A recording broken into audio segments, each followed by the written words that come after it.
Well, good afternoon and welcome to Silverstone Circuit. You can see there's a slight haze across that circuit.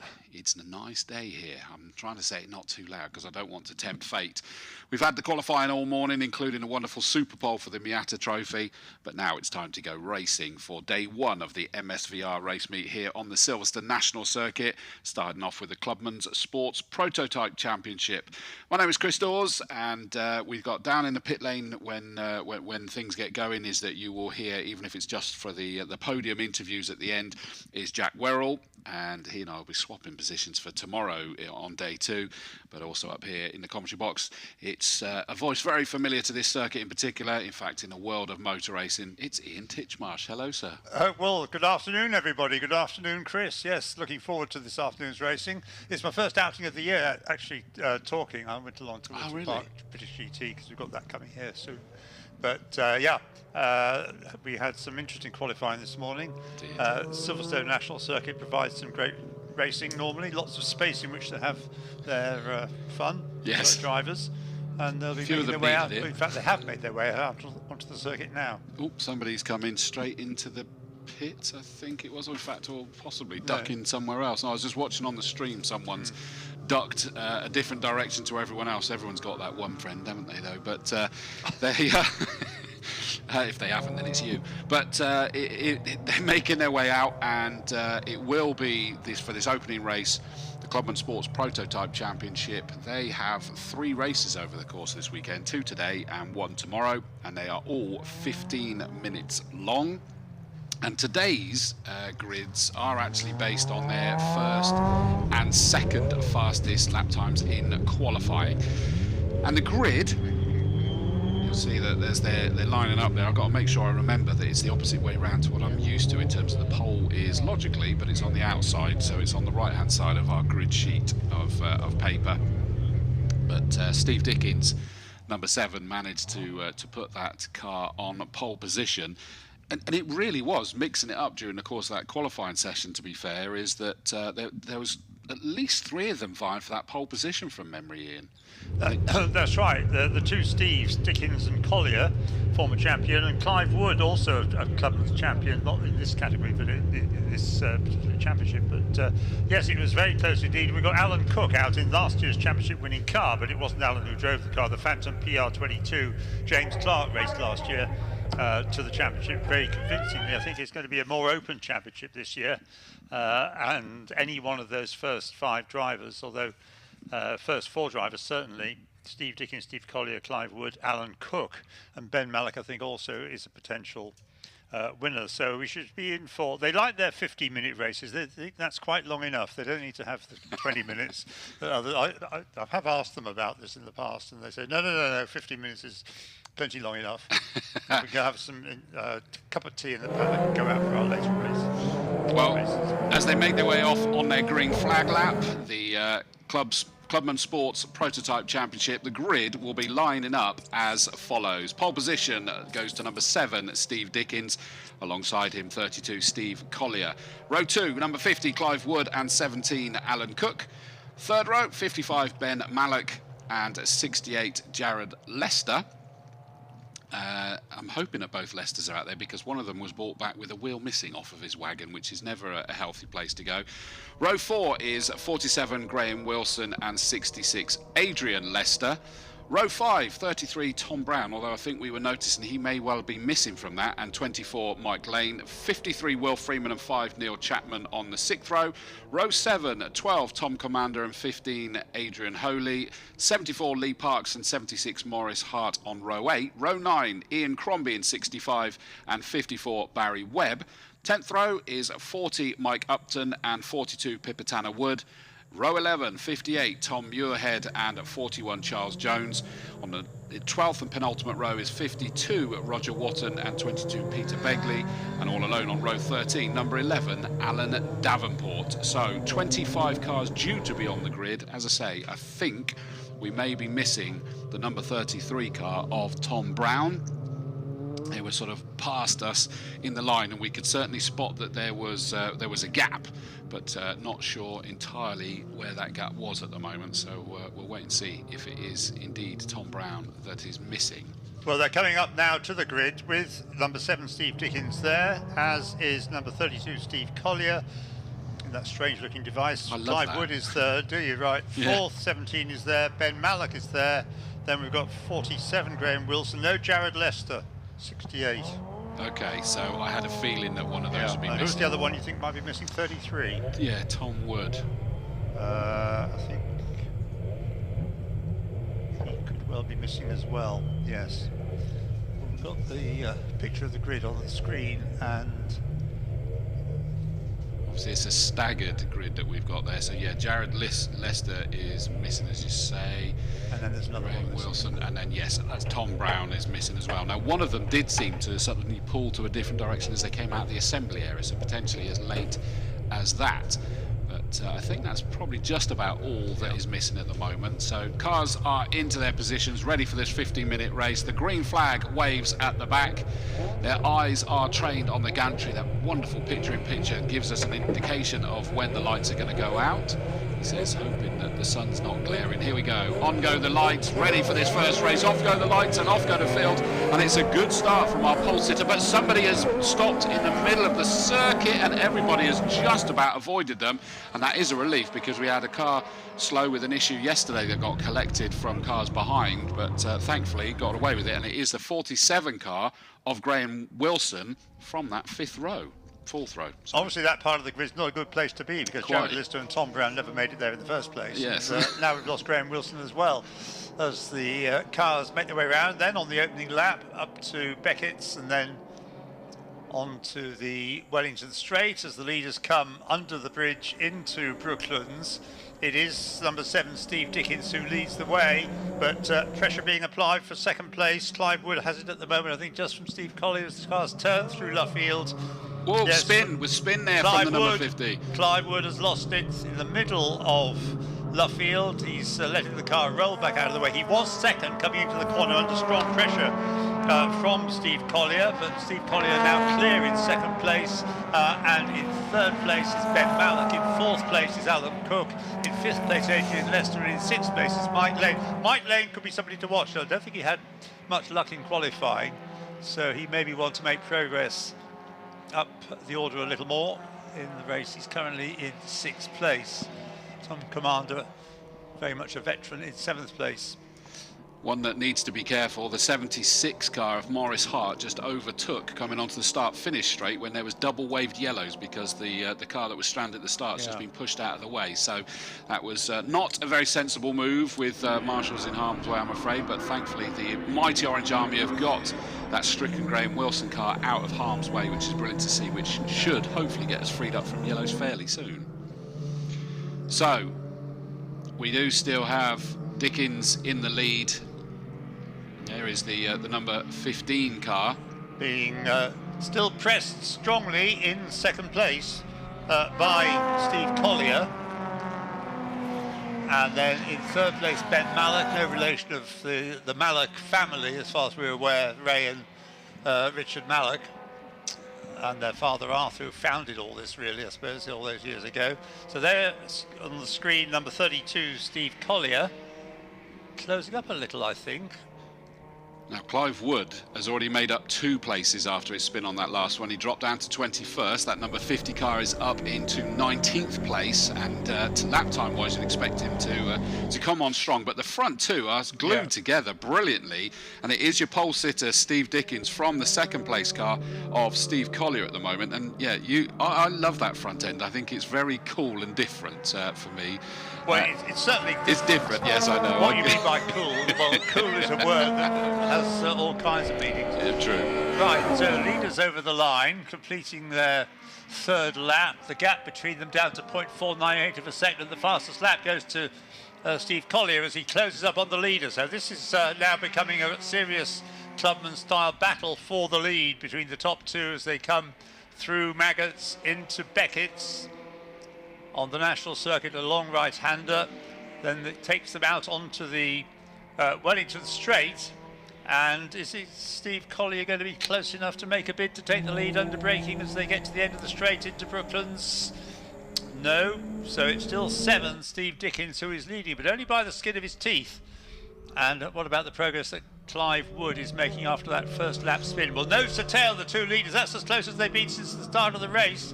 Coming out of Luffield into Woodcote. Well, unsurprisingly, in qualifying, it was literally a quarter of a second that separated these two, and they're going at it now. And bizarrely, blue flag was waving at those two. Definitely not going to be letting Steve Collier through. Oh, we've got one going very slow there as they came out of Brooklands into Luffield. I think that was the 66 car. Yeah, so that is Adrian Lester, if that is the case. So sadly that car is stricken as well, and looked like it was just limping its way towards the pit lane at the moment, as through there goes the number 50 car of Wood, up to 10th place now from 21st he stumbled down to. That's right, so continuing to rise up the order, looking at the CSPB class. Can we quickly identify the leader there? Yeah, Barry Webb running in second place in the class, behind Tom Muirhead, and that was into the pits. Number 40, not number 47, number 22 in the pits. So leaders through. It is still just 7 Steve Dickens who leads, former champion Steve Dickens then. In second place, Steve Collier, and the TSL screen has given up on us. Oh yeah, we've so we still have the battle for the lead, but it looks to me as though Steve Dickens has now kind of settled down. We've also... Oh, red flag. We've gone red flag out here. Sorry, Jack, you were going to jump in as well with something. Yeah, we've also got Charles Jones, and when I say into the pit lane, he was down the pit lane and then straight into the garage. So obviously not all is well there. Hopefully whatever you guys can maybe see on the stream is all okay. And the stream's working, but all cameras have gone down, yeah. And I wonder whether that's got something to do with this red flag, because the race control need to see. Some clerks of the course don't like commentators to see incidents after red flags. Of course, sorry, you are correct. Yes, of course. So there's something has happened somewhere that means that we brought this to a stop with 9:27 still on the clock, and it was still being led by the number 7 car of Dickens, but not by much. I mean, it was brilliant to see that fight taking shape, and it's no surprise with how close they were in that qualifying session. So here comes Steve Dickens onto the start-finish straight. So he'll be stopped on the... Well, it won't be gridded up just yet. They'll just be line astern at this stage. Somebody's come into the pit, Jack, heading towards... Yeah, directly towards me. A quick word with Charles Jones. Oil pressure has dropped on his car, hence him going straight into the garage. Who else have we got here? This is car number 11 currently with me, Alan Davenport, engine off. Of course, that car had issues earlier on this morning. Getting the car in gear, but yeah, engine off. I think more mechanical issues with that car have unfortunately brought his race to a very brief end. And we're looking here as well. I'm not sure whether you guys have got it. Yeah, we got on screen. Yeah, I'm stood here at the moment. Bodywork is coming off, so again, maybe more mechanical gremlins. Well, we've got some cars in the pit lane. The majority there are now being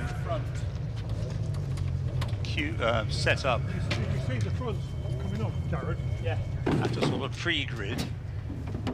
Well, what happens? 65 is now coming into the pits as well.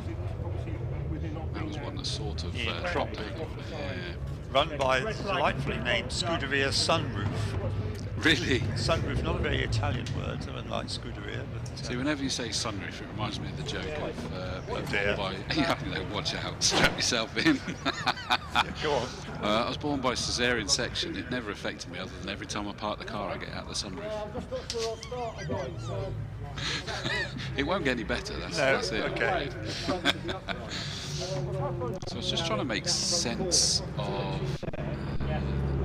There's nothing that makes it obvious who's going tumbling down through this order. So they will hopefully have time to. With 9 minutes on the clock, you'd be assuming that they're going to get this race back underway, wouldn't you? I don't think we're too hard pushed for time, are we today? I know they're famous last words. No, we began the afternoon not hard pushed for time, right? Yeah, that's the best way to say it. Yes. The final race is scheduled to end at 17:45, and we should really stop at 6 o'clock. Is it 6, is it here? I can never quite remember. So it looks like a couple have gone down to rejoin this race at the end of the pit lane. From our vantage point here, we're able to see straight down the pit lane. Good to see on the camera pictures there that we saw some people here in the grandstand. Welcome to those of you that are here at the circuit. You'll find that it will sort of chop and change the way that we're talking, because we do have the stream that is running live as well, and so we have that stream in front of us. Welcome to you that are watching it live on the MSV TV YouTube channel.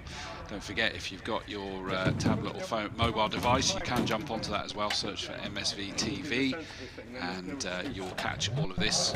It is still us commentating, as you may have guessed from what I was saying there, but it means it's there. And of course, you can watch it back afterwards to see what you missed from wherever you're sat, if you're at the circuit at a particular point. But interesting as well that Jack came up reporting in that it's very warm there. I mean, it's been nice since we got here, but it was fairly fresh, wasn't it, with a bit of a breeze. Bracing, a bit like Skegness. Yeah. Whereas apparently now it's not, and he wants to take his coat off, but he needs pockets. I think it's a first world problem again, isn't it? But lacking pockets. Exactly. Yeah. I might wear my combats when I'm doing pit lane tomorrow, because of course pit lane tomorrow will be different again, because we're going to have a 5-hour enduro KA race. I'll tell you what, don't underestimate that for anybody who's not caught it and thinks course truth. Really, it's brilliant. It's so much goes on, and it will just sort of flip and flop and change, and they'll be picking up penalties for things during the course of the race that will set them back if they break down or go into the gravel and they have to be recovered back to the paddock. They can rejoin the race, but they get, I think it's a 2-lap penalty or something like that. So we'll be jumping into garages and catching up with bits and pieces. Jack will be reporting when there's anything down in the pit lane to let us know about, plus grabbing interviews post-race. We saw on the screen just then number 11, Alan Davenport, out of the car, which looks it's not going to be going any further. It didn't look to be damaged, so it's presumably some sort of mechanical problem that's befallen it. So we await further news. Remember, Jack, from being nearer to the nerve centre of the operations, can give us a clue about what the reason is for this stoppage. But, depending on how long it takes to deal with the reason for the stoppage, will determine how much longer the race is going to take on the restart.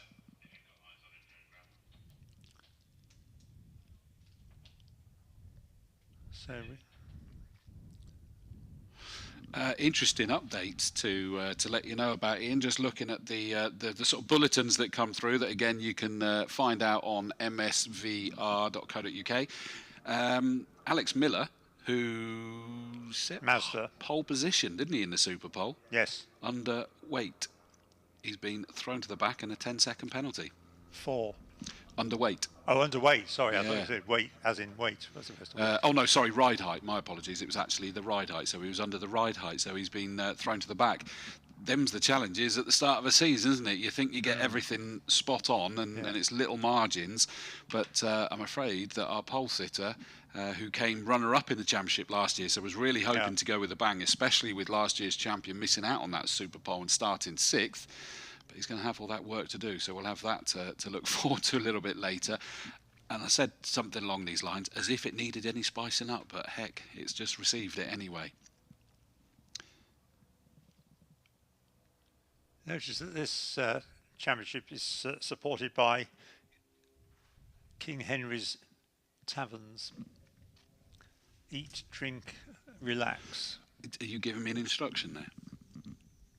No, that's what it says. What you should do if you visit one of King Henry's Taverns. I'd have just followed your instructions then, Ian, if that was the case.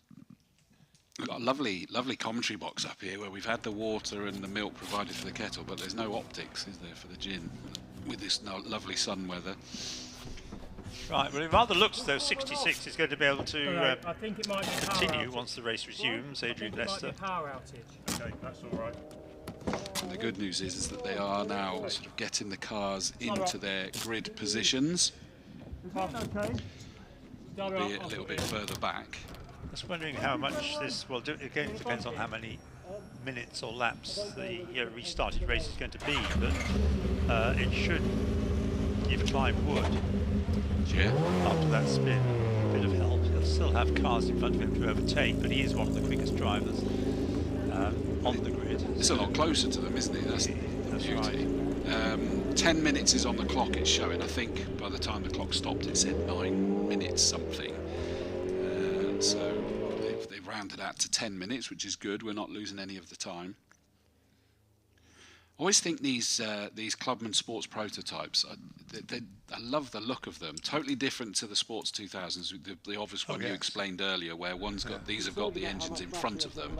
But it looks like they could be lying down in these cars with their feet a long way in front of them, but it looks like they could topple backwards with the big wings. It's few racing cars I've been able to drive for, not at full racing speed, but around Barry Webb let me drive his Malloc around here some years ago now. Yeah, so they're lovely cars. Wow. Even if they're rather untypical in having front engines. And the aero does genuinely work on these things, doesn't it? Yes. But they have aero these days, of course, but the origins of these cars are the Lotus 7, which of course is now the Caterham, in the 1960s when Clubman's Racing came in 1965. The first year was either U2s, you didn't call them Malloc U2s then, because U2 could build one supplied from bits. I remember that story. Acquired from Arthur Malloc. I think Jack has. He's on the grid. I'm on the grid. Why not? I love a grid walk. We'll have a quick chat with Steve Dickens. We've spoken to you once already today, Steve. A fairly okay start to the race. Let's be honest. You're still at the front. What's the plan for the rest? To stay here. I got a good start-ish. Clive was behind me going into Brooklands, and then he disappeared. I don't know what happened there, but Steve's giving me a good run for my money. So much of the same, really. See if I can get a good start and get away, but we'll have to wait and see what happens. Great stuff. Best of luck for the rest of this race. By the sounds of it, we've got quite an exciting race on the way. I'm just looking down to see who else we've got. We've got car number 17 here.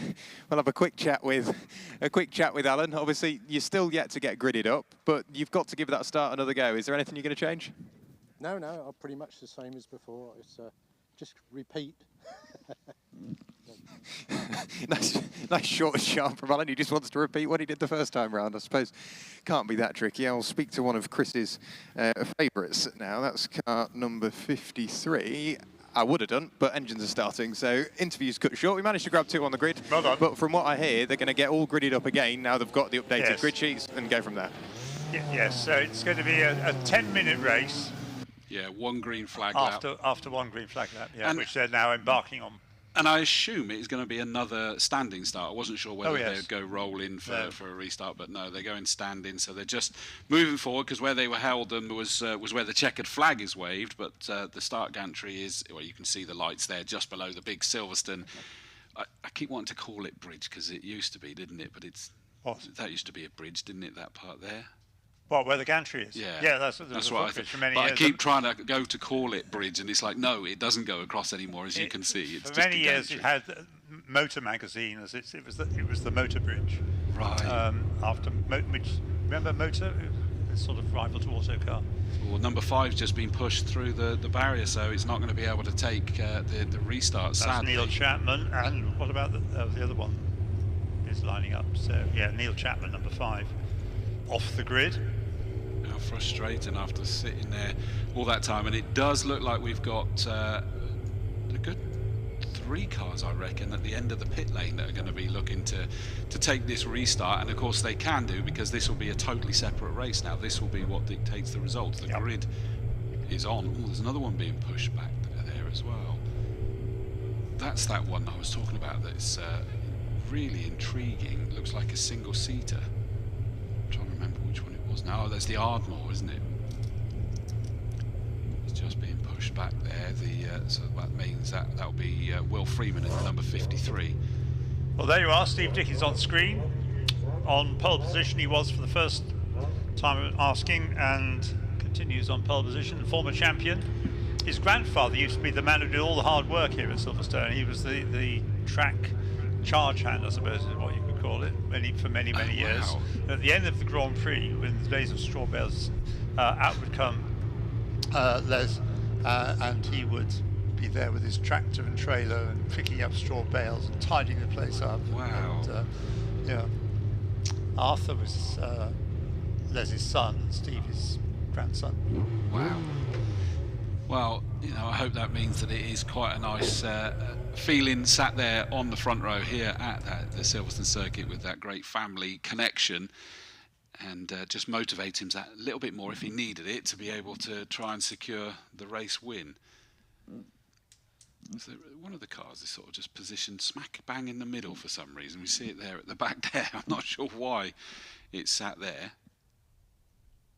Well, it's checking the positions off against the, we haven't got a copy of it, but the amended grid sheet or revised grid sheet for the restart. As Chris says, it'll be a separate race. The result of the race will be based on what happens after this 10 minutes.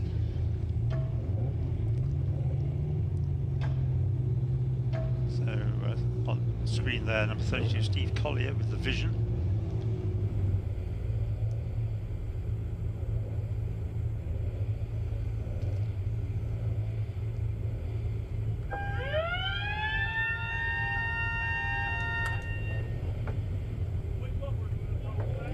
So it's a slightly depleted grid compared with what we had for the first time of asking. But there will be, as Chris anticipated, some cars joining in from the pit lane. But the cars now setting off on their green flag lap. Hopefully none of them have suffered too much, just sitting there waiting for this restart. Shot there, 15, Adrian Holy. He seems to be ready to go back into it on the original grid. He was on 14th on that original grid. Jack? No. Yeah, yes. Whilst it's not necessarily Clubman Sports prototype related, it is racing related as per the rest of the day. We saw that, or I mentioned Josh Law's oil pressure had fallen through the floor. Yeah, that car's not going to be out for race 1, but it will be out for race 2, but not in the way you expect. The team are currently driving down to Essex to pick up another chassis, pretty much another car. They're going to swap bodywork, swap fire extinguisher, make sure the car's all legal, gone back through scrutineering, and get, in theory, the car back out again, but it's not necessarily the same car. It's just going to look fairly identical to Josh's original. Right, thanks for that. That's the Sports 2000 race. Right, cars coming round then to take their place on the grid, but there's one car that has under the bridge, Wellington Straight, isn't it? Off. Yeah, I think it may be even further back up the straight than the bridge, but anyway, let's hope it's been able to get to a place of safety so it doesn't have to have a delayed start. It looked, I mean, it was a long way to be able to really tell, but it looked like that was 70 something, maybe 76, which would be the black car. That's Morris Hart. Yeah, Morris Hart, so we'll wait and see. That one could well be missing, which sort of depletes it a little bit further. Hopefully being on the straight, they'll be okay, that is sufficiently out of harm's way to be able to get this underway. So Steve Dickens, number 7, sits there again on pole position, but he was being hounded through those early stages by the 32 car of Steve Collier. There was a bit of a gap back till the blue 55 car there of Ben Mallock, but he'll hope to stick with them a little bit more. So green flag has been waved at the back. We're going to get this 10-minute sprint out of the way. They've only lost a third of the race time so far. In the picture within picture, you see the lights ready to go. They will come on and then go off again. Is the plan for this one. So long hold at the moment. Lights go on, engine notes rise, off go the lights, and there's again somebody has stalled on the top, waving furiously to make sure that that doesn't cause an issue, and then does get going, thankfully.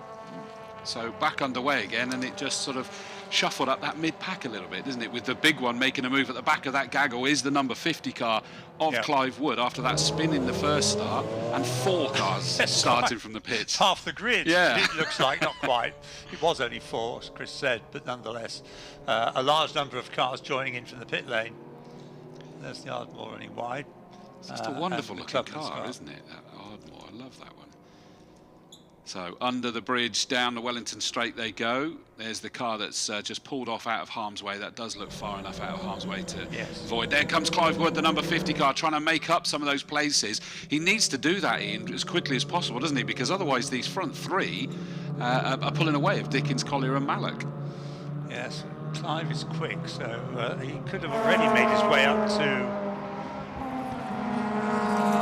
position anyway. As they come through, it's Steve Dickens, Steve Collier, Ben Mallock, Mike Lane up into fourth place, and just looking to see where Clive Wood is. He's just made up some more, but he's made up more there. But he had to throw the anchors out the back as he went down the start-finish straight. He was trying to make a move on Cook, and suddenly Will Freeman in that wonderful Ardmore car was going quite steady for some reason, got back up to speed again, but as he went to try and go past Cook, was suddenly encountered with the rear end of the Ardmore and had to suddenly slow down and go the other side of the circuit, and then managed to take them both up the inside at Copse Corner. I thought we'd had a change there, but you've got to congratulate the 55 car of Ben Mallock. He's not allowed that gap to come back open too much at the moment. Well, it's opened a little bit more because of what was a thwarted attempt to overtake going into Brooklands. So he was really challenging for second place, challenging Steve Collier, but didn't get through. Lost a bit of ground as a result, as tends to happen with thwarting overtaking manoeuvres. We've just had the fastest lap of the race on that first flying lap, which makes sense, of course, because we forget what happened in the first part. Ben Mallock then in third place, Mike Lane fourth, Clive Wood up to fifth. Now, has he got a chance of catching, what's his lap time look like compared with those ahead? 1 minute 2, 1 minute 3, 1 minute. Oh no, he may not be quicker than they are. I mean, that one wasn't represented because he had to really slow down on the start-finish straight. But we got to remember he was behind them in qualifying by approaching half a second. So it will be a big ask. And the front two are absolutely together again. I thought that Steve Dickens had managed to gap Steve Collier, but the red 32 car has shaken off the attention of Ben Mallock again and is glued to him. But you can see that coming down the start-finish straight, the speed on that number 7 car is fantastic. He stretches his legs out as they go through, the blasting all the way down the straight. But as soon as they go through Copse, you can see that Collier is glued to the back of them, as we see, sadly, the 65 car. Yeah, he's out. But that Scuderia sunroof. There's a change. There is a change for the lead. I had a feeling that coming out of Copse is that Collier was looking quick, but now he's giving it. Is he giving it back? I wonder whether he just abused track limits or something to that effect. That looked like a hand-me-back, didn't it? It was a bit like that, yes. So we'll see how it pans out over the next few corners. They're turning through Brooklands at the moment, and it is once more Steve Dickens who leads, but only just. He's being pressed very strongly indeed by Steve Collier in the vision. They come out of Luffield, come into our sides through the window in a moment, through Woodcote they come, and it is the number 7 car which still leads, Steve Dickens in his Mallock Mark 29. From Steve Collier, Ben Mallock, Clive Wood chasing after them, but still got a lot of work to do if he's going to get on terms even with Ben Mallock, let alone the two ahead of him. Mike Lane is in 5th place and Alan Cook in 6th place. Who's that in the pits? Well, that's the Ardmore, isn't it? Still the lead pair chasing each other like mad as they went back towards the Wellington Straight there. So obviously being on the national circuit, we get down to Maggots, but then hook a right and come back up the Wellington Straight towards us. And it looked like a big old challenge between the pair there. 40 and 58 having a great fight there, and in fact that means that Upton's just got past Muirhead. But leading that class is Pippa Tanner Wood, who is Clive Wood's daughter, and she has just been overtaken by Tom Command, who runs in a different class. But Pippa Tanner Wood leading her class CSPB. Jack. Yeah, and into the pit lane. I'm not sure whether you guys have spotted it. As of Alan Cook, we had a quick word with him whilst he was on the grid. Very, very smoky into the pit lane behind the wheel of his Phantom. So you said it was getting hotter. It's starting to affect the cars. That is a shame because, I think from memory his comment was much of the same. Well, sadly, he hasn't had much of the same this time, so he's out of the race and goes tumbling down through the order. He started on the second row, that number 17 car. Hopefully it's not too serious because they've got another 2 races to come. One more today, and then a race tomorrow. Last time around, Clive Wood set the fastest lap of the race, but he's still got ground to make up. He's 4 seconds. I don't think he's going to make that up. He is 4 seconds behind Ben Mallock. That is quicker than Clive Wood went in qualifying this morning. Yeah. So that is impressive, and in fact that would have got him pole position this morning as well. So it does show you, we can't discount him at all, but it is a big old gap as Clive comes into the background of your image there. But there is our race leader, still the 7 car Steve Dickens, with slightly less pressure at the moment from Collier, and really great to see Ben Mallock, who started 5th on this grid. There he is, the blue 55. He's right with them still, isn't he? Yeah, they may have been delayed slightly by lapping a slower car, but nonetheless, you're right, he is closing in on them. Well aware probably from the pit signal that he is being caught by, or at risk of being caught by Clive Wood as well, so there's a bit of a concertina effect going on here.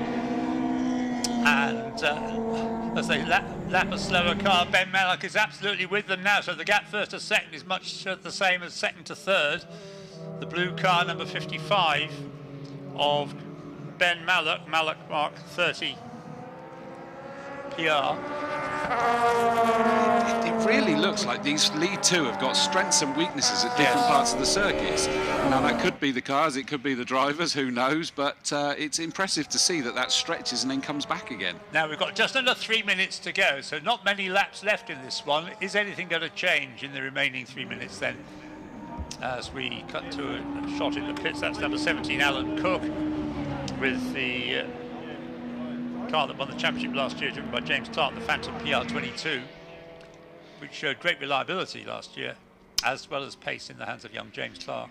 I can only assume that Clive Wood had a time disallowed, because I'm sure I said it was 57.0 was his fastest lap of the race. It's now shown him as the fastest lap of the race with a 57.566. So maybe he's got to be a little bit careful. Talking about careful, Steve Dickens again under pressure with a pair of back markers ahead of him as they come out of Luffield onto the start-finish straight into our view, and they're picking their way through these back markers. I always say it, what's worse than back markers is battling back markers, and that was that great fight between Upton and Muirhead that's been raging for several laps now, and they've picked their way through it, and I don't think it really unsettled either of them any more or less than the other. No, with Ben Mallock then 0.3 of a second behind. The gap second to third is smaller than the gap first to second that time through, with Clive Wood still setting fastest laps, but still over 4 seconds behind the leader. So we're down to 1.5 minutes left to go. Jack, is that someone else into the pits? Yeah, that's car number 12, Tom Commander, into the pit lane behind the wheel of his Phantom. So if you're driving a Phantom this weekend, it clearly isn't your weekend, because quick chat to the mechanic, can't quite pick out exactly what's wrong with it. The driver seems rather confused as well. Tom gestured with his hands as if to go, I don't know, it's just not right. So again, becoming a bit more attritional. You're not supposed to know if they're Phantom problems, are you? That's absolutely right. You're pleased with that, aren't you? I am. I even got you ready for it with a bit of a nudge to the arm going, watch out, Ian, here comes another one. 60 seconds left to go, and still, I mean, that's what this Commander just taking off his helmet. Still a smile on his face, even though there's a problem with the car. Tom Commander has been racing Clubman's cars for must be minimum of 20 years, probably more than that. Wow.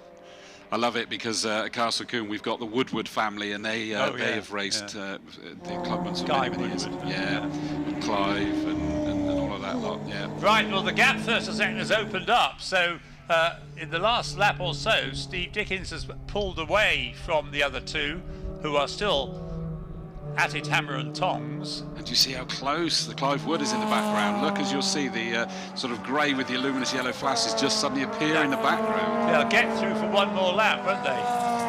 Yes, so with only 10 seconds to spare on the clock, over the line goes the leader from the start, number 7, Steve Dickens.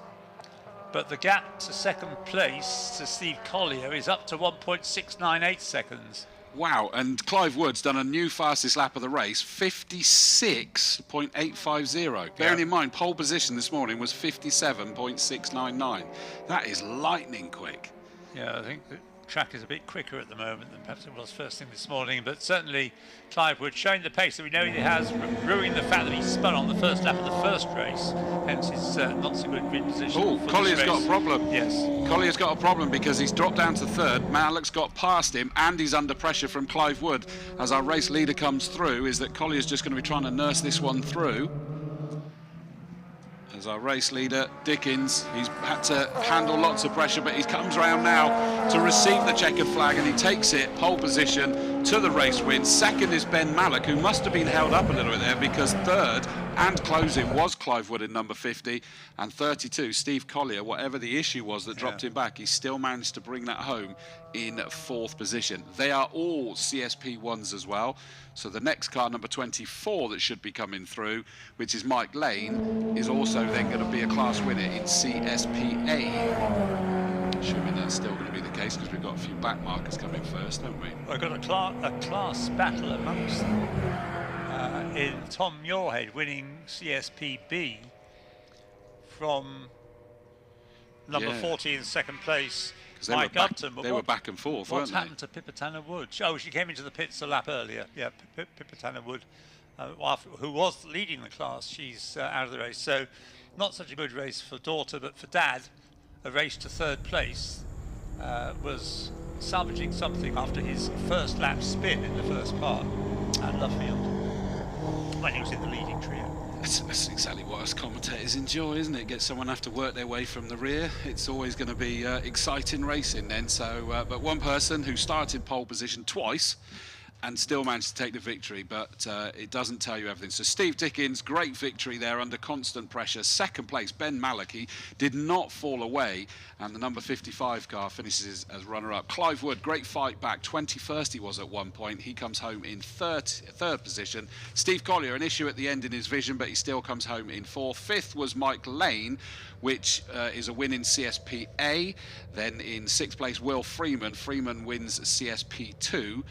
Adrian Holy in seventh. Eighth was the Lee Parks. Tom Muirhead comes home winning CSPB in ninth place overall, just ahead of class rival of number 40, Mike Upton. 11th is Roger Watton. Neil Chapman in 12th place. Barry Webb comes home in 13th. Pipitana Wood finished in the pits, but still classified as 14th. In 15th place is 22 Peter Begley. Tom Commander downwards. They didn't actually finish the race, but shown as in those positions, 16th backwards. There's going to be a few busy teams and drivers on their cars for race number 2 later, isn't there? I think that's right, but they will be out for a later race today. They're racing again tomorrow as well. Yeah, I think their grid for the second race is based on this race, isn't it? Because it's the Sports 2000s that's based on their second fastest, but these guys, it's based on their results. So they'll be out race number 7, so they're 1 and 7 of the day. And if that was enough of a race to sort of get you ready to look forward to the second race from the Clubman Sports Prototype Championship. A great victory there for Mr. Dickens. Right, so we will shortly have, in fact, I think I can hear him open. It's Jack. Yeah, so I'm down here with the pit lane from of the top 3 from the Clubman Sports Prototype Championship. We'll have to pick our way through who we've got here. We do have Steve Dickens first, of course, our race winner. We'll grab a quick word with Steve. He's deep in conversation with Clive Wood. Steve, Chris just said a moment ago you had 2 goes. You nailed it twice, but you were never really sort of left on your own. You really had to fight for the win. Yeah, Steve Collier gave me a run for my money. He got past me into Beckett's once, so I had to cut back underneath him. And then I think in the last 2 laps I just decided to drive better because I got down to nearly a qualifying time, whereas the rest I just think I was driving at that. But anyway, we'll try again this afternoon. But I'm glad to see these 2 guys up there as well. Yeah, really good race. And of course, you've still got 2 more races to go this weekend. Is there anything you're going to change with the car, or are you just going to leave it as it is? You know it's got race-winning potential and go from there. I might change the tyre pressures a bit. It was a bit wayward at the back, having to hold on to it a bit. But no, other than that, I won't be changing too much. It's just need to drive it a bit better. I think Clive will be there this afternoon, so we'll try later. Great stuff. Best of luck for the rest of the weekend. We'll jump in with third place now. We got Clive Wood here. Clive, unfortunately, I don't think Pippa got to the end coming into the pit lane pretty much on the last lap of the race. But I guess all is well on your side of the Wood family, managing to get P3. A strong start to your weekend. Yeah, it's pretty good. Well, unfortunately, I spun on the first start at Luffield, but and I was 9th, I think, on the grid at the restart. But I'm happy to get to 3rd. Very happy. And of course, now you know that the car's got the pace, minus that spin later on this afternoon, you're looking for maybe a step higher? Oh, most definitely. I've got to be number 1, so we'll go for it in the next race. Great stuff. Cheers, Clive. And we'll wander over now and pick up Ben Malek. We've got Ben here. Ben, you were, again, there or thereabouts, but you really had to work to, I think, maintain second place as such, how hard that fight was. Yeah, no, it was great. It's the first time on the podium, so I'm over the moon with that. And that was a fantastic result. And the starts went well, so that was great. I made a place in the first start. But yeah, Steve Collier's a difficult merchant to get past. So in the end, we made it. It was brilliant. A really good race. Thoroughly enjoyed it. And of course, not just a good start to your weekend, a good start to your season as well. And you think a good motivator for the rest? Yeah, absolutely. No, it's fantastic. It's got me buzzing now. So let's see how the second race goes. Great stuff. Thank you very much. So I think that's all the drivers we have down here in the Parc Ferme area. But back up to you two, because we've got another race on the way. Thank you very much for that one, Jack. Yes, the Clubmans tend to do their own podiums later, but great that we're able to grab the interviews with the. They sound like they're ready for race number 2 as well, don't they? Ian, to be fair. Absolutely. So we're having we've had the first race was broken up into 2 separate races in there, but we're having our second scheduled race now, as one Clubman's car sport prototype is brought back to the pit lane. And you've mastered the intricacies of this, how we get to where we are, Chris. We've lost a car from the pole position. It's gone to the back of the grid with a 10-second delayed start. That's number 7, Alex Miller. And that was because of, was it? Ride height. Ride height, yes. Yeah. It was below the ride height, so your pole sitter, who was the runner-up in the championship last season, Alex Miller, thought that he got off to this bonsai start. But a banzai start, even, not bonsai. That's a tree. Yeah. Little tree. It yes. is. So, anyway, the grid is now then number 5, John Langridge on pole position, and 73, Daniel Parron-Smith alongside him. Yeah, exactly. So, which is interesting because. John Langridge taking that pole position, Daniel Parron-Smith up onto row 2 is, on the front row, means that Daniel, who was the quickest in the normal qualifying session, through to the Super Pole, went from first in the original session to 3rd. So at least he's moved up onto that front row, which I'm sure he'll be quite relieved with. It's a side-by-side grid, incidentally. It's not a staggered grid like it was for the sports prototype, side-by-side, 2x2. Indeed. So they make their way out again. Don't forget, this will be a green flag, followed by a standing start for these Mazda MX-5s. And the grid will be as follows, as the last couple of cars just make their way into position. As you say, now the pole position will be going the way of number 5, John Langridge, with Daniel Parron-Smith in number 73 alongside him. Row 2 is number 19, David Chapman, and 42, Cully Atkins did a great job to get through to the Super Pole shootout, and now starts up on in 4th position on the 2nd row. Row 3 is number 1, last year's champion Declan Lee, and number 4, Nicholas Stott. Behind them is 26, Drew Fletcher, and 88, Rowan Lundy. Row 5, 33, Dylan Stepney, and 14, Collard Clifford. 55, Simon Fleet, and 4, Ray Worley on the 6th row. Row 7, 2, John Robinson, and 28, Jack Hodges. Row 8 is number 10, Ed McDermott, and 24, Charlie Lane. 6, Colin Wells, and 121, Gary Smith on row 9. Seemed to have an issue, did Gary Smith. And on the 10th row on his own, number 48, Chaz Allen. What we then have is delayed back from that, 10-second delay. Alex Miller, car number 7, starting in effect on the 13th row and delayed. He's going to have to work hard to get through this field again, isn't he? Well, he is, but such was his pace. Have you got a note of his fastest lap in the... Here we are. It was a 1 minute 9.490. So that compares with some lap times, quite a lot of lap times, 110. So I think he's got a good chance of getting... I would stick my neck out and say getting to the top 6. Well, especially where they were saying earlier that the slipstream is a big effect with these cars on this circuit. All right, there's not much of the circuit to do it, but you've got the big Wellington straight. The start-finish straight is a big old drag on the power all the way coming out as you exit Luffield, all the way down to Copse Corner. So there's plenty of places where he can really make that slipstream work. But we did hear other drivers making that point that says, yeah, but if you get yourself right up with them at the wrong time, it compromises you through that corner, and suddenly you're the sitting duck to the cars behind you. Right, the pole position car is black and white, and the next two cars are orange and white, or white and orange. So you can pick out the leader quite easily. Somebody being a big tyre squealer there, getting to me. That's the green car, which is on the left-hand side of the grid. That's Declan Lee. Oh, it's last year's champion. It's Declan Lee. He was very relaxed when he was being interviewed, just missing out on the Super Pole, wasn't he, in 6th place. He said it doesn't affect too much, which I think is valid, which is why, hence your comment about Alex Miller. He's going to have to fight with no slipstream for a long time as he pulls in front of our commentary box. And it will be a 10-second delay. It's not just the back of the grid, it's a 10-second delay as well. Yeah. So, but somebody else worth keeping an eye on, I think, maybe Ed McDermott, number 10, who was racing in the GT4 class of the British GT Championship in the first round at Alton Park in Easton. Right, off they go and head towards Copse Corner. And as the leader from pole position is John Langridge, as the cars make their way through Copse and head up towards Maggots and Beckett's.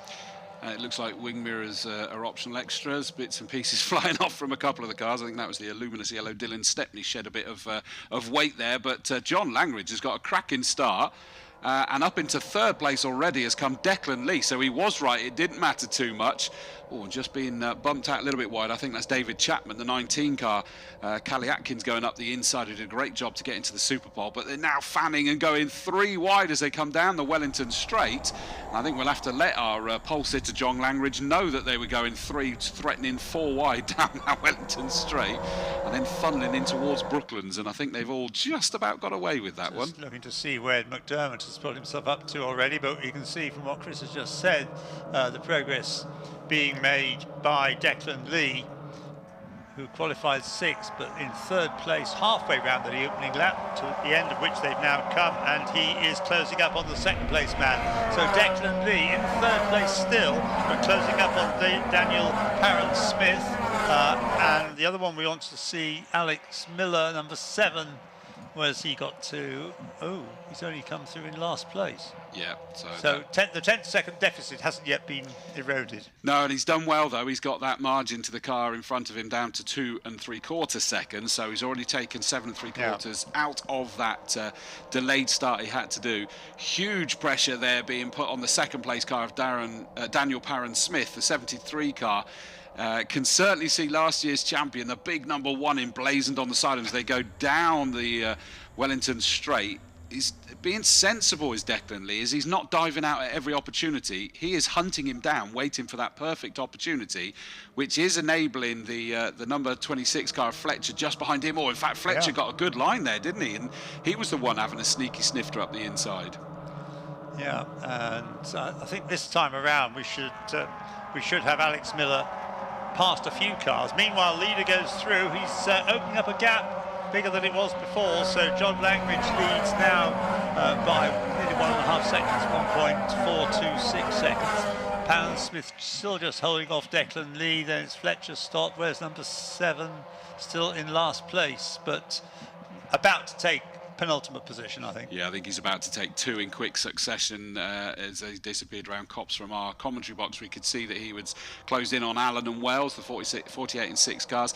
But look at this battle, 2nd, 3rd, 4th, absolutely glued together. The 26 car there of Fletcher is doing a great job of reeling in the 2. Drew Fletcher started 7th on the grid, sat in 4th and hunting them down. Another car that moved up well on that last lap was the 88 car of Rowan Lundy.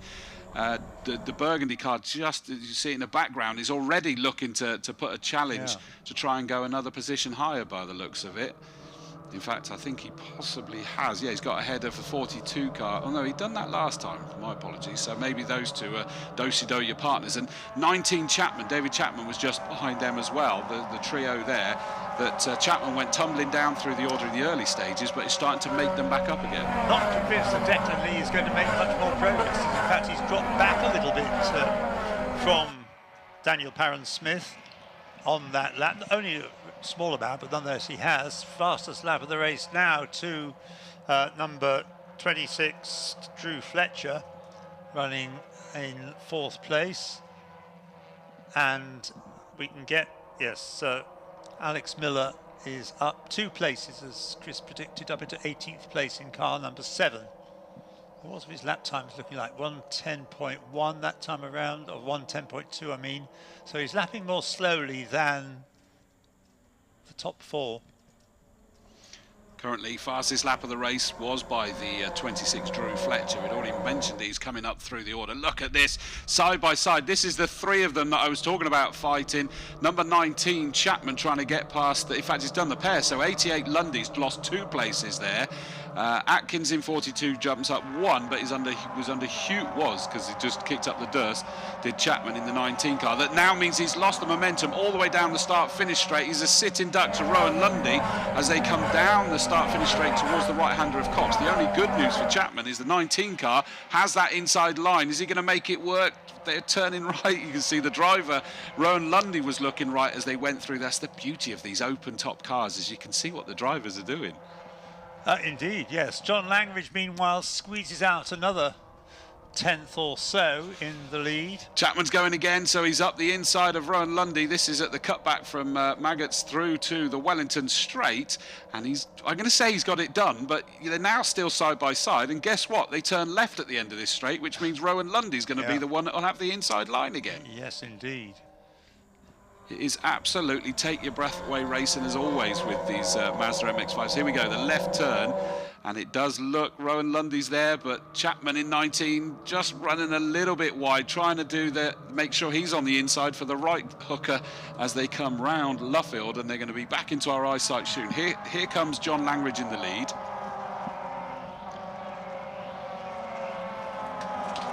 Across the line, that's 5 laps into the book. Look at this, 2 still side by side on the stream across the start-finish straight. Rowan Lundy therefore showed still ahead of Chapman. In fact, it's Chapman that's now got the nod, and now suddenly getting involved is the 14 car of Connor Clifford. Alex Miller up a couple more places, so he's now 16th. There's still lots of time left in the race, 13 and 3/4 minutes still to go in what was originally a 20-minute race, so plenty of time left, things to change. Rowan Lundy's going to lose another 2 places now. Through has gone the number 14 car of Connor Clifford, and the Dayglow Yellow 33 of Dylan Stepney was trying to get involved as well, but Lundy's now trying to come back at him. It's the great thing, it looks like you need to be very patient in these cars, because you can't get frustrated at losing a place, because it's very possible to get it back again within the next lap. Yes. So the lead coming down slightly that time around. The lead of John Langridge over Daniel Parron-Smith, still Declan Lee in 3rd place. This is amazing watching this that's on the screen, is that we had MX-5s cubed there, basically, is that we had side by side by side by side. The first to second gap is certainly less than it was looking visually. Gap on the screen, 0.862 of a second. The gap's coming down for 3rd place. We got the change for 3rd place, is that Fletcher got a good run on Declan Lee all the way down the start-finish straight, and he dived up the inside as they went down towards Copse Corner, but Declan Lee's got a good run out of there. I think that was Chapman that got the very wide line coming out of there, though. And yes, Declan Lee's got himself back up into 3rd position again. But after that strong start he made from 6th on the grid, he got it into 3rd place pretty quickly, Declan Lee, but he's not progressing from there, is he? They don't do any teamwork of, right, let's work together to close on the cars ahead, do they? The gloves are off every single time, and Declan Lee is about to possibly drop back down to 4th position again, is he? Yes, because through goes the number 26 car of Fletcher, but again, Declan Lee trying to come back at him. Nicholas Scott, number 4, glued to the back of this pair as well, ready to, I was going to say ready to pick up the pieces, but I think he's prepared to put his nose wherever a gap presents itself. And there's, what's that going to be? That's for 7th backwards, I think that is. 6th backwards, sorry. Go on. No, go on. Alex Miller, I was going to say, number 7, has progressed last time around to 14th place. He's now to 15th place. He's now 14th, Alex Miller, so another place gained. So close for between the lead 2 now, as well as for third backwards. So one of these will get on the podium, the other 2 will get zip. And at the moment, it's down another place for Declan Lee, because through has gone the number 4 car of Nicholas Scott. But the lead 2 were incredibly close as they got down towards Maggots as well. There's still 11 minutes left in this race. And here we go. We're going to get a challenge. Parent Smith dives up the inside. He's done it at the end of the Wellington Straight, in towards the left-hander of Brooklands, and he has. It's signed, sealed and delivered as they now put their way through the right-hander of Luffield. And a great move there from 73 Daniel Parent Smith. Remember, in the qualifying session, he was the quickest car. He just missed out on it when they went into the Super Pole. Yes, you do wonder whether the driver, because he had a worthwhile lead, John Langridge, and it's now completely gone, and whether it's getting tired, the concentration needed to maintain the pace in this race is hard-earned. Well, we're talking about hard-earned. Declan Lee is hard-earning and hard-leaning as he goes through the right-hander of Cop's corner there, trying desperately to find a way up past the, I was about to say the second place, but of course this is the second battle, isn't it? Third, fourth and fifth. And they're still side by side as they're up Maggots turning right. Oh, and that suddenly, there was no contact there, but just trying to carry the speed through there. Fletcher just had to collect that up then, didn't he? Right, halfway through. So we've had all the action, an awful amount of action, and we're only halfway through this 20-minute race, and we've got another 20-minute race for them to come later on. Yeah, they get everything wrapped up in the single day, don't they, to keep their costs down. And but there's nothing about wrapping up just yet, because Parent Smith is under huge pressure for that lead, as is the third place car of Fletcher. Oh, sorry, Declan Lee is ahead of them. And in fact, Declan Lee is not only ahead of them, has pulled away, has he not? Oh, no, sorry, that's another car. Atkins has joined in as well now, hasn't it? So that's 4 trying to go for that third place now. So the leaders have gone through. They have now completed 9 laps. So we're looking at an 18-lap race. All being well. Daniel Parent Smith led over the line by 1/5 of a second from John Langridge. And up into third place over the line was Nicholas Stott, number 4. I think that's the first time he's featured in a podium position in this race. A little bit of bodywork on the circuit there, probably just about off the racing line, unless someone's trying to make a move. I haven't clocked quite where that is yet.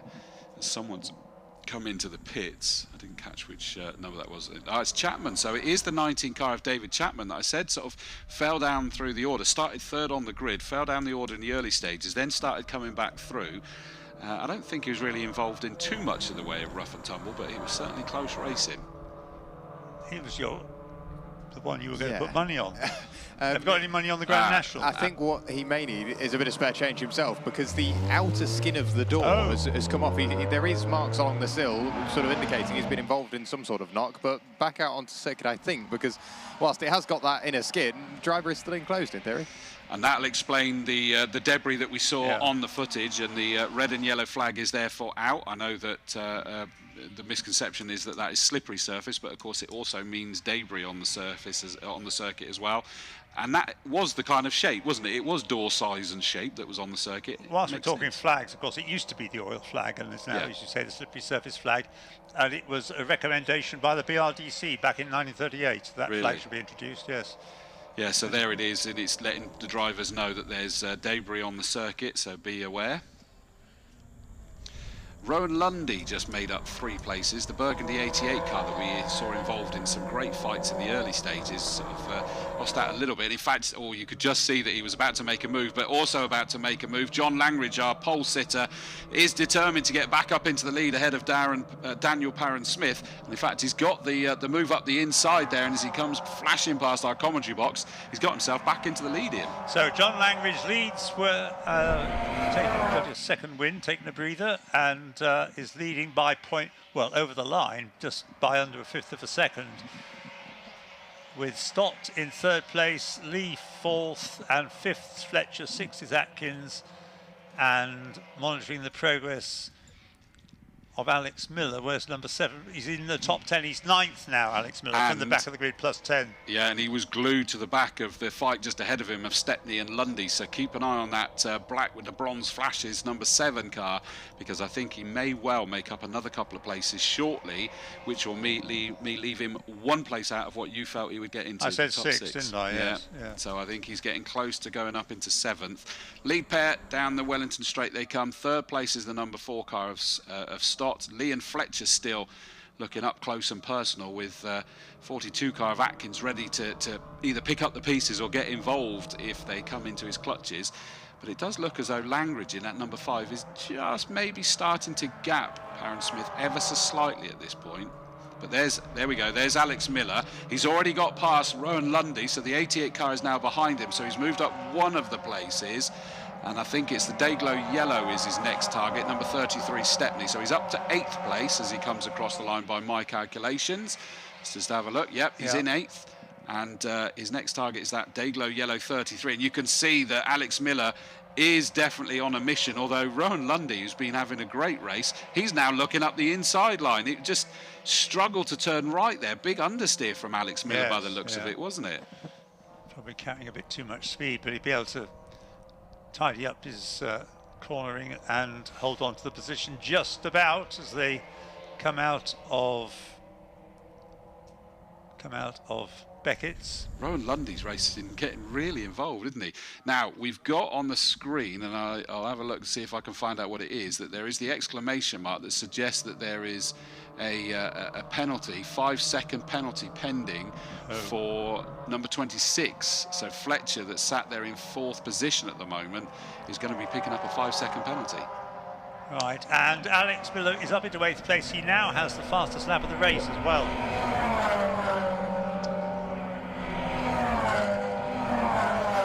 So the gap first to second, 0.4 of a second, so it's still very tight at the front. Perrin Smith to Langridge, Nicholas Stott 3rd. The penalised Fletcher in 4th place, Drew Fletcher 4th on track. And I missed it. You may have been talking it while I was working out at this penalty. The fact that Langridge, I thought, was pulling away from Perrin Smith, but Perrin Smith back into the lead again now, the 73 car, and he's gapping Langridge. Is that an issue for John Langridge? Because that's the biggest we've seen the gap between the top 2. That is really dropping away, isn't it? The car suddenly looks as though it's going a bit slower. Yeah. Was it just a missed gear, perhaps? Or is he being caught by the pack behind? I think he's being caught by that blue bonneted car behind him of Nicholas Stott. In the background there, I think Miller, number 7, was about to make a move on the Dayglow Yellow Stepney. In fact, there it is in the background. You can just see that Miller has indeed gone up the inside at Brooklyn. So that's in the background, just keeping an eye on that challenge as it constantly evolves as well. He's going to get close, that's 6. There we go, number 7 has done it indeed. So up goes Alex Miller into 7th position. One more and he achieves your target, and we've got just under 3.5 minutes left to go. But it's a big gap, isn't it, now for his next target, which will be the 42 car of Atkins. He'll be helped, though, because Fletcher's penalty been applied? I don't think he has it? I don't think so, so you could find he is into the top 6, isn't he? Yeah, once that penalty's applied. And we don't know what the story is with John Langridge. What was his lap time? A 1:11.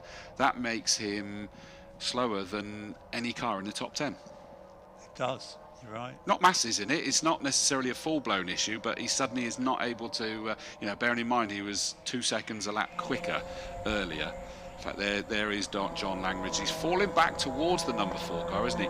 Great tussle going on behind there. So Declan Lee in 4th place has just been passed by the 42 car of Atkins, who has impressed me today. He's done a cracking job. He has gone well. Callie Atkins snuck into that Super Bowl. 26, Drew Fletcher, that has got a penalty coming his way, is at the back of that trio now. So that means that Atkins has got past both of them then, hasn't he? Yeah, so Atkins has got past the pair of them, moves up 2 places into 4th. Rather like it was in the full qualifying session at the start of the day. He only appeared with a quick time towards the end of the session. Now it's the same. Perhaps he's just a slow starter, but once he gets going, he's quick. Yeah, agreed.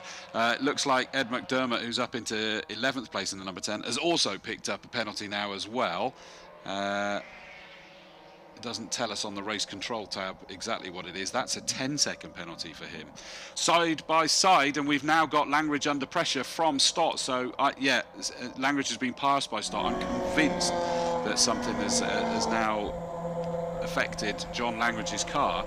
Not enough for him to need to stop, is it, Ian? But he's under pressure. Declan Lee was in the background about to make a move up to 4th place.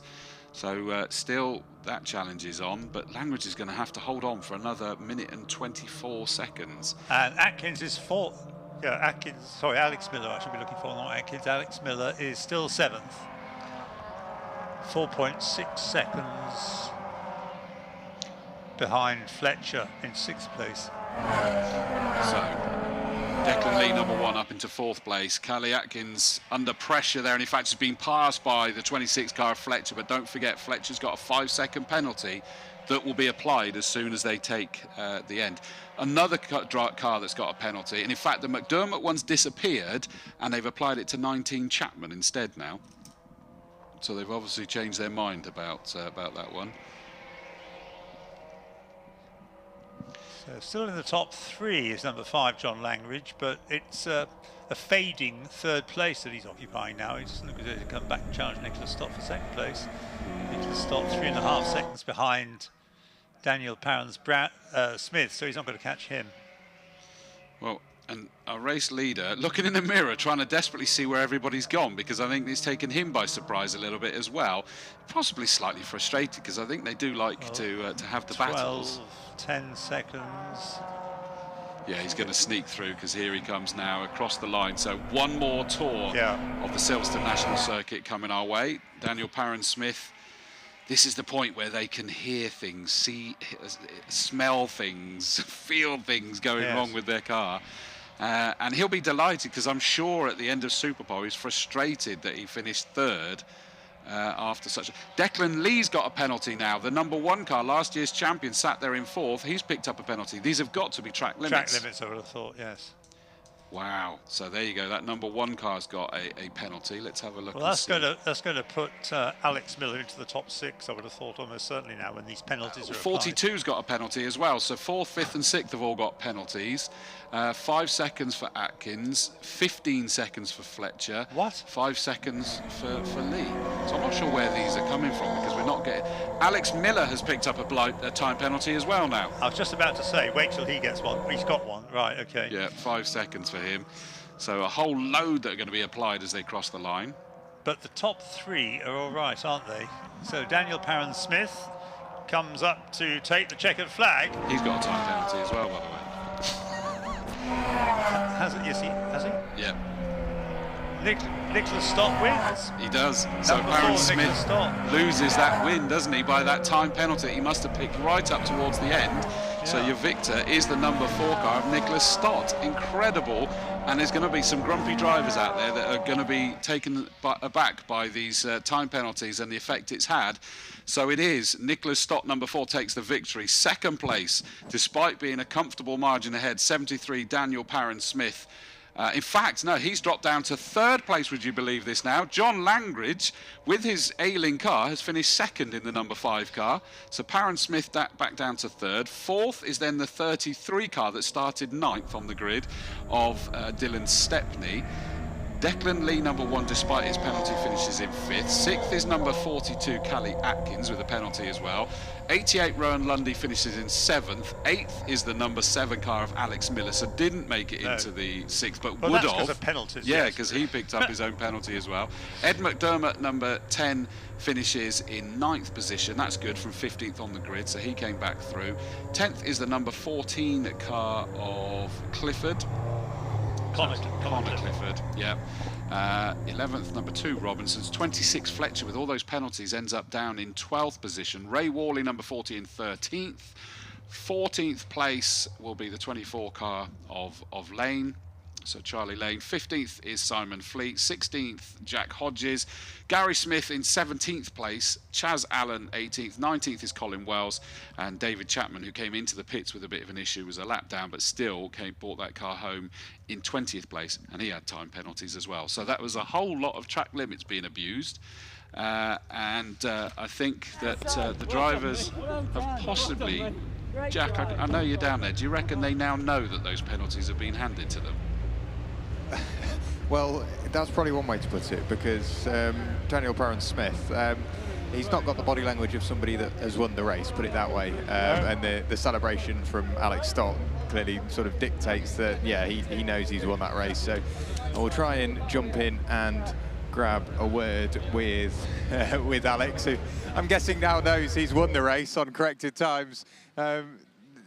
Was that just a case of managing those track limits? Did you see anybody else doing it? Yeah, I think, I mean, they go off after about 4 laps, and then it's a case of just keeping the same delta, getting the same lap time over and over. And I just picked a sort of lap time set. I was doing a 109.8 and just tried to stay at that the whole way through. And that meant the tyres were, you know, had more life in them at the end. And I think that's how I got John, because his tyres went off a bit and I was able to catch him, pass him and pull a gap. So yeah, over the moon with that, yeah. And obviously another race later on today. Are you going to try and manage the tyres better there, or are you going to be a bit more aggressive as it's the last one of the day? Oh, it depends whether or not I'm fighting for a place. If I'm out front, then I'll take it easy, look after them, make sure I've got a good lap time at the end. If I've got someone to battle with, then no, I'll be going aggressive. I'll be going for that win. Great stuff. Congratulations on the win. We'll wander over and grab a word with Dan Perrin-Smith, who is here now. Do we have Dan here? Yes, we do. Dan, P3, whilst it was P1 on the road, unlucky with track limits, I'm assuming, on those penalties. Was that something you were maybe aware of during the race? Yeah, I don't know. I mean, my four wheels weren't off, but apparently you can't have 2 wheels off, so I didn't really know that, to be honest, but it is what it is. I'm happy with the pace, so I think in the second race we can definitely get a lead and hopefully actually win it on the road this time, so yeah, it was nice. And obviously, you know you've got the pace to win a race. It's just about sort of putting 2 and 2 together. Is that the plan for the rest of the day? Yeah, 100%. I mean, you know, I managed to get away there, and then John dropped back, so it was lucky for me. But yeah, the toe's massive, so it's a lottery in the second race. But we'll see how it goes. Great stuff. Best of luck for the rest of the weekend. We've got John Langridge over here, unfortunately with his back to us. John, can we grab a quick word? We'll get you in front of your car. It's a nice shot there. So obviously P2 on corrected times. That's got to be a good motivator. Whilst it wasn't on the road, it could have happened to anyone. Yeah, well, it was very nice to start the year off with a solid second place there. Had a slight problem with my engine stopped revving at one point, so something to look into in a minute. But otherwise, the car was flawless, thanks to Terry, my dad, everyone at Miller Motorsport, and the backing from Cambridge FD and Hardline has got me here. So happy days. And obviously, apart from the mechanical issue, is there anything else you're going to change? Maybe with the setup, maybe pressures, anything like that? Possibly. We'll see what the weather does. It is warmer than yesterday, so the times are a bit slower than we had in testing. But hopefully we'll get it sorted and I'll be able to give these boys a good run for their money. Great stuff. Best of luck for the rest of the day. But they're all the drivers we've got down here in the pit lane, so back up to you two in the comments. It's a change, Jack, to let you know, because Perrin-Smith wasn't third. He's down into 7th place, and we got Stepney, 33, finishes third now instead. So... yeah, he won't be down there. He won't be. Well, actually, the car is there, and I can see, Jack, that it's being pushed back towards you. Do you have that driver, or is it just the car that's coming back? Got the... Sorry, just had to wait for the mic to turn back on. I think we've got driver and everybody here. We may be doing a podium as well. The gates were previously cable tied, so I couldn't get up onto the podium, but I'd imagine we will be getting a full podium in a minute. Yeah, so you say it's Dylan Stepney that's now by 3. Yes. Correct. The 33 Dylan Stepney is in 3rd place because Perrin-Smith ended up down in 7th place in the end with 15 seconds of penalties. We've got the Sports 2000s coming out as well, so Jack, butt in when you can, but we've got the 2-part grid with 10 seconds between them. The classic Sports 2000s, or historic Sports 2000s, being the second later grid to set off. But the front row, Michael Gibbons, number 1, the champion, and number 82, Ben Cater, on the front row, side by side. Second row, 117, Colin Peach, number 50, Steve O. 117 and 50, row 2. Row 3 is 26, Tom Stoughton, and 77, Tony Barwell, 26 and 77. Row 4 is 40, Tim Tudor, and 48, Andy Chittenden, 40 and 48, row 4. Row 5, 44, John Eiley, and 25, Josh Needham, 44 and 25, row 5. Row 6 is 34, Roger Donnan, and 73, Ash Law. 34 and 73, row 6. Row 7, 111, Grant Gibson, and 88, Peter Williams. 111 and 88, row 7. Row 8, 8, Clive Hayes, and 7, Mike Turner. 8 and 7, row 8. Row 9, 55, Rafe Hickson, and 9 Andrew Butler, 55 and 9 row 9, row 10, 28 John Owen, and 55 Bryn Tootle. So 28 and 54 row 10, row 11, 16 Richard Cook and 14 Adrian Ridge, 16 and 14 row 11, and at the back number 36 Rollo Tomasi number 36. Then there's a 10-second delay, and then the second grid goes of the classic or heritage cars. 67 Gavin Wills and 37 Will Scriver, 67 and 37 row 1, row 2 is 27 Mark Noaro and 17 Clive Steeper, 27 and 17 row 2, row 3 33 Mike Fry and 45 Peter Needham, 33 and 45 row 3, row 4 35 Mark Hobbs and 13 Mike Dodd, 35 and 13 row 4 and row 5 57 Simon Aldworth and 2 David Muse, 57 and 2 complete the grid. Jack, have you got a chance of chipping in? I think he's moved away from there now. They kind of went up and did the podium, and I think we had the correct drivers. Did they have the correct drivers up there in the end? They did have the correct drivers, but what the Miata Trophy are doing is literally just a quick presentation. They don't want anything over the P8. They're just doing it nice and quick, get the photos for the social media and go from there. Fabulous, but that was all sorts going on with that one, wasn't there? Goodness me. Yeah, we've only had 2 races so far. Right, sort this lot out. 2 grids.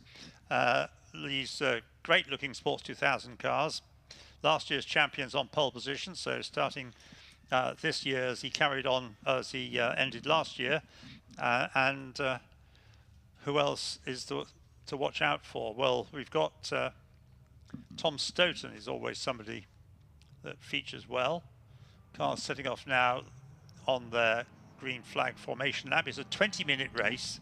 Somebody stopped Roger Donan, possibly. He's got going again now, thankfully. Love the fact that on the screen you'll see Sports 2000 raising awareness for Lyme Resource Centre charity, the LRC, limeresourcecentre.com, and always lovely when we see that championships are raising awareness and everything else for these necessary and wonderful causes. Yeah, among the cars in the historic class, we've got 2 Shrikes, the Shrike P15. Which was very similar to the Aquila. In fact, I think one was related to the other. But they always reminded me of Dougal from the Magic Roundabout. They hug the ground so tightly, and they have that sort of shape, if not furry, of the notorious Dougal. But they are front runners, and one driver who is worth keeping an eye on, he's on the front row of the Heritage Grid, is Will Scriver, number 37, who's very successful in historic racing, son of Michael Scriver, who also was very successful. Gavin Wills, also somebody who's on pole position of the Heritage Grid in the Royal RP37. Will Scriver and Gavin Wills, number 67, is in a Shrike.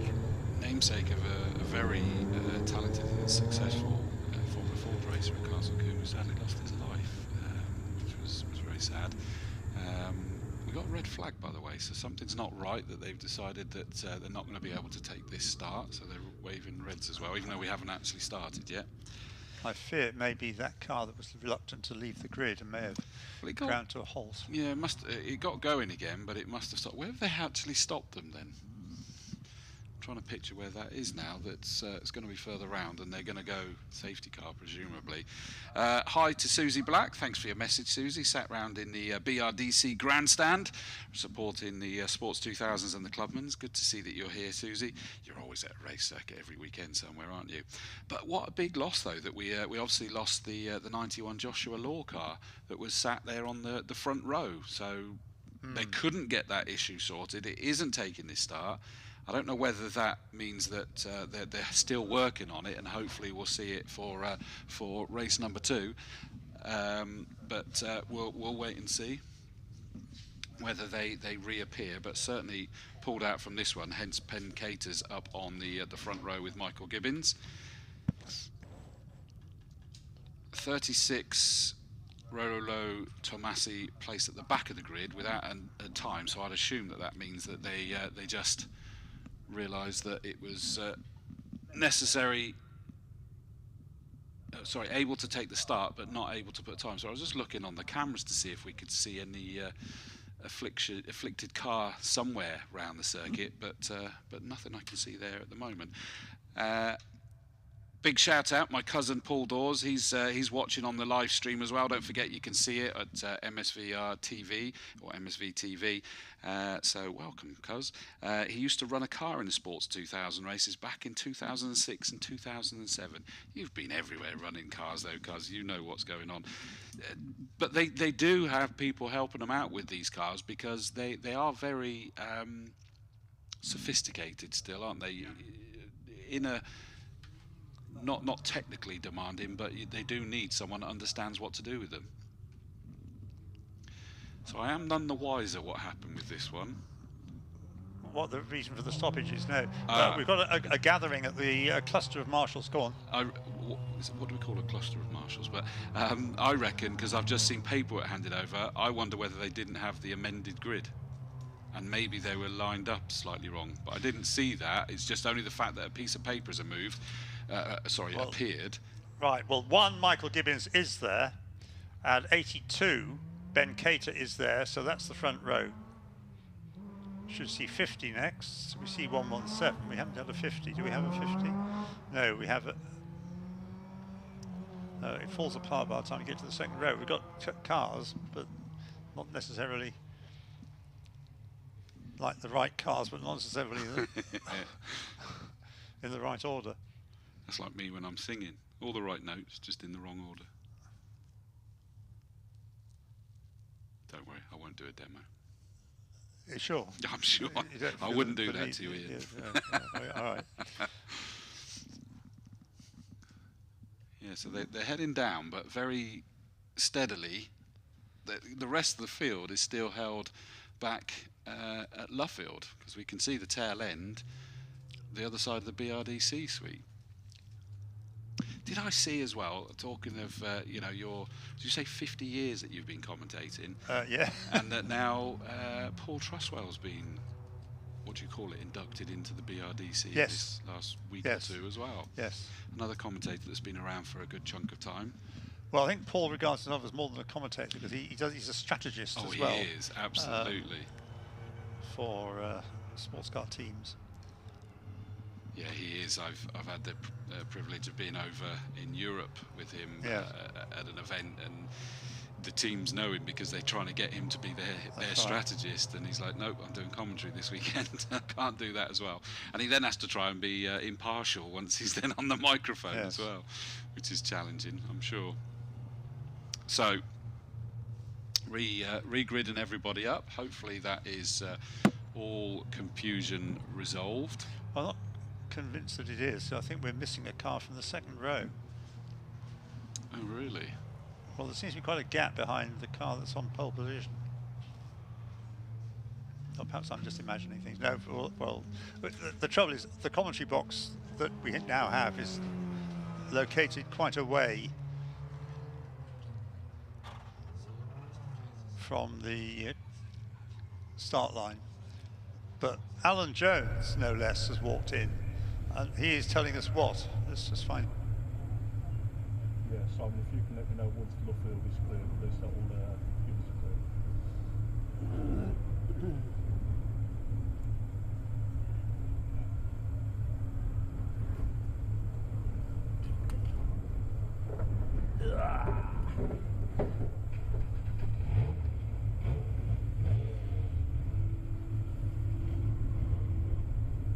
So thank you for the update. So it was, as I had a horrible feeling may have been the case, is that just slightly out of kilter where we'd had revised grids.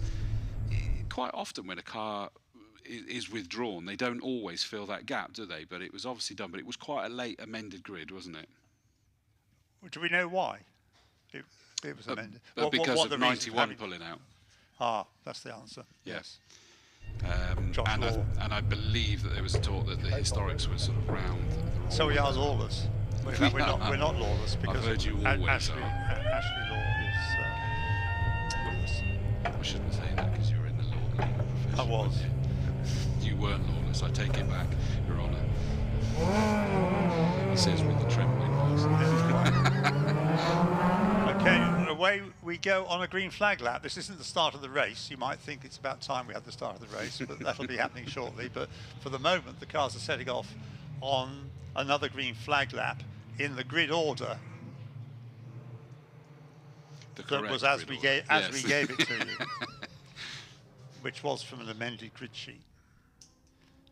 So yeah, 91 withdrawn. Hopefully just from this race. Great to see Colin Peach there, the number 3 car, the orange. Well, I assume it's orange, it might be peachy coloured, and black number 117. He was sort of not sounding happy on his social media about the car not being ready. Yes, he just didn't look happy at all, including in the early hours this morning, still working on it. And he's up there starting in 3rd place, which is also leading his class. So fair play, he's done a good job or he or they or whatever, done a good job to get that car ready. Something tells me this is going to be a Michael Gibbons benefit, I think. He was half a second clear, wasn't he? Yeah, winning the championship last year, not for the first time. He was very quick, and I'm not sure there's anybody who's going to be able to match his pace. Of the shared cars, 40 is Tim Tudor, we understand, in this race. 14 is a 2-driver car. Adrian Ridge, we believe, is in the car for this race. The Barwell's number 77, Tony Barwell. And 27 is Mark Noaro.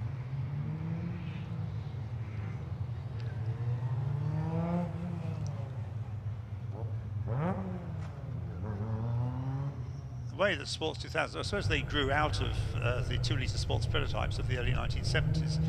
Sports 2000 came into existence in 1975, 76, or was it 77? Mid-70s anyway. And they've now evolved into miniature versions of LMP2 sports prototypes, as I'm glad to see are still racing in this year's European Le Mans series. Even though I think Le Mans itself has dropped them as a category. Well, after all that fun and games, I think the grids look pretty full. Yep, it looks like we're pretty good, and we're in position. Green flag is waved, bit of a breeze making it difficult to wave that flag. Red lights are on, not hanging about here. Off go the lights and off go the field. And there is a 10-second delay for Historic, so don't panic for that gaggle still waiting there. But the rest of the field is off, and they are just about holding the same order. Off go the Historics in front of us, is the noise you might be able to hear. There they go. The 11s that have been screamed by the rest of the field ahead of them, and down we go with Gavin Wills hoping to hold on to that lead, and I don't think he has. It looks like Shriver possibly, well, they're both red, so it's difficult to tell which way round it went. But there is the lead pack heading back up the Wellington straight. I mean, they're going to be reappearing incredibly quick into our sight again, aren't they, these cars? And I reckon that it is Michael Gibbons who leads. Yes. As you said, there was a good chance. I think Tony Barwell, number 77, has jumped up ahead of Tom Stoughton. There is Stoughton in that green and yellow that last year was a very challenging work in progress, and he'll be hoping that it's a little bit on par this time. It's a very different shape to the rest, because that is the gun compared to the MCRs around him, or ahead of him, certainly at least. And it is Gibbons from Cater, Peach O, and Barwell has got ahead of Stoughton, so Stoughton drops down into 6th position at the moment. And here come the challenging Historics, and it is the same order at the front. Gavin Wills from Will Shriver, 67 from 37. But the changes that happen a little bit behind them is that I think that it's Clive Steeper has moved up into 3rd. That's right. Yeah. Shot there of the Shrike of David Muse, number 2, bringing up the rear. Meanwhile, for the lead, it continues to be the reigning champion Michael Gibbons in the number 1 MCR, who leads the way out of Woodcote over the line. The next two doing their best to keep up, but Ben Cater and Andrew Peach still some way back. In 4th place is number 50, Steve O. And behind him is Tony Barwell, number 77, 5th. And 6th continues to be number 26, Tom Stoughton. So we're looking at the moment is that Colin Peach 117 is putting some great pressure on Ben Cater, and in fact, and he was just fainting to sort of let Ben Cater know he's there. Doesn't need to do it because Colin Peach is leading the DB category. That is the Duratec Class B. He is leading that at the moment quite comfortably, to be honest with you. But these are racing drivers; they just love getting involved. Ben Cater is second on the road and in class, so even if he got passed by Colin Peach, it doesn't change things. But a great fight coming down to Wellington Straight, and that is the red number. I missed which one it was then. Is it the 67? So this is the lead for the Historics. I wanted to pause to make sure they'd had to get past one of the Duratec back markers, and it means that the 67 car of Gavin Wills under huge press from Will Shriver, and you predicted that Shriver was going to go well here, didn't you? Yes, well, Will's done a lot of racing in recent years in historic Formula Ford and more powerful cars than that,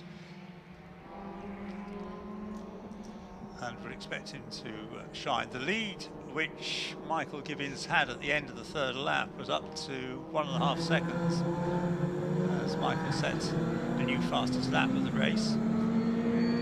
Which is kind of in line with the half a second a lap difference that we saw in qualifying, isn't it? There? Yes. Through he goes, 4 laps in the book already. Such is the pace of these cars. They're already flashing in front of us.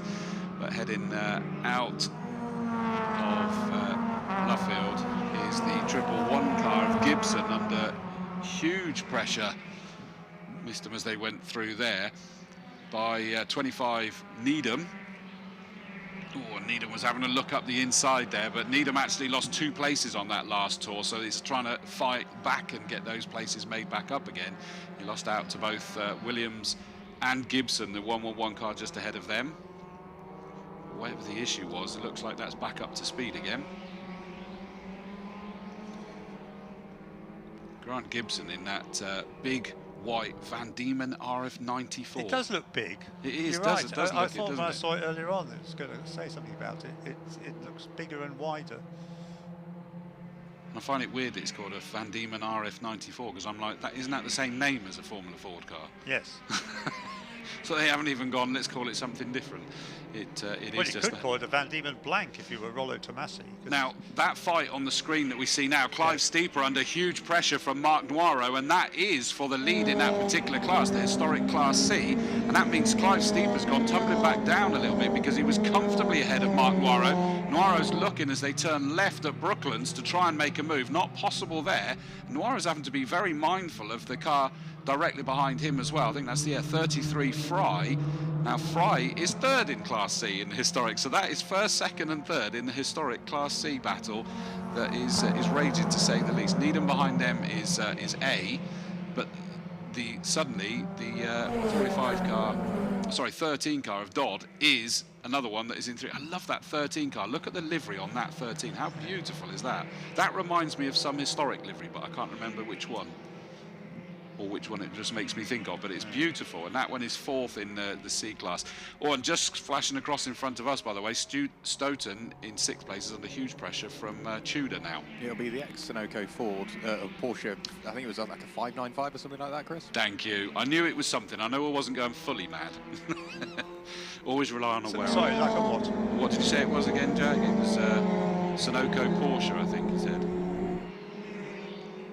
Yeah, just got my mic back on. I'm going to research this now. You've got me thinking about it. I know it was a Porsche. I know it was originally Sunoco sponsored. I can't remember exactly which iteration. 5 springs to mind, but I may be wrong. Okay, cool. Thank you for that, sir.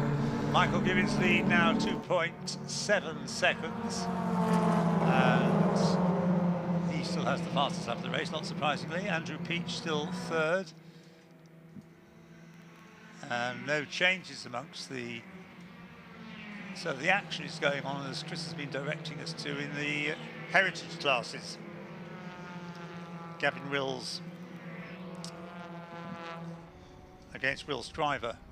Well, it is in two different parts in the Historics. Oh, and we've just had a challenge by the 45 Historic A class, getting past Mark Noiro and then nearly losing it, which has unsettled Mark Noiro, which means that having been challenging for the lead in Historic C, now falls back behind. That'll be Fry, won't it, the 33 car?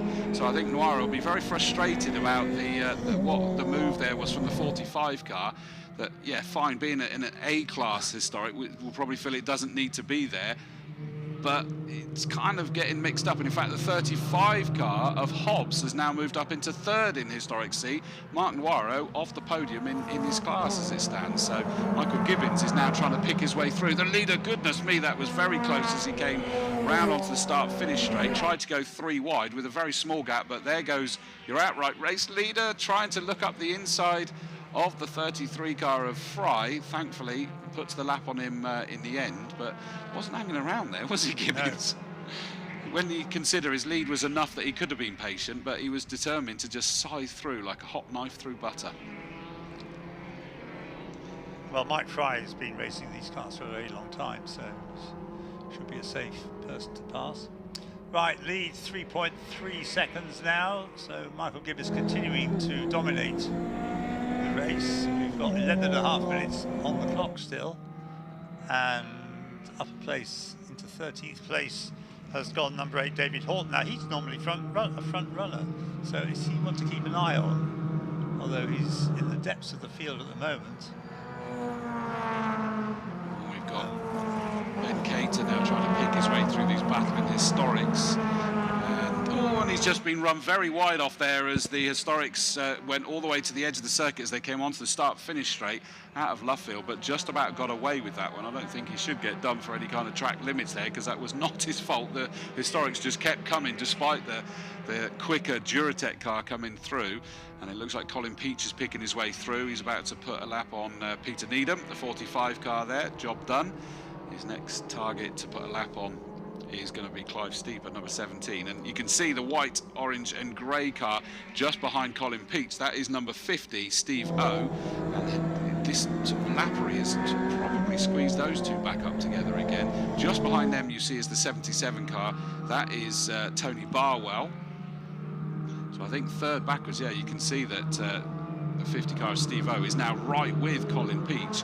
But Colin will hope that now that he's clear of the fighting back markers, he'll just stretch his legs back out again. There goes Tony Barwell, number 77, so that's the lap put on the Historics by him as well. Just picked up a change of driver, actually. Number 8 isn't David Horton, it's Clive Hayes. Oh, okay. He's in 13th place. I think if it was David driving, he would be further up the order. Yes, okay.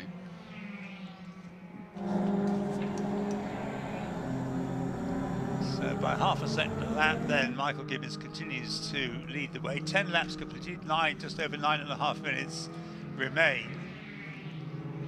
There's the battle you were talking about, isn't it? 67 and 37 there. Gavin Wills and Will Scriver, they were close in qualifying, they're nose to tail now, and in fact this is the best scrap of the race. A spin there for number 14. That's the Ridge way to do it. Adrian Ridge, was it, or Wayne Ridge? Adrian, yeah, it was Adrian Ridge in that one. Quite a harmless spin in the end, thankfully, wasn't it? And he's able to get going again. And someone else that's going across the grass, that's the number 17, Clive Steeper, the leader of the Historic C class. So I'm not sure what happened there. I know that was quite a ferocious battle going on there. Oh, hand up in the air. So the number 14 car, it may have been what looked like a harmless spin, but maybe there's a cause or effect argument there. Is that little whiffs of smoke coming from the back? Yes. Although, is that just a collapsed left rear? Because it looks a bit uncomfortable there on that left rear, doesn't it? I think we're going to see a few changes on that Historic battle then. 45 Needham's got past Steeper. I wonder if that was what tipped him into it. So Fry is now leading Historic C. Martin Noiro back up into second. Remember, he was out of the three. And that's Ben Cater. Yes. Oh, and he's nearly been collected by a car that was behind him. I missed which one it was that nearly collected the front. And he's not managed to get it going. That is just in our view on the exit of Luffield, and he has now started moving again, thankfully. But that's second place. Ben Cater has disappeared down through the order. mean... Mark Gibbons is down to 6th position as well. We didn't see that. Yeah, we did, really. There he is. I hesitate to say it was him because he was the leader, but yeah, he was shown briefly on the screen. He's fully on screen now. So number one is no longer the leader. The leader is now 117, Andrew Peach. Steve O is in 2nd place, number 50, and 3rd is Tony Barwell, number 77. And who's that, number 7? Turner. So that's another car. Someone's into the pits. I think that's the 14 that's just brought itself back to the pits. Yeah, the number 7 car of Turner, that's before he even gets the left-hander. And we've suddenly nearly had a loss there for the 2nd place in the historics. 37, Will Shriver, suddenly got into Luffield and nearly lost it. Now, I wonder if there's some fluid dump there. It looked like a line from the 14 that's come into the pits, and it's all the way behind it. It's fluid. There's too many cars for the losing grip for it to be related to the one car. It must be something on the track surface. Certainly, you could see the line going into the pit lane, and the car we're looking at, it looked like it was spewing some stuff out there. There is another car off on the entry into Brooklands as well, so whatever's gone on, it's clearly starting to affect a few. Yeah, that was the number 7 that stopped at Brooklands. We've got the slippery surface flag basically showing everywhere now by the looks of it, because they're showing it down in towards Copse Corner, and I can't believe that's the only place. So the shuffled order is in the lead is number 117, Andrew Peach. In 2nd place is Colin Peach, I'm sorry. Colin Peach. In 2nd place is number 50, Steve O. Tony Barwell, number 77, is 3rd. In 4th place is number 40, Tim Tudor. In 5th place is 26, Tom Stoughton. And 6th is 48, Andy Chittenden. 7th is 82, one of the spinners, Ben Cater.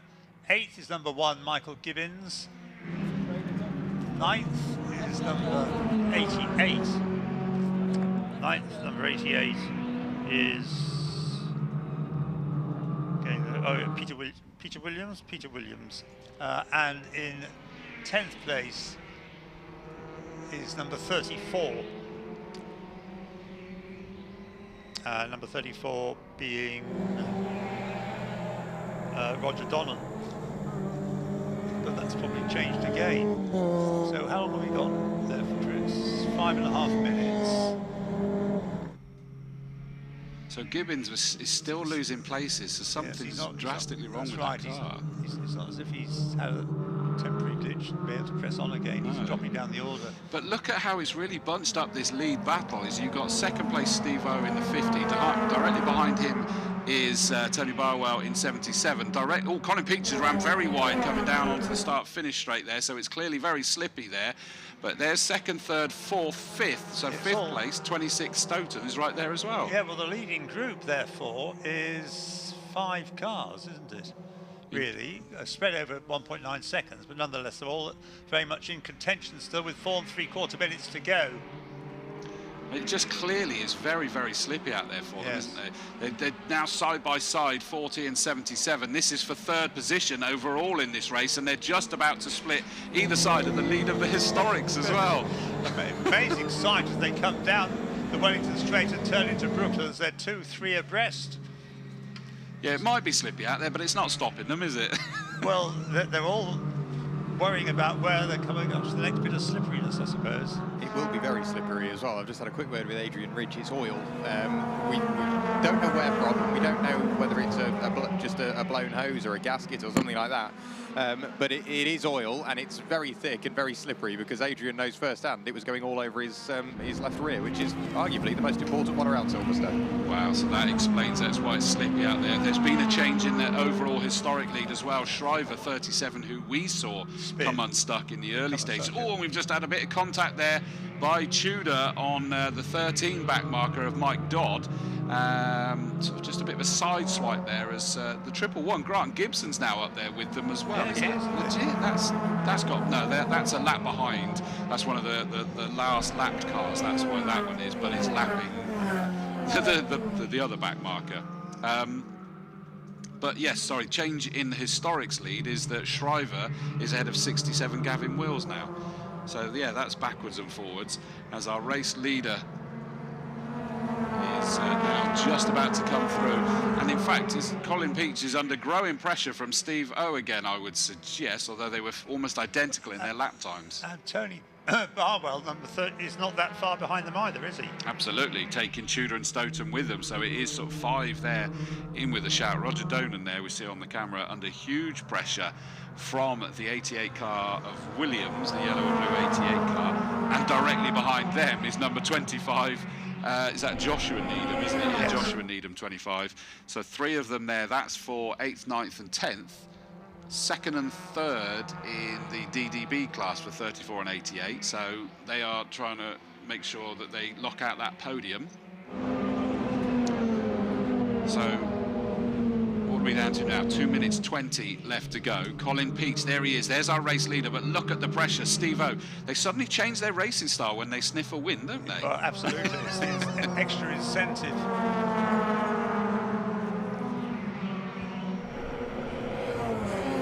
So through go the 2 leaders, separated by 0.6 of a second. And with just under 2 minutes to go, we've got time for at least 2 more laps. The one they've started plus 1 more. Ben Cater has recovered a place. He's up into 6th place now, ahead of Andy Chittenden.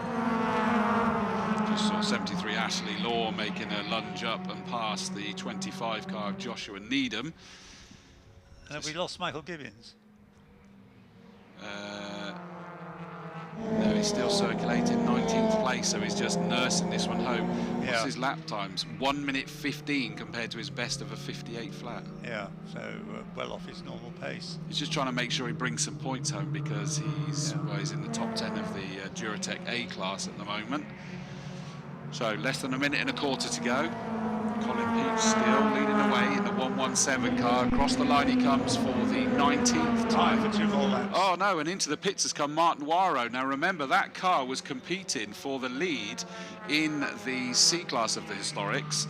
I think it almost took a side swipe, and I think he's got John Harmer down, his teammate and the car sharer, that's just sort of leaning over and having a chat to see what the issue is. So that's a significant car that's out as well. The number 26 car of Tom Stoughton is up into 4th place, managed to get ahead of the number 40 Timothy Tudor last time round. So that is 2nd and 3rd in class.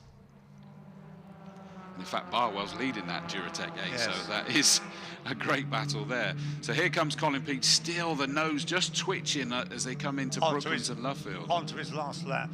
So what he's about to. This time. Yeah. He'll just squeeze another lap out of this. Although he might prefer that he didn't have to squeeze another lap out of it, but he's got a reasonable cushion now. He's got, this is Peach over O, 1.9 seconds. Suddenly the lead has doubled. Well, you notice their lap times are back down to what they were before the circuit got sprinkled royally by fluid, or oil as we now know it actually was. Oh, and Steve O, number 50, desperately diving up the inside of a backmarker there, Clive Steeper, number 17, who sits 3rd in Historic C. But Steve O was not hanging about, presumably knows, but he's under pressure now from Barwell. That's not for class positions, but it is overall. But Steve O in the white and grey car just holding the edge. Got yellow flags at Brooklands. Can't tell what that is. There is a car I'm seeing on the CCTV with smoke coming out of the back of it. We've got the leader then, Colin Peach, coming out of Luffield and Woodcote and up to take the checkered flag.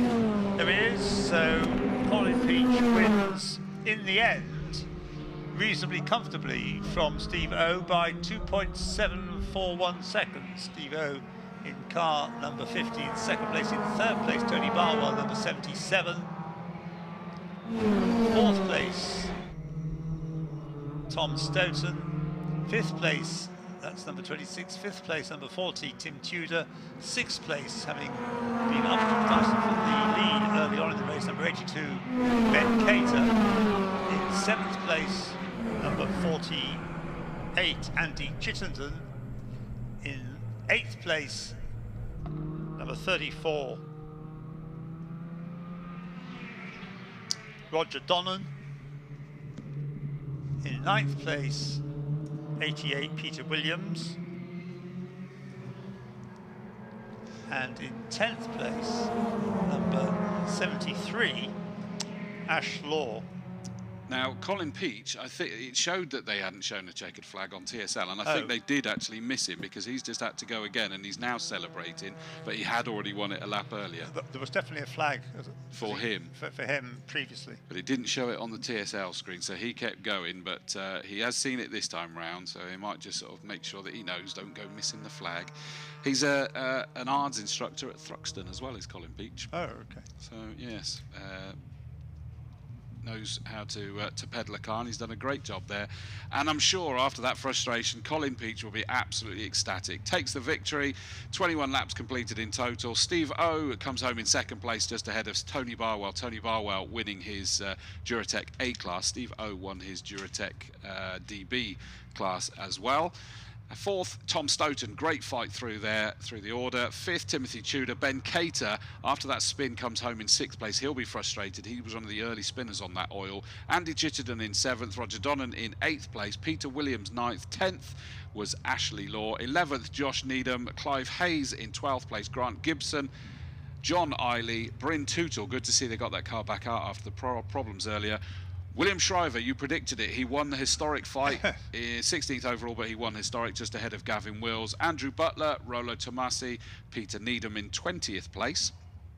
21st, Rafe Higson. Michael Gibbons just about bought his MCR from comfortably in the lead, struggled back to 22nd. Mike Fry, Mike Dodd, Clive Steeper, David Muse, Mark Hobbs, Mark Noiro in the pits, and everyone below that was also a non-finisher. And I think we can hear that Jack's down in the pit lane with hopefully some happy but probably bemused drivers. Yeah, I'm just trying to figure out exactly who we've got. So obviously we've got, I think, winners from all the classes. I'm just trying to... 117 will be with you shortly because he took the checkered flag twice. There he comes now. Okay, it's 37 is there. You've got Tony Barwell.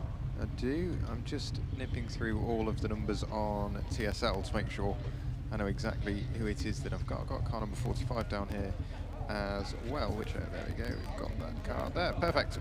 Right, let's try and grab a word with a couple of our drivers. You can see here we've got driver of car number 77, that is Tony Barwell. You might need to correct me unless it's James in the car. We'll just try and get him to turn around. We'll grab a quick word. Sorry, so it seemed like it got rather scrappy towards the end. Obviously, there was a bit of fluid on the circuit, but it all seemed to go your way. Yeah, I mean, it felt hard work from start to finish. It was very tough keeping up at Gavin at the start, and made some right moves around cars coming. We were lapping cars, they were coming past. Managed to stay with him, and then when the oil came out, you know, all bets were off, and just kept concentrating and kept pressing on. And in terms of traffic as well, was that slowly starting to become an issue at any point throughout the race? Well, I think the thing is we're so close pace-wise that any slight advantage, a yellow flag at the right time, a back marker at the right time, anything like that can just give you that bit of time to latch onto the back and try and make a pass. Great stuff. Cheers, Tony. Congratulations. We will try and grab a word with somebody else. We do have Gavin Wills here. Gavin, I mean, bad to say, smile on your face. That seemed to go all right, didn't it?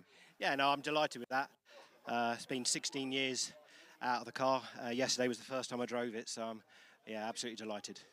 And a win in historic A. What a way to come back into motorsport, eh? Well, I mean, it was just great. It was great to have a nice race with, you know, with the other guys and be at the sharp end. So, yeah, brilliant.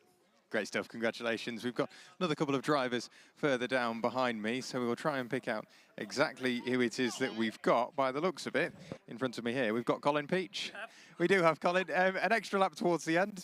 Was it just that the flag didn't come out? It popped up on TSL that maybe you hadn't taken it, so... I didn't even know what was going on. I didn't know what position I was in or anything like that, so...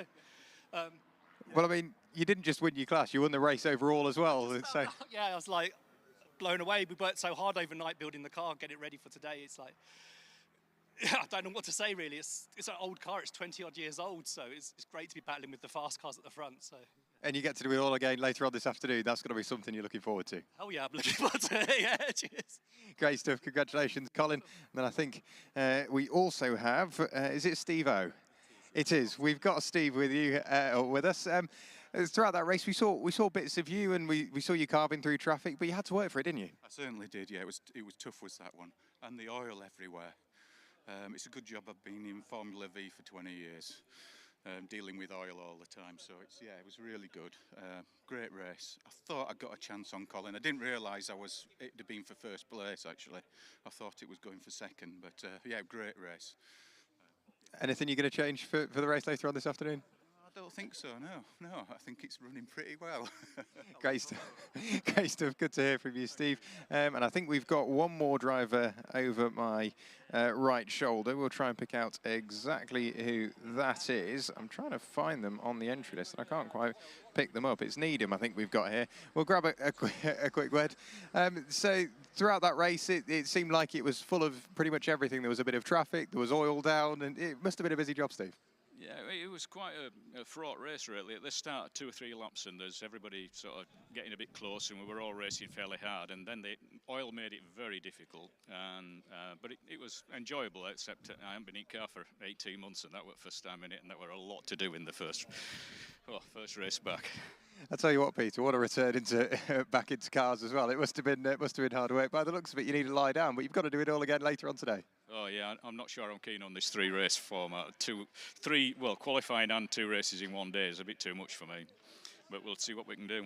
You watch by the end of the day. We'll have to try and drag you out of the car. But I think that's all we've got down here. So back up to you two as we've got another race on the way.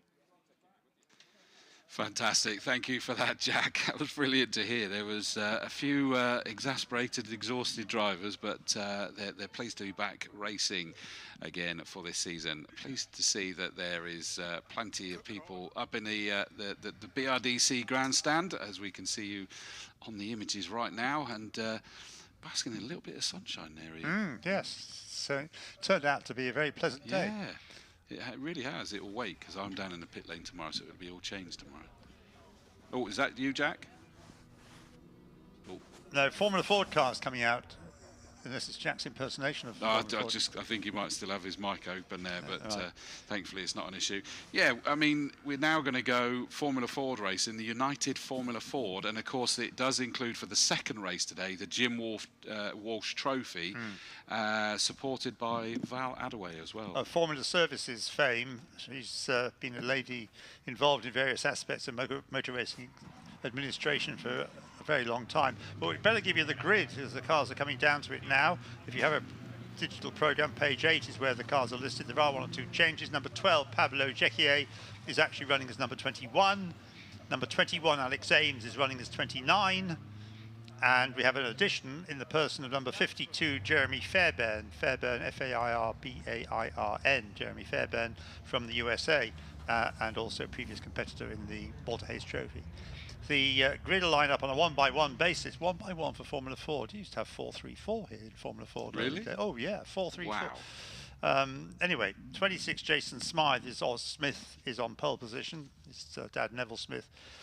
1:1.704 his time, and at the front of the grid on the 1-by-1 basis with him is number 59 Jason Pribill. 26 and 59 first and second. Third is number 40 Andrew Rackstraw, and fourth number 88 Morgan Quinn. 40 and 88 third and fourth. Fifth is 154 Lewis Fox, and sixth is 29 Alex Ames. 154 and 29 fifth and sixth. Seventh is 32 Isaac Canto de Silva, and 8th is number 20 Charlie Mann. 32 and 20 7th and 8th. 9th is 21 Pablo Jequier, and 10th number 82 Ben Cox. 21 and 82 9th and 10th. 11th 52 Jeremy Fairbairn, and number 8 Nigel Dolan is 12th. 52 and 8 11th and 12th. 13th is 17 Klaus Dieter Heckel, and 14th number 5 Adam Fathers. 17 and 5 13th and 14th. 15th is 72 Tom Radburn, and 16th number 11 James Harridge. 72 and 11 15th and 16th. 17th is number 13 Stuart Kestenbaum, and 18th number 50 David Porter. 13 and 50 17th and 18th. 19th is number 14 Gerhard Hausschulter, and 20th is number 77 Chris Sharples. 14 and 77 19th and 20th. 21st number 4 Mark Adkins, and 22nd number 19, who didn't actually get into the qualifying session because of car problems, but has done enough laps to be allowed to start the race from the back of the grid, albeit number 19 Innes Hickman. 4 and 19 complete the grid, which is now making its way around on its formation lap. The circuit will be familiar to those drivers who raced in the Walter Hayes Trophy at the end of last year, the Silverstone National circuit. A driver who finished third in that is the South African Andrew Rackstraw, starting from third on the grid. But Jason Smith, his dad was very quick over the years, Noel Smith, in coming over from Ireland to race in the Walter Hayes Trophy. Was certainly on the podium. I think he may have won it more than once. And Jason now looking to do the same. Jason, we've got two Jasons. That's making it easy, isn't it? Two Jasons on the front row. I'll get it right for a little 59 while. Jason Pribble, that's right. With Andrew Rackstraw, the South African, third. Another Irish driver, number 88, Morgan Quinn, is fourth. Fifth is the first British driver on the grid, number 154, Lewis Fox. And sixth is 29, Alex Ames, a driver well able to win this one as well. And of course, one of the delights of Formula Ford, it's not a single make category. You can have a great variety of makes, and the cars are still unbelievably being made today. So you've got some fairly late model cars. We've got 2013 Van Diemen JL13 and Pablo Jecquier. We've got a 2014 Ray GR14 of Lewis Fox, and we've got a GR20 somewhere, Charlie Mann, yeah, a Ray GR20. So they're still being turned out. They're powered by different engines, some by the original Kent engine, others by the Duratec engine, others by the C-Tech engine. I don't think we have any C-Techs now. They're the 1800s, the 1600s on the grid. And the grid looks to be complete. The last car, Chris Sharple's Palliser, which I remember telling me years ago he bought as a birthday present for himself when he reached the age of 50. Yes, that's right, he's over 50 now.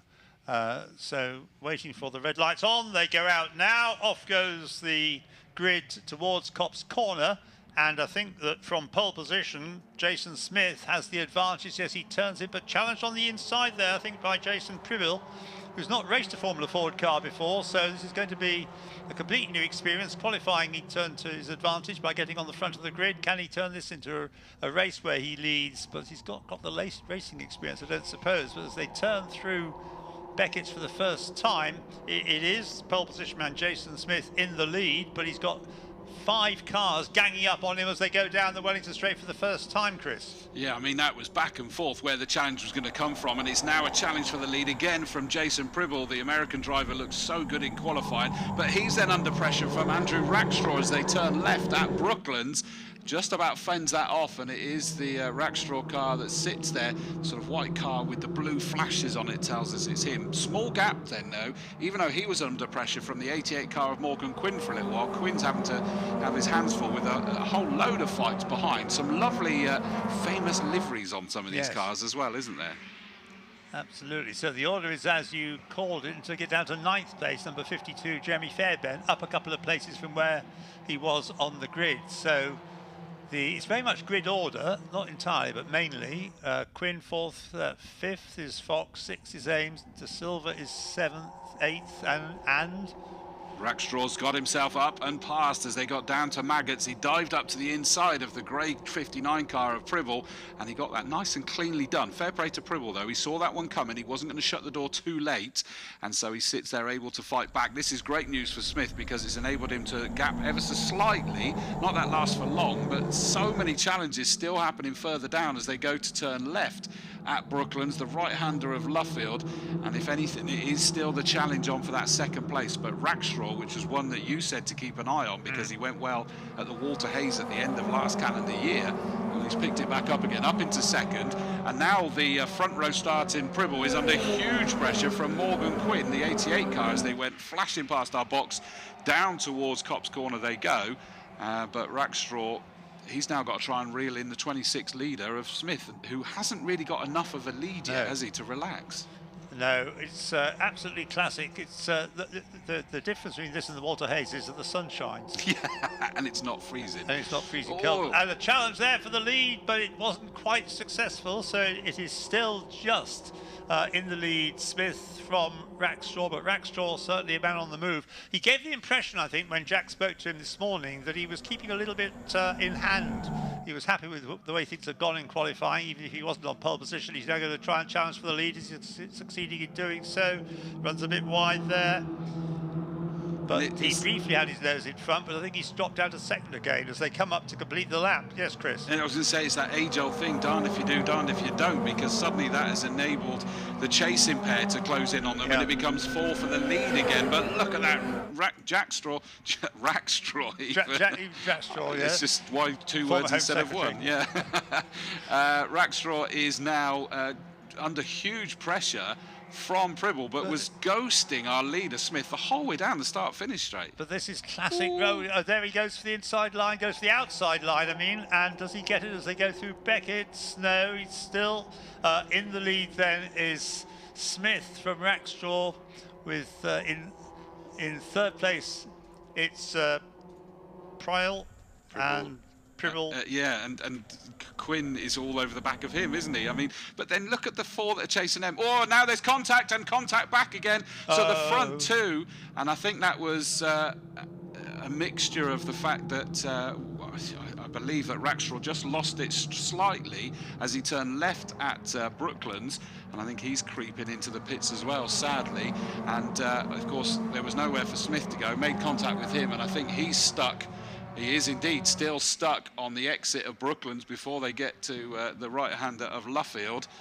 And oh dear, Rackstraw's trying to come into the pit lane as well. So that's suddenly our lead 2 out. Pribble is in the lead with Ames alongside him. Also into the pits has come the number 11 car of James Harridge. So an issue for James Harridge as well. We may have a safety car, haven't we? Oh yeah, we're getting the safety car. Yeah, because it's just stranded there in the middle. There's nowhere for Smith to go, I'm afraid. Which again, it's one of those risks of Formula Ford racing, of open wheel racing in general, isn't it? Well, I think, yes, you have closed wheels and they can make contact with each other, but... I thought there was 2 cars there. I did wonder. That's Quinn as well. So that explains it. The 88 car of Morgan Quinn was collected by the collected car. Yes, so the top 3 have in one fell swoop fallen out of the race. Yep, it is, and I think it was... it's called an accident for a reason, and it looked like it was just one of those situations, to be honest. From you can't be dishing out blame for that, really. No. Describing the sequence of events. So Alex Ames has come through into second place, and Lewis Fox is third, and in fourth place is Isaac Canto to Silva. In fifth place is number 20 Charlie Mann, and then in seventh place we have number 40, Charlie Mann, I've said. Who's after Charlie Mann? Jeremy Fairbairn, that's right. The extra number 52, Jeremy Fairbairn. And behind him is 82, Ben Cox. But now everybody's got to slow down, of course, behind the safety car. We've still got plenty of time left in the race. 13.5 minutes just over to go, but the lead in the hands of Jason Tribbill, and in second place Alex Ames. So it's still wide open, if not between the original drivers we expected to see.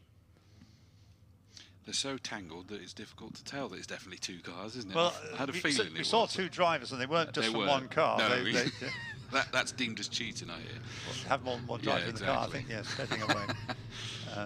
That's taken a chunk out of the side of that car, hasn't it, sadly? So they're going to have to untangle those and then get them out of harm's way.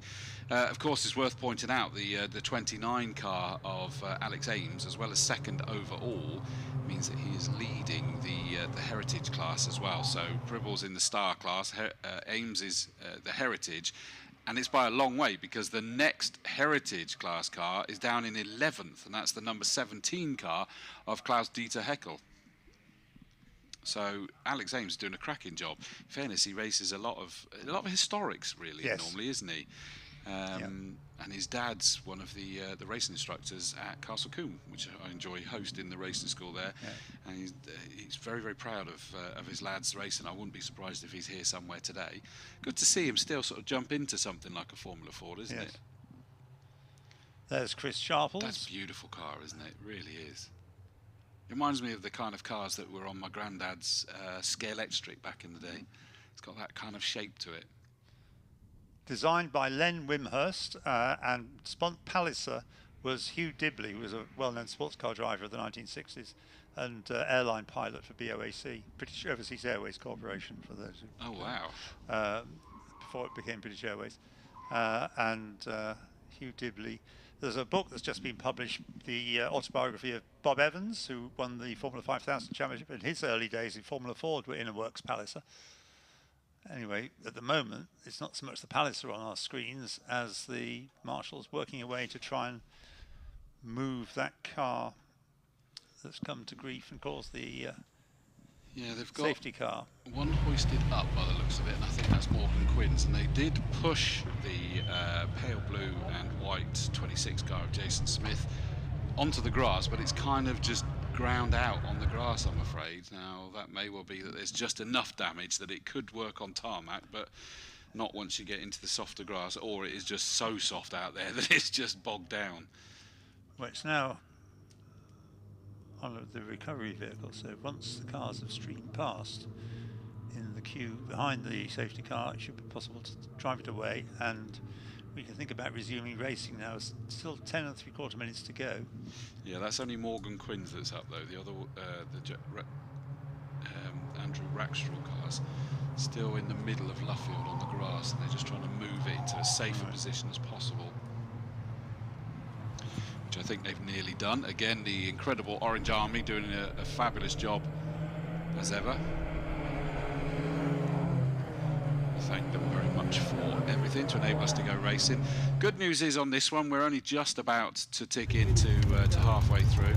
Oh yeah, that's the other thing I was getting, is Hickman sadly into the pits, and whatever issue limited the running of that car in qualifying has limited its running in the race as well. Yes. But again, you know, these are some historic cars out there that no spring chickens. I mean, Innes Hickman's is a 1989 Van Diemen, which I keep thinking isn't that old, and then you go, yes, it is. It's 2024 now. It's a lot. Whereas the 80s, 90s still feel like they weren't very long. That's 35 years ago. I know, it's staggering. Yeah. I'm still not happy that I kind of go, yeah, it wasn't that long ago I graduated university. It's like, yes, it was. It was 24 years ago. I'm not happy. Yeah, the oldest car is, I think, the Palliser I was talking about earlier, the Chris Sharples car from the first period of Formula Ford. Yeah, it was like 1969, wow.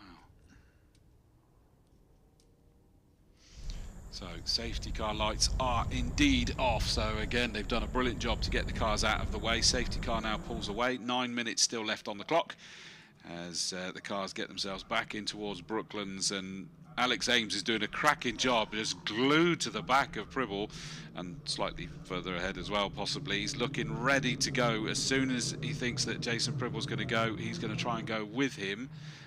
In fairness, the ones behind him are doing a rather good job as well, aren't they?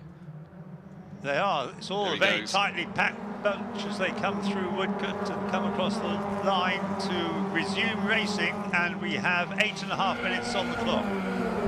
That was incredible, because Jason Pribble, I saw what he did as he was looking in his mirror. Alex Ames has been mugged by the cars behind, but Jason Pribble just saw Alex Ames go to do a zig, and that was the point that he dropped the hammer. So he left him there vulnerable to everybody. Still got the safety car board flashing on the start-finish straight, so hopefully that won't confuse the drivers when they come back round in a moment. But it is a big old gaggle of cars for sort of second or third backwards as they come back down the Wellington straight.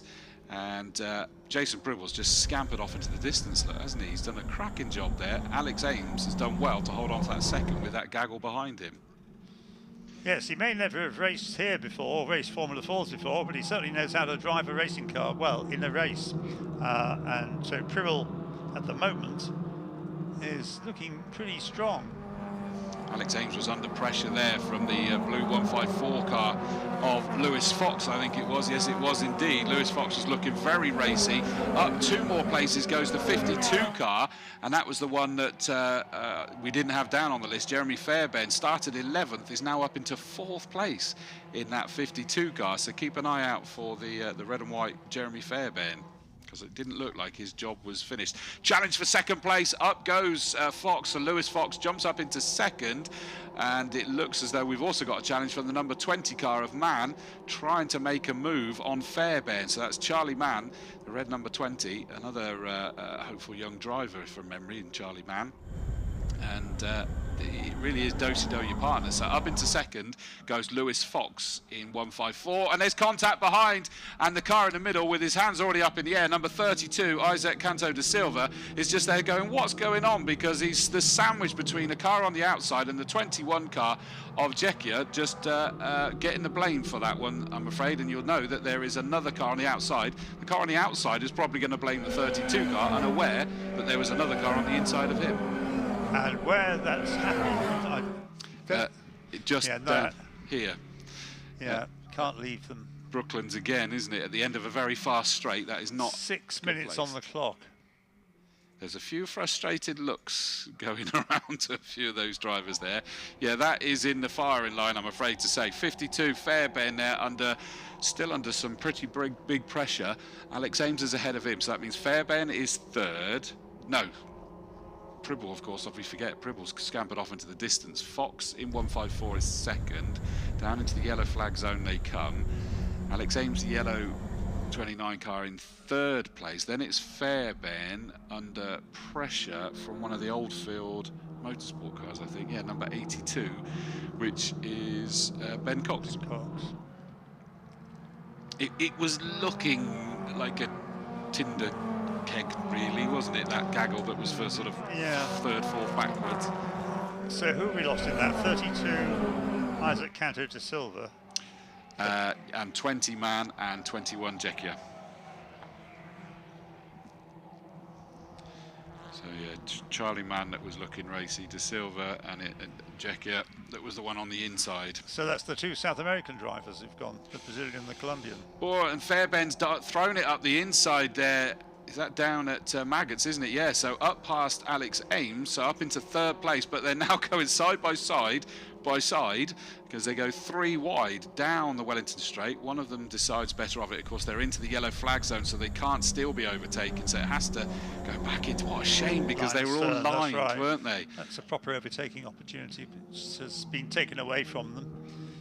And we've got 4.5 minutes. Seen on the screen there is Ben Cox, number 82, in third place. In 5th place. My Foxes and my Coxes. So through they go, and it is still Jason Pribble who leads. Up into second place has come number 154, Lewis Fox. And Jeremy Fairbairn, from some way back on the grid, has come through into third place. Helped, of course, by the opposition eliminating itself in various ways. Alex Ames down to fourth. Oh dear. Red flag. Now, I think there's every chance. This'll be it. And it will be the Luffield incident where they're just not able to move those cars that are in the firing line, still arriving pretty quick. The marshals are there trying to pick up the pieces. It's gravel on the outside, so there's not really somewhere else to be able to move them. What did we get to? 80%. So yes. I mean, 4 minutes is a reasonable amount of time, but 80%, I think they might call that, mightn't they? Yeah. I think that's why they let it run for another couple of laps. Get to that, and then you can call that a race.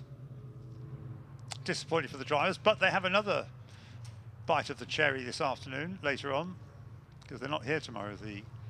It's the later race that will be for the Jim Walsh Trophy. And Jim is here to present the trophy. So that does look like, checkered flag has been given, so it is a victory, although it's completely changing it now because they've come in here at a different order, but that really shouldn't be changing the race order, of course. It will be a victory for Pribble, the number 59 car. We just need the TSL to refresh itself to make sure that we get the order in the way it should be. So I'm hoping that they're going to make it right, because at the moment it's showing Fox, Fairbairn and Cox and Pribble dropping down through the order, which is not the case. at all. He just missed the entrance and had to sort of duck in a little bit later than everyone else. So as they're in the pits crossing the line, it's still registering them.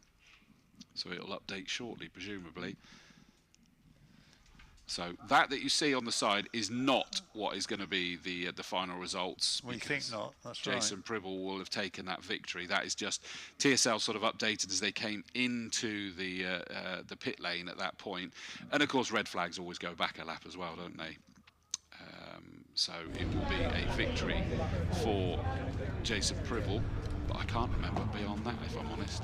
I think it was Lewis Fox. So Jack, it's a question of take your pick, really, because we've got 2 results here. And they need to just work out and go back, because that third place is going to be an interesting one. Another lap, I would have had a go. I'm down here with James Beckett, and he's asking me, and I'm asking him. And I don't think many of us really know exactly which order they're going to. It will be. Here we go. It's done now. Right. 59. Pribble takes the victory. Second is 154 Fox. Third is number 29 Alex Ames, which wins the Heritage as well. And if you wanted fourth, which is third in the Star class, that's Fairbairn. So that's the 4 cars you've got there. So Pribble, Fox, Ames, and Jeremy Fairbairn. Right on the screen now. Okay, perfect. So I've got Ben Cox down here as well. I can see we've got Alex Ames, we've got Jeremy Fairbairn. Unfortunately, I don't think we've got Jason Pribble. We do have the 154 of Lewis Fox, so we'll wander over and grab a quick word with Lewis. I'd imagine Lewis is around here. Have we got Lewis here? Here we go. So Lewis, that's P2. I don't know whether it was aided by sort of what was going on out on circuit at the moment, but you were doing something right, because you came out of it in P2. Yeah, I'd say so. We were kind of in a good position, but obviously the little accident there helped us a bit, and then the late red flag has probably helped us a bit more. But I think we were catching the leader, so yeah, not too bad really. And of course, you've still got another race to go. Is there anything you're going to change? Because in theory, you're starting on the front foot now. No, we'll carry on as we are. I think might put some tyres on it maybe or something. I don't know. Yeah, be all right. Great. Great stuff. Congratulations on P2. If we spin around, we do have Ben Cox here. We'll grab a quick word with Ben. Ben, obviously, you've been racing these for, what, 2 years, 2.5 years now, almost 3, how would I imagine? This is the start of the 3rd season for me, so. Yeah, start of the 3rd season. You know what you're doing. You've got to be pretty happy with how race 1 has gone. You've still got race 2 to go, but you started the day right. Yeah, it's mainly surviving chaos. I think that's the first part, get through a race weekend to make sure you get to the end of the race first. To finish first, you have to finish first. Yeah, it's a bit tactical moves, trying to get myself out of trouble and come home with P5 from 10th on the grid, so I can't complain too much about that. Well, if you do the same again, you'll be looking all right for race 2, right? Well, I'd like to do that. That'd be a great idea. Great stuff. Congratulations. Best of luck for the rest of the weekend. I'm going to have to spin that way because I think we've got another driver over here. We've got to try and pick out exactly who this is. Do we have Jeremy or do we have Alex? We've got Alex. Obviously, a number change at the start of the weekend left us wondering earlier on this morning. I was 21, and then I got changed to 29, so there was a little bit of confusion this morning, which, never mind, it's all good. Yeah, I managed to do a reasonably good time without a tow, and then I managed to have a good battle with the Dolan cars that gave me a good pull along. So for an old car, she's doing pretty well, to be honest. First weekend's on different tyres that running from the historic tyre to the more modern tyre. Actually gives it a lot more turning and things, so it was good. But the race made a good start. Had a bit of a sat there just thinking, well, I can sit here just about. And then there was a bit of a clash coming together, and I was like, okay, I can get around this one, and then suddenly I'm like, oh, I'm in I'm second. Like this is amazing. I just need to stay here. But yeah, that was a little slippery as well. There's some oil and things that were down through Luffield, so it's choosing your lines and trying to not let everybody else get the run on you. So don't leave the door open, but try and get the maximum exit. So yeah, very happy. Yeah. Great stuff. Best of luck for the rest of the weekend. Great answer there for Alex. I asked him about the number change, and we got all of that. So great to hear from our top 4 in the United Formula 4 Championship. Back up to you two. Thank you very much for that, Jack. Yeah, sadly is that obviously the officials, the marshals down there are just going to have TSL, aren't they, to see the order that was, and that was jumbled at that point. So it's okay, it's done now. We lost our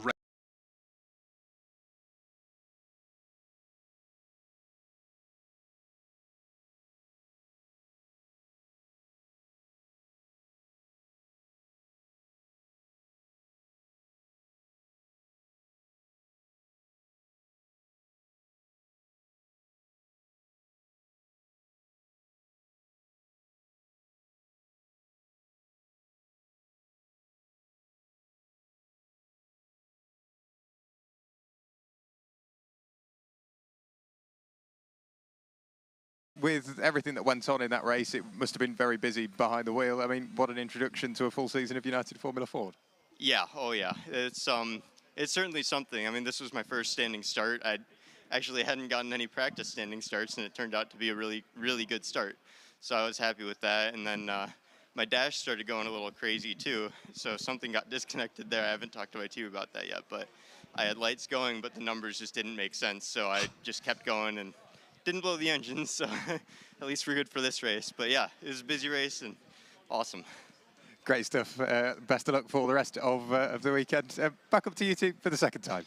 Well done, Jack. That was brilliant. I'm glad that we got to hear from the winner then with that American accent. And like I was about to say, is that you picked him out as someone to keep an eye on, didn't you, at the beginning? And he's delivered. I know there was the incident at the beginning, but he was always going to be in there. He was up there, yeah. Yeah. Right, got our only rolling start of the weekend will come today.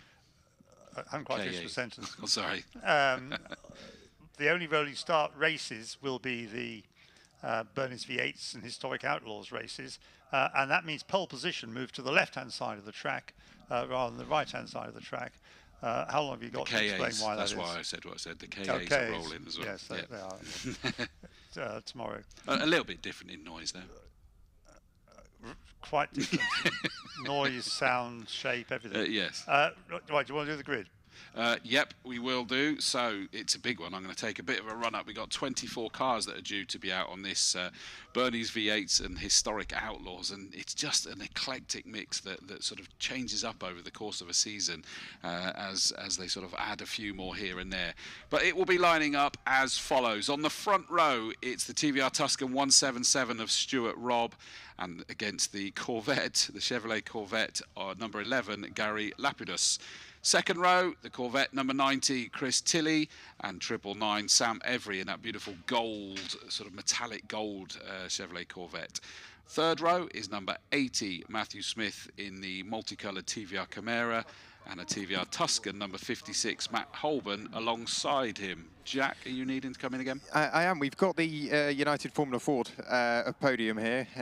So we've got already, by the looks of it, yeah, we've got trophies and bits. We've got Val Alloway obviously providing the trophies as well. So in third place, we've got car number 21, Alex Ames. 29 now. Good. Yeah. So Alex Ames up onto the podium, handed his trophy, over the moon with that. Second overall driver of car number 154 in his Ray, it's Lewis Fox. So again, Lewis just up onto the podium, trophy being presented. And even after a little bit of confusion, onto the top step of the podium after his first standing start, Jason Pribble.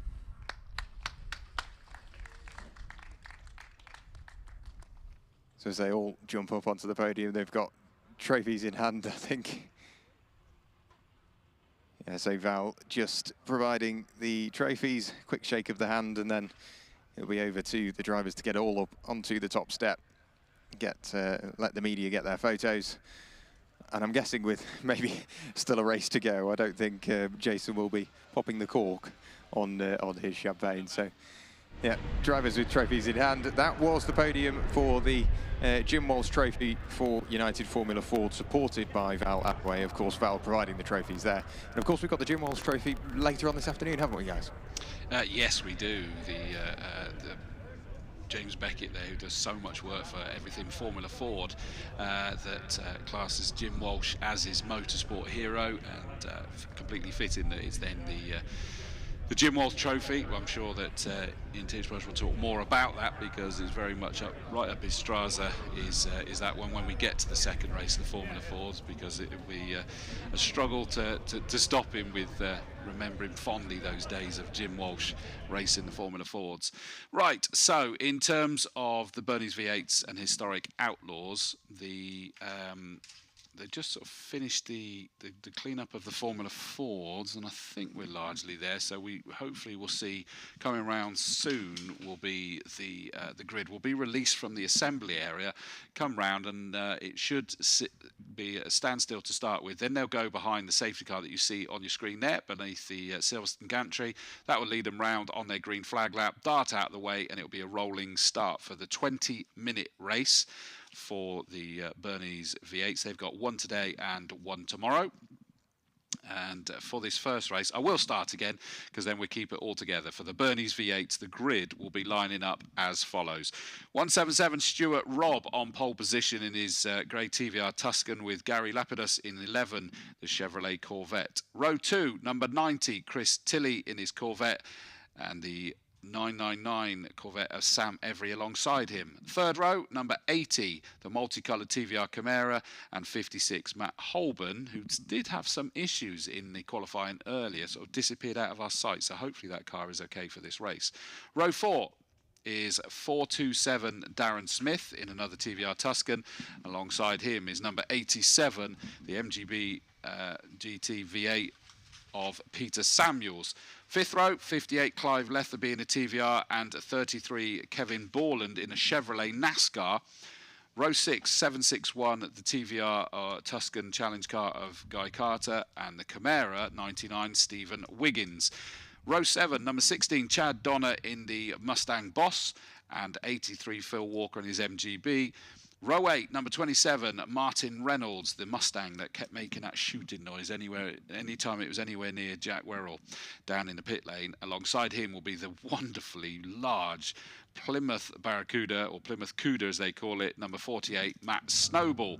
Row 9, 77 Tim Brook and 151 Jason Andrews, 302 Simon Roos and 575 Bruce Carter on row 10. Row 11 sees 47 Grant Thompson and 74 Peter Carter, and then on the 12th and final row, number 6 Bradley Jones Chapman and 25 Bill Thompson.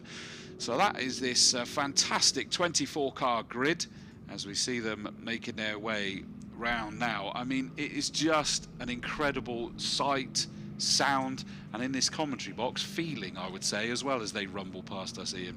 Well, yes, it's the nearest you get to how Formula 5000 used to be, which was single-seaters rather than touring cars, but they had, when you used to have the full grid and there was no silencing on the cars in those days, and the world did tremble around you.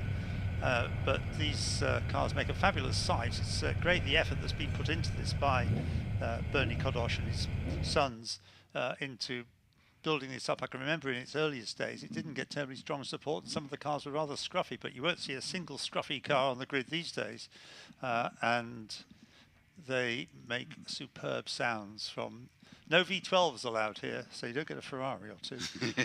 They're all V8s or one or two four-cylinder cars, like the Porsche 911 actually is a non-starter, Rob Holliman's car.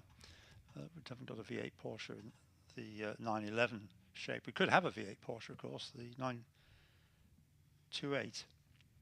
Right, the last car coming into position. They'll then set off on a parade lap behind the pace car, and then that'll peel off at Luffield, and the cars in good order will maintain their order until they get to the green light goes on as they come across the start line, but that's at the end of the lap they're about to begin.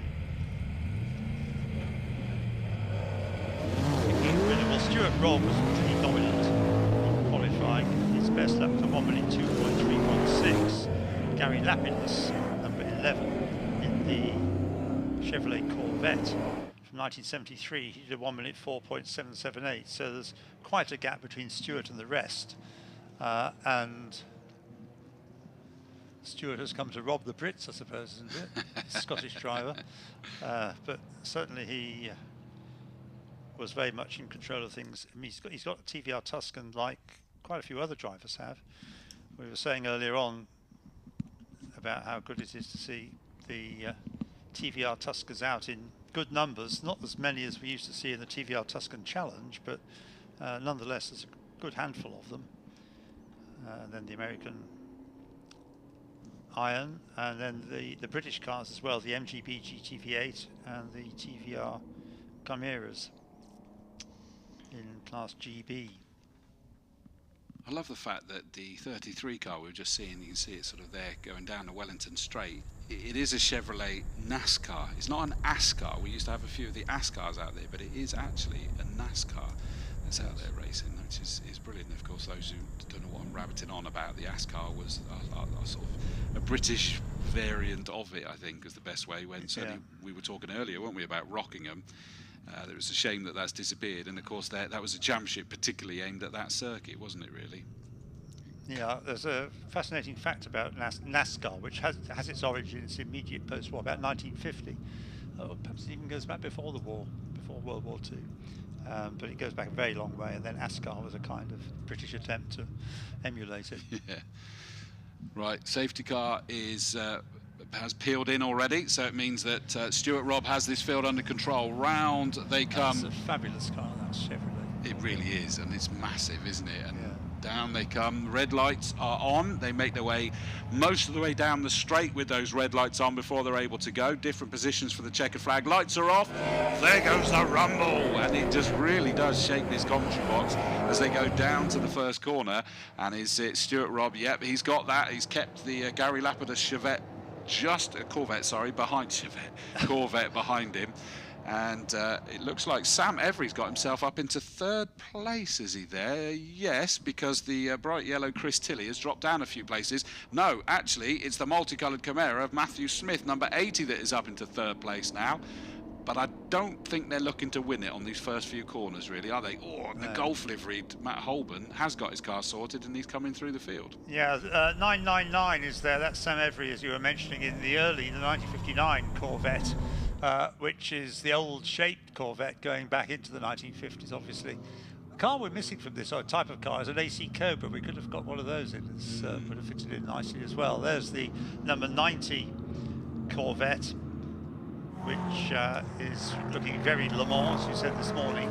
That's Chris Tilley running in Class HM. Through they go then, and in the lead, Stuart Robb. We can take that as red, I think, for the rest of the race. Just enjoy the way he extends that car. Second is number 11, Gary Lapidus, with his Chevrolet Corvette. But at the moment, the camera concentrating on the mid-pack. There's the TVR number 25 of Bill Thompson in the red TVR Tuscan. Cars disappearing over the brow up towards Maggots and Beckett's corners. Yeah, that Bill Thompson started right on the back row, and has already, that red 25 car, got himself up into 14th place from 24th on the grid, so 10 places made up. Into the pit, sadly, is Darren Smith, 427, the blue TVR Tuscan. And we look back and down, Gary Lapidus has lost a place there because the multicoloured TVR Chimera of Matthew Smith, number 80, has got past him up into second. And I was watching that Lapidus car as he accelerated up towards our commentary box, and the front end gets really loose, doesn't it? That's right, yeah. Just the power as it just picks up that front end. It's a wonderfully exciting car to watch. I'm sure it's even much more exciting to drive, but he was teetering on the brink there as he came out of Woodcote and went over the start line, finish line being a bit further back. So through they go. Was there any change of significance in the order? Yes, Tilley up into 5th place ahead of Samuels. Ahead of Samuels, also gained a place, and dropping back a couple of places, Sam Every in the Corvette number 999. Up a place there goes Matt Holborn in the Golf livery 56, although once they get onto this straight, look at the power of Gary Lapidus.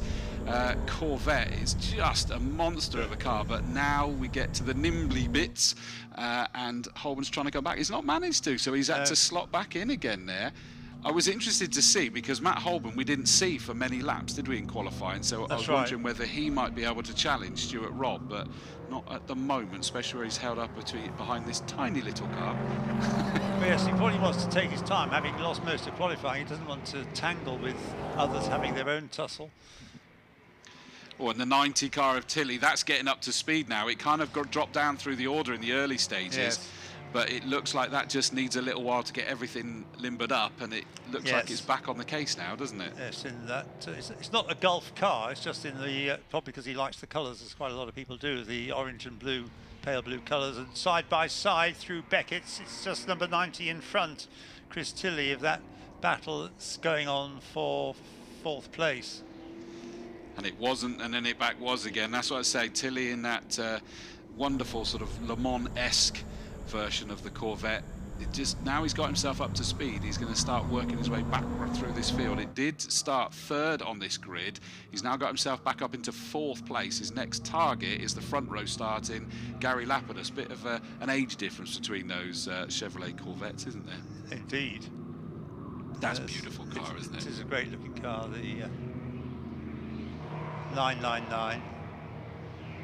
It's where you just look. If you look on the programme, it says number 90 Chris Tilley Chevrolet Corvette, number 999 Sam Every Chevrolet Corvette, number 11 Chevrolet Corvette of Gary Lapidus, and you go, oh, they'll all be the same. They're not even remotely similar, are they? No. They really did change the design. They did not have a type, did they? That's right. In a way, you could say a bit like Porsche, because they had I know the engine was always behind the drive in the Porsche, but there was a lot of different types of Porsche.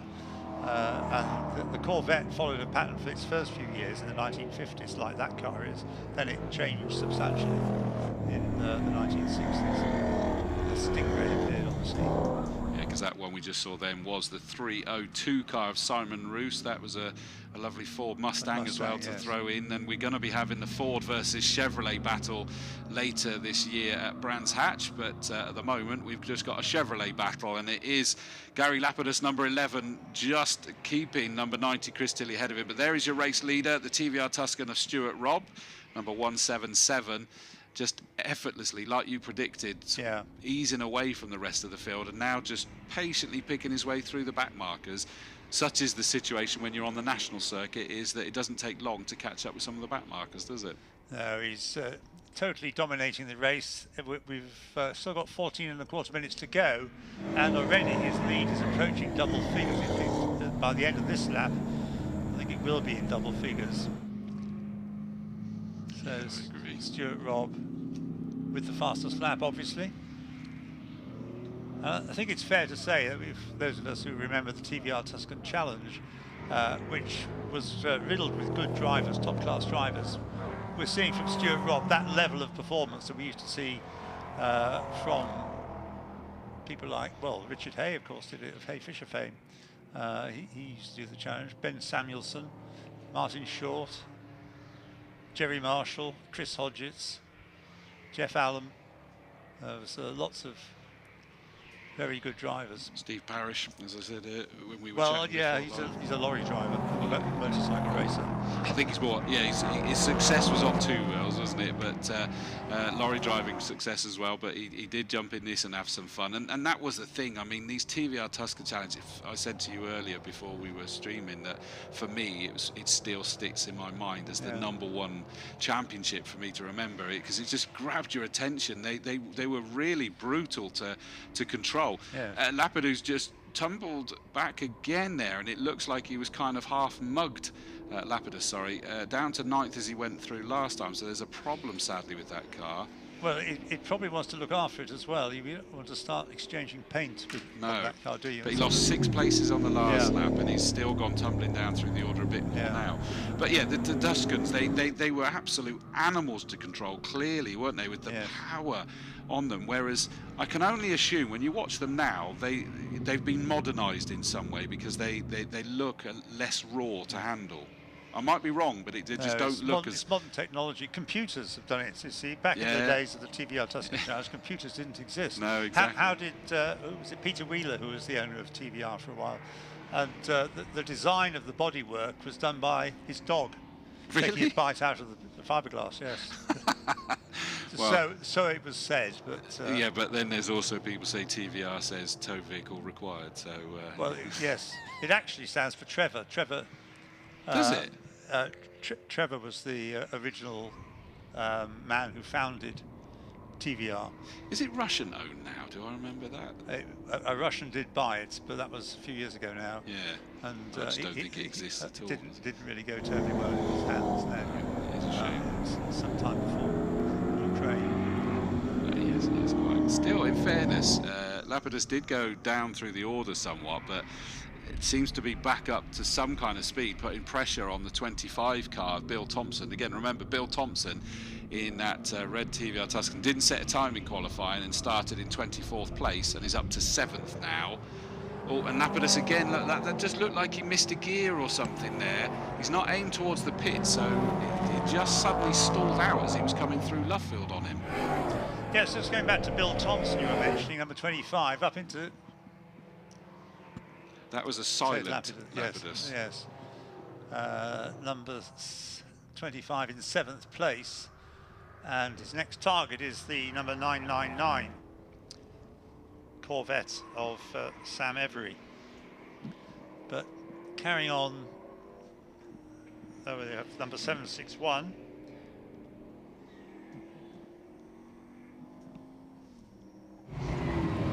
And down the pit lane comes, which one's that? That's the 575 Bruce Carter, I'm afraid, the Maverick.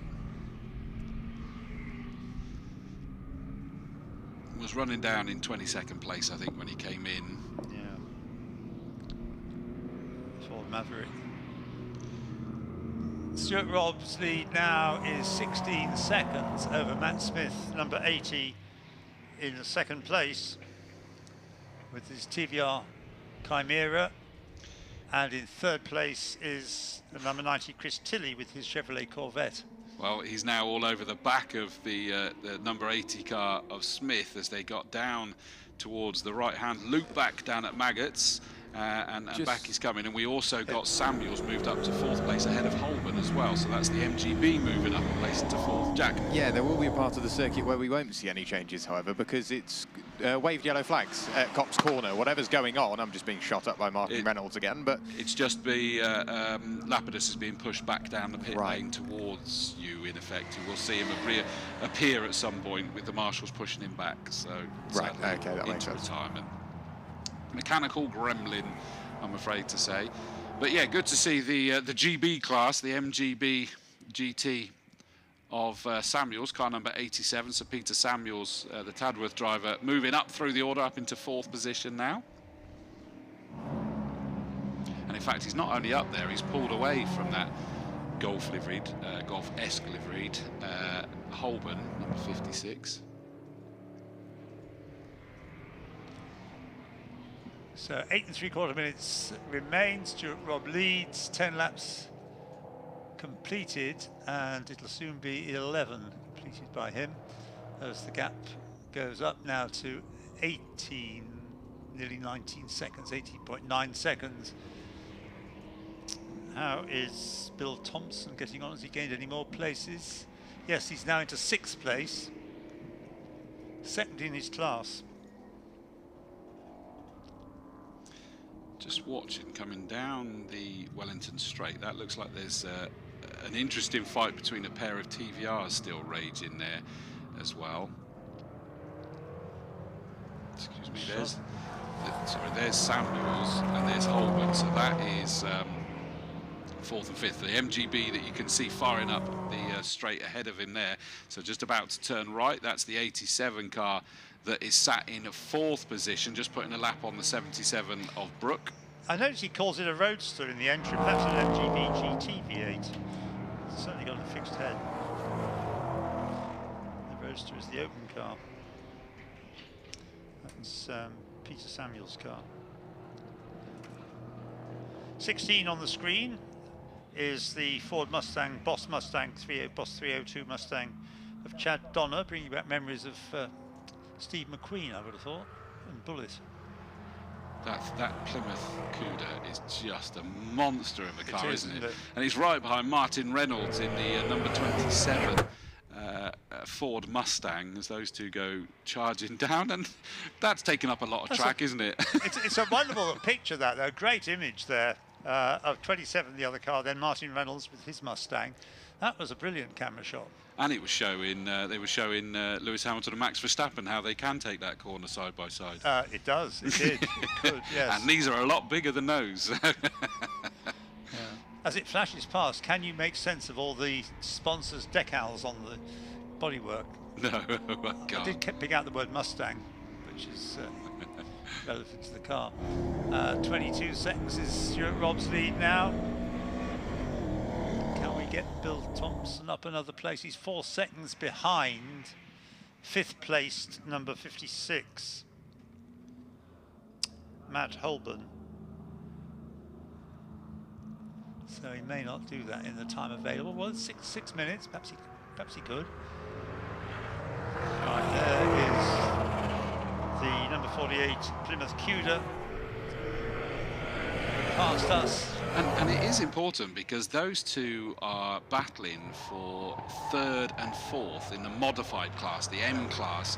So one of them will get, well, I don't know whether they actually get silverware for the top 3 in class, but I would assume so. And so by the 48 car of Matt Snowball making a move past Martin Reynolds, is that he's now got himself a pot. I do think, you can accuse me of being biased, I do think that Silverstone National Circuit, or even the Grand Prix circuit as well, lends itself to racing these sort of cars. Yeah. Take them to most circuits in the UK, and they're a bit too small, but there's space to express themselves. Yeah, I agree, because you'll throw in a lot of the twiddly bits, wouldn't you? Yeah. And you know, and I've seen them around the likes of Alton Park, the Brands Hatch circuit, both of which we love dearly. But you're right, it probably doesn't look quite as good as these, where they can really stretch their legs. And if they run wide occasionally, but they don't do it that often. But you can just appreciate the cars in a more natural habitat for them. Whereas other cars are more suited, or as suited to Alton Park, Brands Hatch. I bet these would be a handful going down through the craners at Donington. Goodness me. The weight transfer will just be trying to take you into the next county.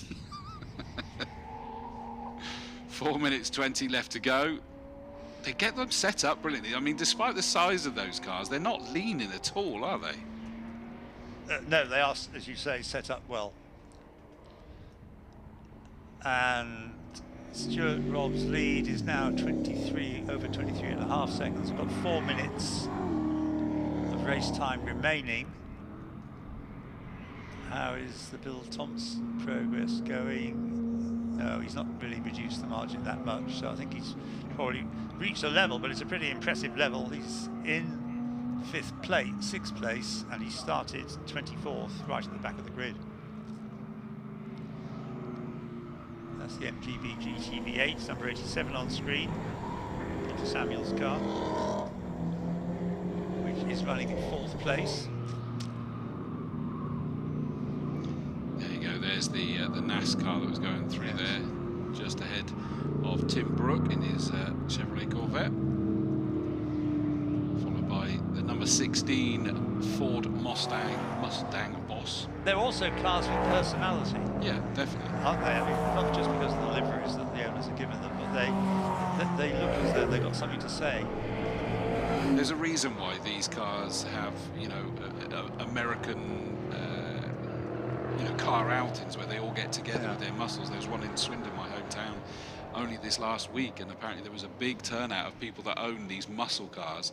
Sort of sat there, you know, in the car park. They had live bands on and everything. But this is what you should do with them, not parade them in. Agreed. Yeah. Agreed. But just to show that there is great love for them. Yes. I agree. Definitely. I want to hear and see and smell them out in places like this. 2.5 minutes to go. There is your race leader, Rob Smith. Sorry, Stuart Robb. Even. I think I was thinking not Rob Stewart. No. It is Stuart Robb in the 177 car, leading away comfortably by. I wonder if he's going to get to 30 seconds by the end of this race. Getting close. It is 2 minutes 10 to go. Here he comes, just serenely going off. He's still having to be careful when you've got those big cars that you know, might not quite see the smaller TVR Tuscan Challenge car. God, he's just, wow, that was a big closing speed on that back mark as he got onto the start-finish straight, and it's to just suddenly jink over to the right-hand side. That woke him up if he would gone into in a trance in that comfortable lead. There is the second place car, Matt Smith, number 80. You wouldn't miss that one, would you? It's always been that multicoloured livery as well. So as he comes through, are we going to see the gap over 30 seconds? 29.915, so it is going to get past that before the end of this race. Yeah.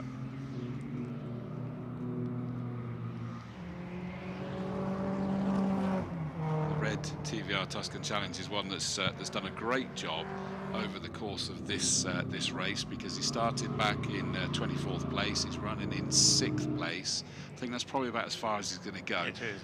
Change for 3rd overall is that the 87 car, Peter Samuels, that blue MGB, is up into 3rd place, ahead of number 90, that more modern-looking Chris Tilley's Chevrolet Corvette. Yeah, more modern looking, but still a car that goes back some years to 1999, that car, Chris Tilley's. That was a very slow lap, 1:11.9 compared to 1:04. By Chris Tilley. Yeah, so I don't know, either he made a mistake, which I'm hoping that's all it was, or he's got an issue and he's nursing that towards the finish. I'll have to keep an eye and ear out for when it comes up and past us. So our race leader is on to his final lap now, 25 seconds to go. Right, so the car that I was looking for, Chris Tilley, down from 3rd to 4th now, is just coming through the Luffield section. I have a feeling it may have lost more places unless that's lapped cars. In fact, it's dropping back even further. It's under pressure from Avery, and he's down to 7th, about to lose out to 8th, so he is nursing that one to the end. Yes, it is very much nursing. He's not fighting to retain positions. The win goes to Stuart Robb, just as you saw there, takes that checkered flag. Such was his lead that we were busy watching the cars in 6th place coming through in front of us. But victory for Stuart Robb. Yeah, very impressive. He's been right from the start of the day in qualifying, and now in the race. It's been an immaculate performance by Stuart Robb. Thank you. I've just had an email from Scott Pucknell that says that car 999 is, let me just make sure it's the right one, Simeon Chodosh. Now, of course, we had 666 as Simeon Chodosh, 999 is Sam Every, and in fact, even on the TSL have got it wrong then, so there's a bit of an issue 666 is... 999 is Simeon Chodosh. 666 isn't even out there now, so I have no idea. I said earlier in qualifying, didn't I? I said I thought that gold car was Simeon Chodosh, but it's down as Avery, and TSL thinks it's that as well. So I'm deleting 999 and replacing the 888 with the 999, and that does it, doesn't it? 666 with 999. So 666 becomes 999. Simeon Chodosh, blah blah blah, St Albans, etc. And 999 is no Sam Every. Correct. So Sam has had every credit in that race, but shouldn't have been. But nobody told us. Thank you to Scott from MSV for dropping me a line to clear that one up. Right, Stuart Robb, 177, takes the victory by 38.25 seconds in the end, ahead of number 80, Matthew Smith. Then it is Peter Samuels, number 87, rounds out your top 3. Holborn in 4th in 56. 5th is number 25, Bill Thompson. 6th, 58, Leatherby. 999, Chodosh, and it does say that on the timing screen now, that it says Chodosh. Well, you told that. Yes, 90, Tilley. 761, Carter, and rounding out your top 10, 33, Borland. So that is the top 10. And I'm hoping, although I've got a horrible feeling, that they've been waved away from stopping the top 3. Second place is stopped, but I think, is that not our race leader that's carried on down? Jack's down there. Did they miss the race leader, Jack? I'm sure that he's down the far end now, but I'm not sure. No, I think, yeah, we unfortunately, we haven't picked up Stuart Robb, unless he is... I thought I spotted him just carrying on down the pit lane. I think so as well, yeah. But we do have Matty Smith with us, so we'll wait for Matty to get out before we jump in and grab a word. The race winner, I believe, is just coming into the pit lane. I thought I'd missed him. No, here he is. Yeah, so hopefully, oh, that's good. Hopefully he sort of flicks his way in, which he does now. And then I can't see Peter Samuels. I think Peter Samuels was the one that we missed. So I could see, just getting out of the car with a big smile on his face. We've got Matt Smith with us. Matt, that was a hard-fought race. It looked like traffic slowly started to become quite an issue. For me, yeah. I think Chris Tilley, it closed him right up on me, and he's got so much power down the straights. So I just had to sort of drive smart and try and hold him up. And then I don't know what happened. He dropped away, and then it was just sort of not slow down, but not push, just ease up a little bit, not too much, and just enjoy it to the end. And in terms of managing tyres, because you've got plenty of power and not really anywhere to put it, go on. The back end just got looser and looser. It was like, oh my God. So that's why I just eased off a bit, try and let them come back. But yeah, I presume I'm second, I don't know. Yeah, P2. Yeah. Congratulations. Absolutely fantastic. Here comes Rob. What's he in? It's just brilliant. Really enjoyed it. Great stuff. Congratulations, Matt. So over this way we do have our race winner, Stuart Robb. He's being congratulated by Matt Smith at the moment. And they must have a great relationship, obviously. I'm sure they might share a little bit of data, being both running TVRs, pardon me. They will, I'm sure they'll share a bit of data. It's great to see smiles on the faces as well, even after a hard-fought race. So we'll jump in with Stuart, who looks fairly comfortable there. That must have been good fun. Yes, it was good. The car ran well. I didn't know where anybody was. I really didn't, so I just had to keep going. I was looking, but I couldn't see anybody, but I wasn't sure. And we mentioned it earlier on today. I'm sure a run down to Silverstone's a fair way for you, but it gives the TVR an opportunity to sort of stretch its legs compared to what I imagine is your local circuit of Knockhill. Oh yes, it's totally different. Silverstone is very flowing, it's fast.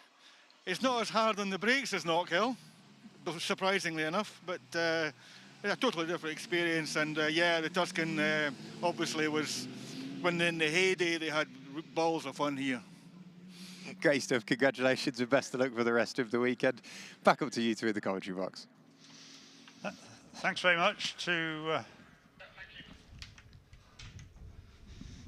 Right, so next out is the Miata Trophy. Thank you, Jack, for that. We go back to Miata Trophy runners. Again, 20 minutes. The car's going up onto the grid. A grid based on the finishing order, which became quite a sort of shuffling, didn't it? As if a pack of Mazdas had been gathered together and they were shuffling them around. It ended up with number 4, Nicholas Stott on pole position, and number 5, John Langridge, alongside him, because they were classified first and second in the previous. We're back to pole position being on the left-hand side of the track, looking towards Copse Corner. Second row, 33, Dylan Stepney, and who suddenly appeared on the scene, kind of out of the blue, didn't he? In the closing stages of the earlier race, and the results. So number 1, last year's champion Declan Lee, 33 and 1, row 2. Row 3 is 42, Carly Atkins, and then number 73, Daniel Parens Smith, 42 and 73, row 3. Row 4, 7, Alex Miller, who came up from the back of the grid but picked up a penalty, as did many of the drivers around him. Some picked up more penalties than others. 7, Alex Miller, and 10, Ed McDermott. 7 and 10, row 4. Row 5, 14, Connor Clifford, and 88, Rowan Lundy. 14 and 88, row 5. Row 6, number 2, John Robinson, and 26, Drew Fletcher. 2 and 26, row 6. Row 7, 40, 4 row, Raymond Worley, and 24, Charlie Lane. 40 and 24, row 7. Row 8 is 55, Simon Fleet, and 28, Jack Hodges. 55 and 28, row 8. The 9th row, 121, Gary Smith, and 48, Chaz Allen. 121 and 48 is row 9. And at the back we've got 6, Colin Wells, and 19, David Chapman. I'll start with him because I think, Chris, you were fancying his prospects, weren't you? Yeah, I think it was certainly a name that leapt out at me a little bit. I wasn't quite sure how high, and he was doing well in the early stages. In fact, he qualified third, was due to start, and was going well. But suddenly something happened during that race, and he did come into the pits. He then went back out again, picked up penalties as amongst many others. But yeah, he's got to work from that back row. It could be interesting to see what he's able to do this time. What is also interesting, Alex Miller. Well, yes, exactly, I agree. 7th for the number 7 car, rather than 25th on the grid, and a 10-second delay. He's going to be starting a lot further up, and he's going to want to barrel through as quick as he can. If you weren't with us earlier on, Alex Miller started the day by taking pole position provisionally for the first of the Miata Trophy races of the day, but then after scrutineering it was discovered that his car, or during scrutineering it was discovered that his car's ground clearance was inadequate, so he was excluded from the qualifying session, sent to the back of the grid with a 10-second penalty, so he had to start, as Chris has just said, 25th, or whatever it was, 24th, 25th, and work his way through the pack. He was doing rather well. In fact, he could have made the top 6. That was, in fact, my prediction, but he ended up 7th because of the penalty that he, like many others, picked up. Daniel Parron-Smith, we thought was in the top 3, but then more penalties were coming onto the screen, and in fact, in the end, he dropped down to 6th place. Declan Lee did a pretty good job. I think he may have even picked up a penalty, but Nicholas Stott was the one who emerged. He was there or thereabouts for the second part of the race, certainly, but he wasn't the favourite. Now, is he going to win this one? I'd suggest it's Declan Lee. Oh, really? No, I'd go for Declan Lee. Well, if John Langridge has got his issues sorted with that car that Biffelis is, he was comfortably in the lead, wasn't he, for a good while? Well, he had to fight for it, didn't he? Yeah, with Daniel Parron-Smith. I think he had a bit of a battle for the first part of the race. But at one point he'd actually built up a reasonable buffer. Yes. Right, green flag has waved. 20 minutes of Miata Trophy racing here to go. It is the Mazda MX-5. Red lights are on, long hold, off they go, and it is a great start from John Langridge there as he fires himself off that line.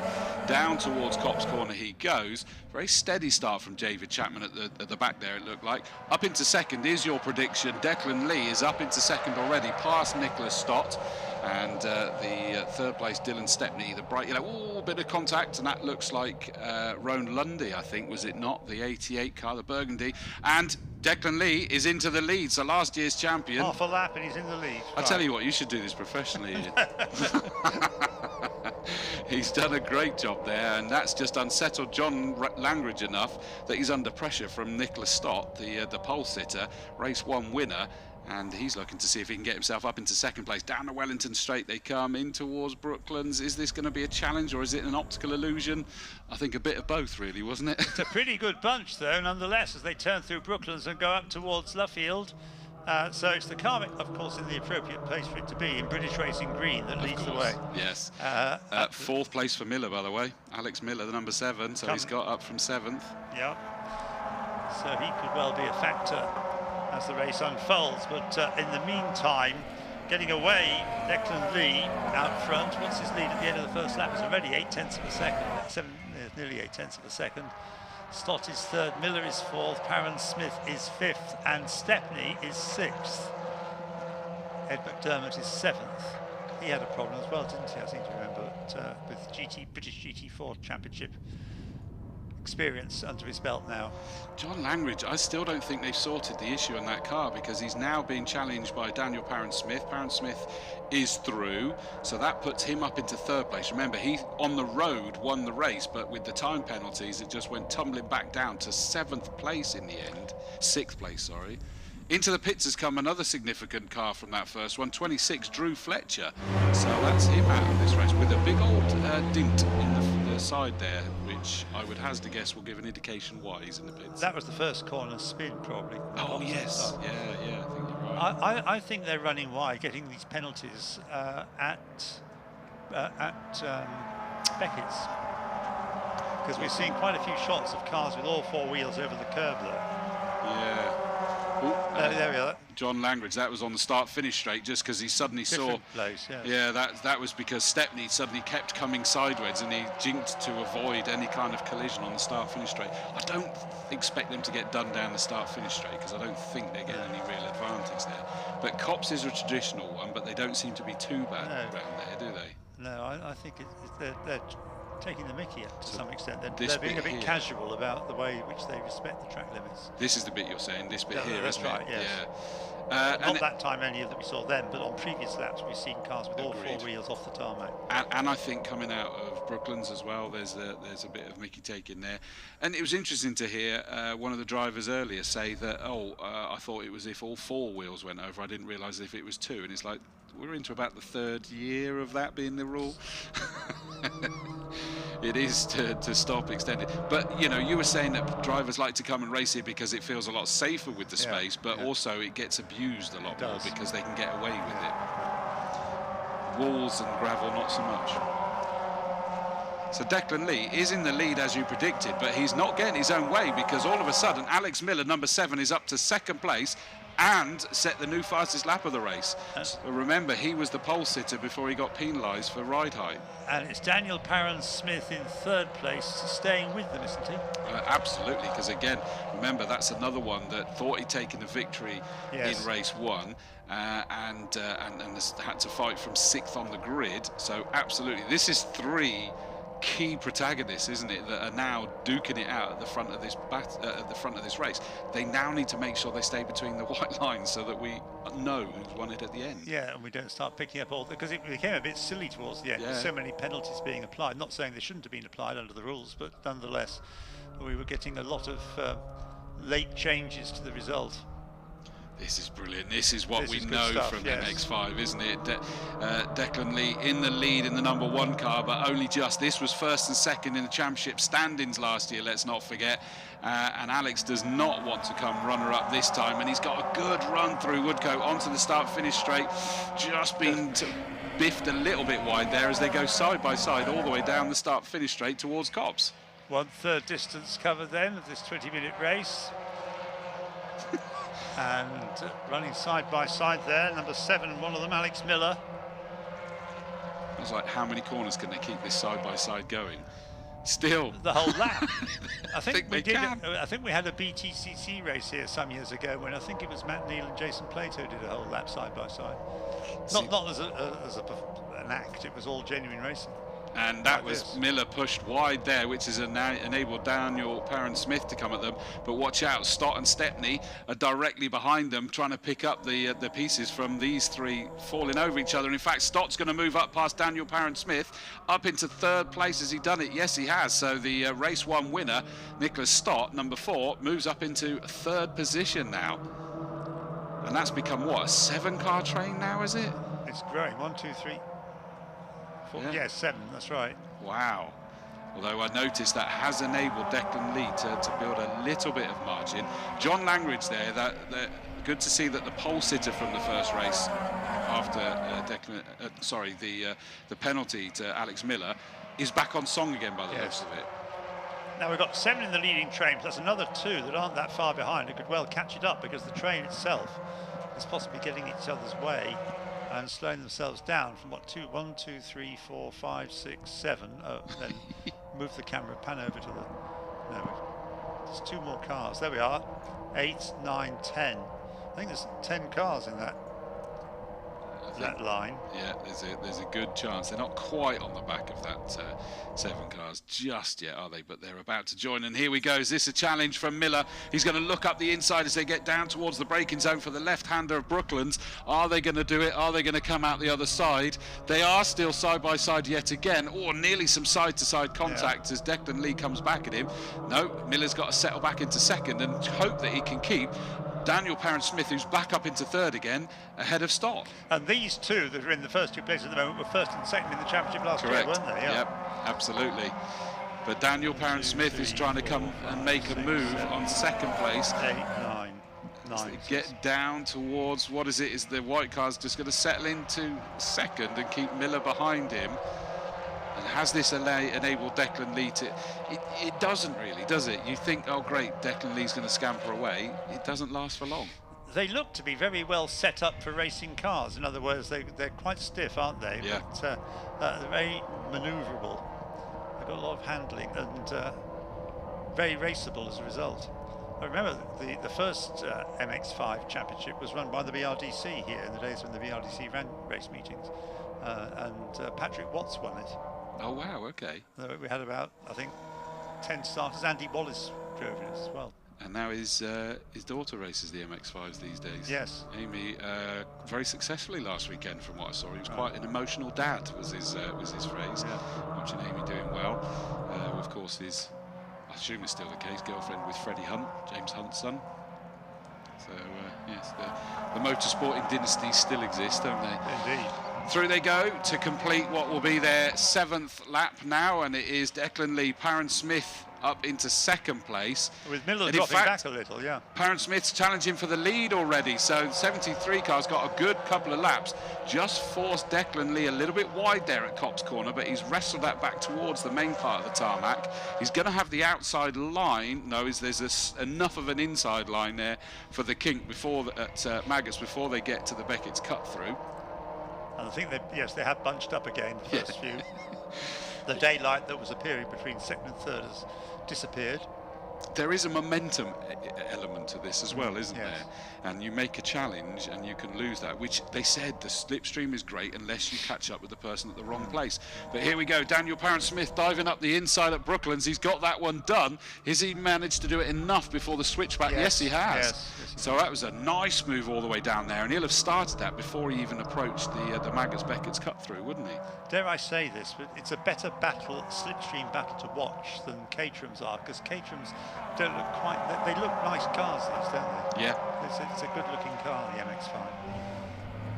I wouldn't comment because I don't want to upset anyone. Chicken. Yeah, absolutely. Well, they provide a lot of close racing, the Caterhams. Somehow, they look like what they do. They're very sleek, these cars, definitely. Yeah. They look good, slow and fast, these cars, to be fair. That Snake just working his way down through that part of the circuit looks so good. John Langridge just bringing up the back there with Clifford ahead of him. Stepney 33, the Dayglow Yellow just ahead of him in 5th place. Then it's the race 1 winner of Nicholas Stott, in 4th place for the number 4 car. Alex Miller, number 7, just sat there in 3rd. He keeps challenging. In fact, he's sat there watching these two go side by side, and it looks like Declan Lee, what happened to him on the last lap, he's just done back, and it's like anything you can do, I can do too. Back in front then, and in 3rd place at this particular part of the circuit, Alex Miller. Daniel Perrin-Smith in 2nd place. Yeah, Alex Miller's still lingering in 3rd. Oh yes. Ready to challenge, isn't he? But I don't think anyone's looking to do anything too severe just yet, are they? We've still got 9 1/4 minutes to go. I mean, a 20-minute race in these cars is a pretty decent length race, isn't it? Rather than the sort of, even just 5-minute difference, 15-minute sprint. They've got to think about the longevity of the race a bit. Caterham's, of course, the top class of Caterham's get 30 minutes, don't they? Yep. So it's... I think you're right, that is the bad bit, isn't it? Well, it seems to me a place where they are getting all 4 wheels off the tarmac. And it obviously gives them an advantage. So it does call for a penalty, I suppose. Yeah, and obviously they can get away with it a couple of times, and then they start getting warnings, and then the penalties start increasing, which is what we saw with all the way up to 15-second penalties that we saw applied, which from memory that's the 5, and then the next one's a 10, isn't it? So hence it's the cumulative 10 seconds worth of penalties. So through they go, 10 laps into the books, and it is Declan Lee from Daniel Parent-Smith, number 73.7, Alex Miller in 3rd. Then it's number 14, Connor Clifford. Now he started 9th place and he's running in 5th at the moment, so that's a good fight through from Clifford. Stepney in the Dayglow Yellow was having a look at somebody in the background, and he was getting very close through. I think that is on Clifford, the car I was just talking about. Did they get through that section? Yes, they did, and they're still side by side in the background. But look at this, Alex Miller's got a good run. They've got a back marker in front of them, and the thing is that is not a slow back marker, is it? Because that's Drew Fletcher in 26 that came in with the battle scar damage from we're pretty sure, the first corner incident. There's 6 and 48 having a great fight, and that is those two keep changing, don't they? And Allen and Wells. And Alex Miller looked, putting his nose up the inside, and it just got snapped off. Well, just when it seemed the top 2 were breaking away, so they bunched up again. In fact, we're almost getting back to the 9 or 10 car train. Well, Declan Lee has lapped the delayed car. Daniel Parent-Smith still 2nd. Alex Miller 3rd, Nicholas Stott 4th, up to 5th now. He's doing what he did in the earlier race, sneaking up on us, Dylan Stepney. He's now up into 5th place. Yeah, I kind of looked down from my commentary box into the pit lane when they wheeled that car back again, when everybody realised that actually he had finished in the top 3, and there was what looked like a family member giving him a big hug. So I think it was thoroughly enjoyed throughout the family, that podium for Stepney, and it often happens, doesn't it? The old monkey off the back. Challenge here for the lead, but it's going to be the outside line for Daniel Parent-Smith, so Declan Lee holds on to that one. But yeah, you get the monkey off the back and you suddenly got that confidence to go and do it again. And even if he's done it before, it's the start of the season, and he wasn't necessarily showing in the top 3 earlier in the day, but he did a great job to get it. Daniel Parent-Smith gets a good run onto the start-finish straight. The gap's kind of disappearing somewhat as they go down towards Copse. Is he going to lunge towards the inside line? I don't think he has. No, he's just sat there to take the pace through. There he is, still in 2nd place with Alex Miller directly behind him. And Alex Miller's being kept honest by the Race 1 winner Nicholas Stott, isn't he? Yes. Another one that's probably buzzing from that first one. Side by side, Daniel Parent-Smith's going to have the inside line, and Miller's trying to follow him through here. So the lead does change. Declan Lee drops down into 2nd place at this stage.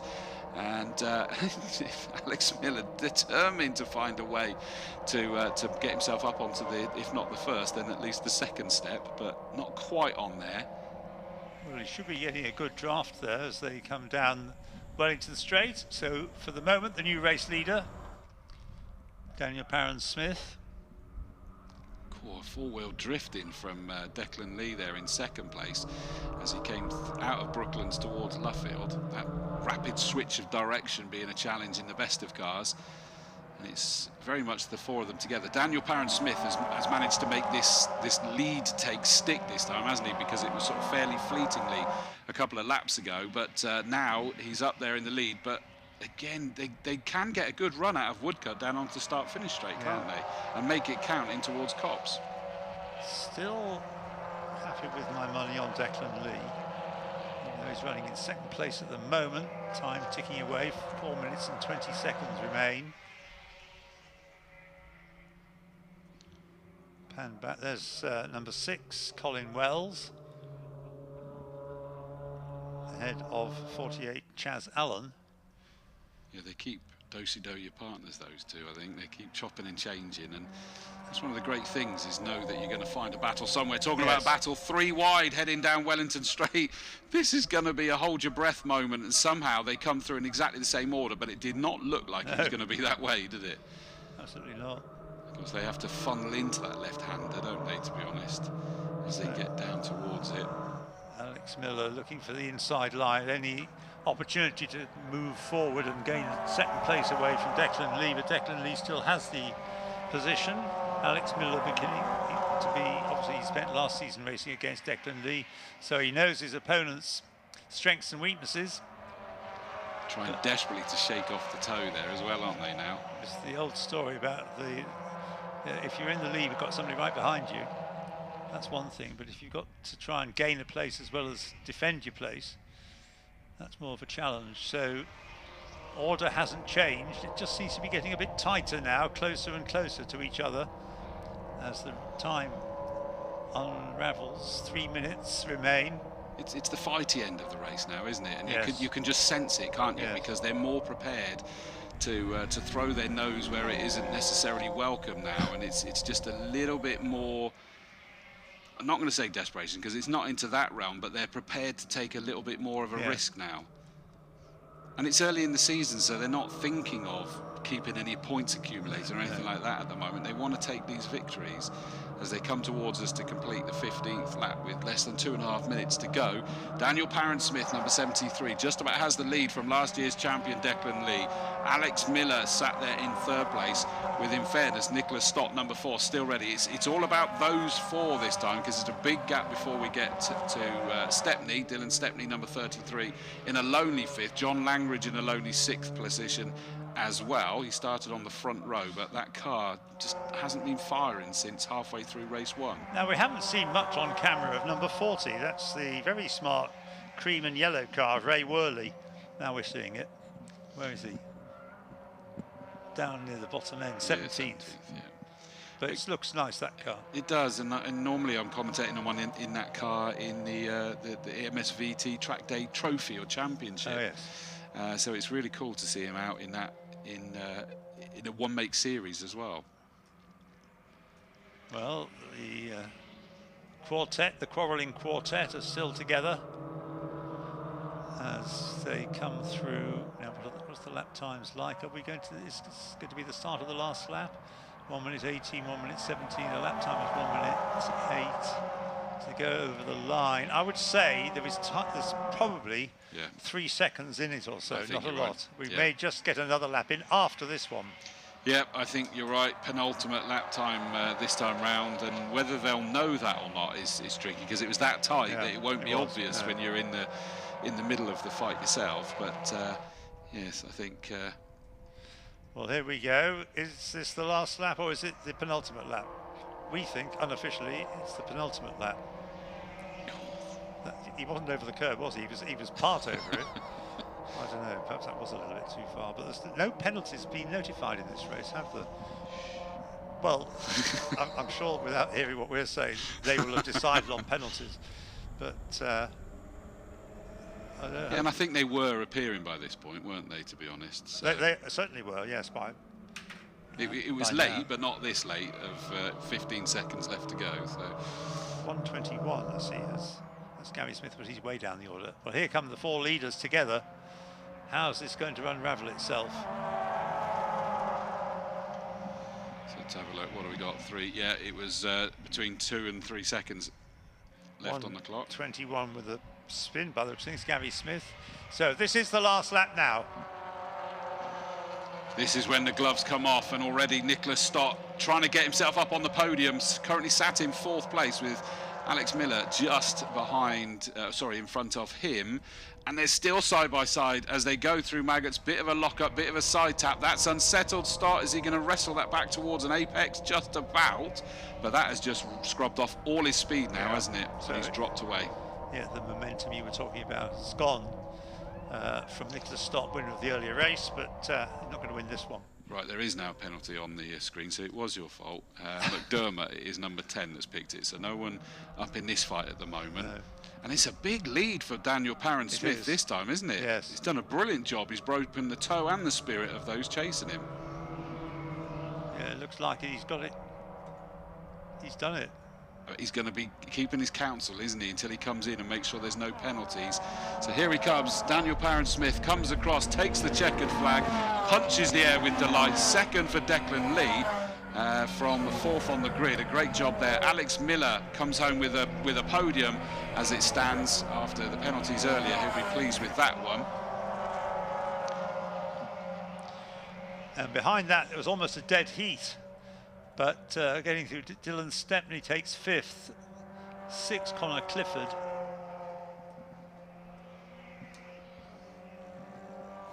And Andy Langridge, number 9, takes 7th.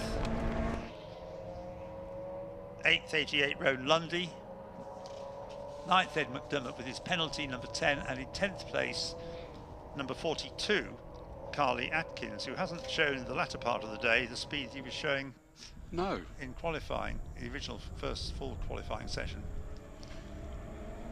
Yeah, and obviously don't really know the history of Atkins, but you know, it could be sort of gradually it takes its toll physically, mentally and everything else. And yeah, but still did a lot to catch our attention towards the end of qualifying and race number 1. So well done, and I was just sort of waiting to see everything unravel, and it does look like McDermott's the only one that's picked up a penalty this time. So Parent-Smith does hold on to that race win, just ahead of Declan Lee, number 1. Alex Miller rounding out your top 3. So those are the 3 that should be making their way down to below the podium to grab an interview with our very own Jack Werrell. I think frustratingly this time Stott is being waved through. Obviously enjoyed stopping there, as did Stepney last time, got Will back towards it. But jumping out of the car as our race leader, and I think that Jack Werrell's going to have a very happy / very relieved race winner. Definitely embracing there, Jack, by the looks of it. Yeah, 100%. They're clearly over the moon, because it was not just a brilliant battle from start to finish, it was a brilliantly clean battle as well. There was, if any, very minor contact between them, but that is just motorsport, and that is just the Miata Trophy. So I'll jump in and try and grab a quick word immediately with Daniel. It finally came. It must have felt like it was slightly stolen from you earlier on, but that's a good way to bounce back. Yeah, 100%. You know, I tried my hardest, starting 5th, made it up to 2nd, dropped back, and then got in the lead and managed to get a gap. So yeah, I'm really happy finally to get the win out overall and not just 2 on track. So yeah. And you really had to work for it, because you were just trading places consistently. I think both at the same point. If you would dive on the brakes up the inside and take the lead 1 lap, it would happen exactly the same to you the second. So was that a case of just sort of working the battle, hoping that tyres would go off and then run away from there? Yeah, I think, you know, the toe round here is like half a second, so you're never going to break away unless the 2 in back fight. So you can just see him in your mirrors coming at you. But no, I'm really happy with it, and yeah, finally to get a win, it's really good. Great stuff. Congratulations, Daniel. We'll wander over and grab a quick word with Declan. Similar question. You really had to work for that, because you're in the lead, you're in 2nd. I think at one point you're in 3rd, back up to 2nd. Never mind watching, I'm sure, doing it. That must have been a busy job. Well, I got front row seats for watching the race, but it's so hard to lead here because it's always in the toe, so it makes for really competitive racing. I feel like the engine's a little bit down on power, but that's my driver excuse, so really, really happy with that. And I watched all of the previous races that MX-5's had at Silverstone to work out all the tactics, so shout out to Luke Herbert for watching his tactics going into turn 3 and learning from that, so I could actually keep 2nd position because I nearly lost it just at the end. And for the rest of the season, surely that's a massive motivator, knowing that you've got the car underneath you, you've got the pace, and maybe even a bit more power to come as well. It's a really long championship, so I'm playing the slow and steady game. I've got a couple of subframes I need to redo. They're currently sitting in my porch outside my kitchen, which I should really do, because I can tell the car needs a little bit more just to be there. Really Great stuff. Congratulations. Cheers, Declan. We'll wander over and try and grab Alex. We've got Alex over here. So, Alex, you were there or thereabouts. It was a brilliant comeback drive this morning. And then, obviously, that race, you had all the work to do again. Yeah, this morning was a massive disappointment. All my own fault. We didn't check the ride height and we got pulled up on that. But, so, yeah, it started not only at the back, but 10 seconds back as well. So there's a lot of expletives flying around in the cockpit in that first race. But, yeah, came back to give myself a chance in this race at least. And, yeah, it was a good battle there at the end with these 2 guys. But, yeah, I was a bit old for this sort of stuff. So I thought I'd just follow them home in 3rd. I think it makes sense to me. But, yeah, happy. You know the pace is there. You know you've got a solid chassis and the car's quick enough. So rest of the season, you must be running on fairly high motivation. Yeah, I think we've been there or thereabouts all weekend on pace. So happy with the pace of the car. Amazingly enough, happy with the pace of the driver at the moment. Hopefully we carry that on for the season and mount a bit of a challenge. That's the idea. Great stuff. Congratulations. Best of luck for the rest of the season. But I can already hear the next cars are out on circuit, so back up to you two in the commentary box. Okay.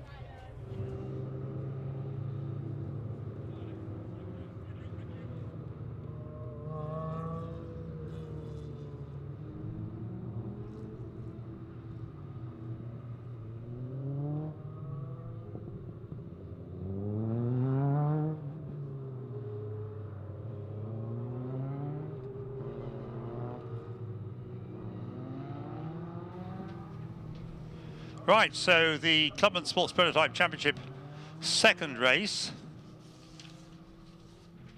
We're just getting a further amended grid, but not for this. A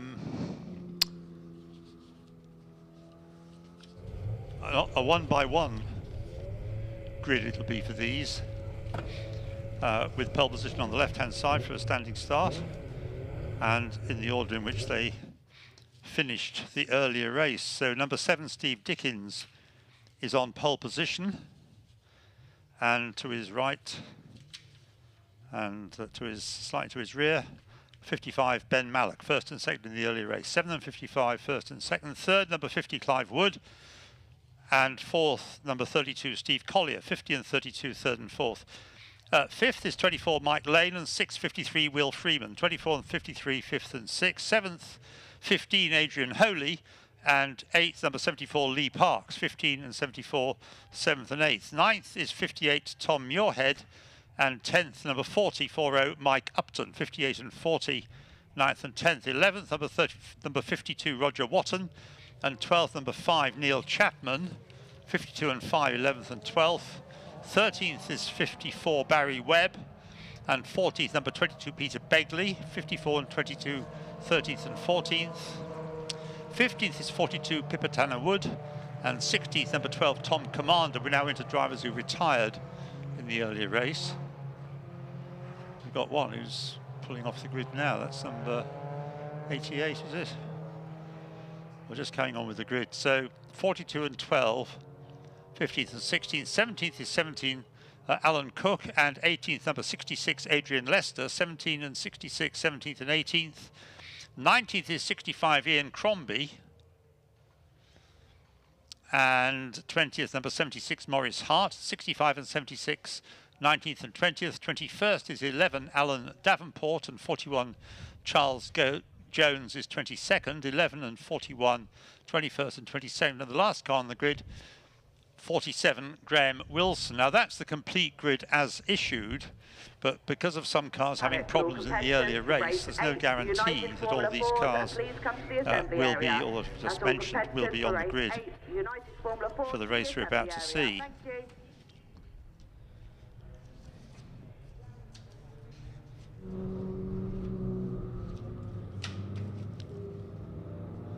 Clubman Sports Prototype Championship. These cars have their origins in the first Clubman's Formula Series, which was 1965, started by Nick Syrett of the British Racing and Sports Car Club, based around Lotus 7s and very early U2s, as Arthur Mallock used to call his original cars. He didn't apply his own name, Mallock U2, just U2, but these days, for many years, they've been called Mallocks. And Arthur Mallock's sons, Richard and Ray Mallock, whose company is the one that builds many of the components for cars that race in the British Touring Car Championship these days. And no mean drivers themselves, the two Mallock brothers. And now Matthew Mallock is running the company. And it continues to enjoy considerable success with its unconventional design, with the engine, as Arthur Mallock always insisted it should be in front of the driver. You don't put the engine behind the driver, ridiculous idea. Although of course these days it's the natural way of things. Right, we've got what looks like a pretty full grid. I think the one that was pushed off was, where is it? 66, Adrian Lester. Right. We should have the red lights coming. Red lights on, lights out, and away we go. Good start again from pole position. I would suggest that Clive Wood's my favourite to win this one, Chris. Oh, really? Yeah, I mean, he looked like he was on it. I was just holding my breath for a moment because someone went tumbling back down stationary, but they all avoided, and we had a couple at the back who were clearly nursing an issue, so weren't going to get away too quick. But thankfully, we're away for it at the moment. Well, there is a change for the lead. It's Ben Mallock, number 55, that takes the lead from your pole sit to Steve Dickens, and that's the first time we haven't had Steve Dickens in the lead, isn't it, throughout the entire day? I think you're right, yes, that's right. So it's not gone to plan on the start, but he's still there, chomping at the bit behind Ben Mallock. Great expectations from Dickens, weren't there? Seriously? Yeah, seriously. Yeah. He did, it really was. He's not fallen away. Clive Wood has fallen away a little bit. I agree with your sentiment, because he was flying and catching them hand over fist. He'll settle down. He'll get stuck in there. And it's good to see that Steve Collier's back, isn't he, in the 32, because clearly something was wrong with that car at the end of race 1. Because he just stumbled away from them and just held on for that 4th place at the end of the race. But he's still there, and he's looking very, very quick. But Ben Mallock, he never really fell away, did he, in that first race? So he was always there, ready to pick up some pieces. This time, he's made that stick from the get-go. So it's only a 15-minute race, like you said earlier, just sort of a good, short, sharp sprint race for these guys as they... Well, they only got 10 minutes last time, didn't they? On of the course restarts? they did, yes. So they'd like to go the full 15. Great fight there. The second place running CSP2 running car, 11th overall on the road, was Chapman in number 5. There is Clive Wood and the 32 car Steve Collier sat running 3rd and 4th respectively. Just kind of posturing at the moment because look, Clive Wood is catching them back up again, isn't he? That's what I think. I'm not guaranteeing. I mean, he is well, they're all champions. These top 3, they've all won the championship in their time. Steve Dickens, not the top 3, sorry, Ben Mallock hasn't. But Steve Collier, as well as Steve Dickens and Clive Wood, have won Clubman's championships over the years. So through they go. Ben Mallock leads. Steve Dickens is 2nd. Clive Wood is 3rd. Steve Collier is 4th. Mike Lane. And then in 6th place, it is 63, is that? 65, Freeman. Keep an eye on 33 Tom Brown as well. In fact, there he is, speak of the devil. Just as I was about to start speaking, it was the car that's just gone past number 5. Yeah. He started right at the back. Remember, we lost him for the first race completely, so he started right at the back, and he already made up 4 places. This is Graham Wilson you're talking about, 47. No, yes? no. The 33 car of Tom Brown. Right. Yes, yeah, that is potentially a quick car. Yeah, and he started right at the back, and he already made up 4 places last time. I've watched him make up at least another 1 this time round. Through went the leaders. Still Ben Mallock, 55, leading the way by about half a second, as from Dickens, Wood, and Collier. Yeah, as the programme notes tell us, Tom Brown has bought the X-Works Mallock and is intending to go hill climbing with it, but he can't resist it. This isn't a hill. I was going to say, he lost his way.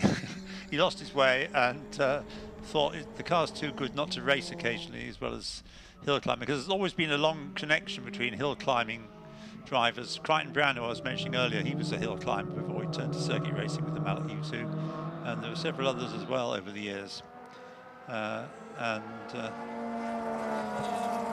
That car then is, as Chris is saying, is one to watch out for, coming through from the back.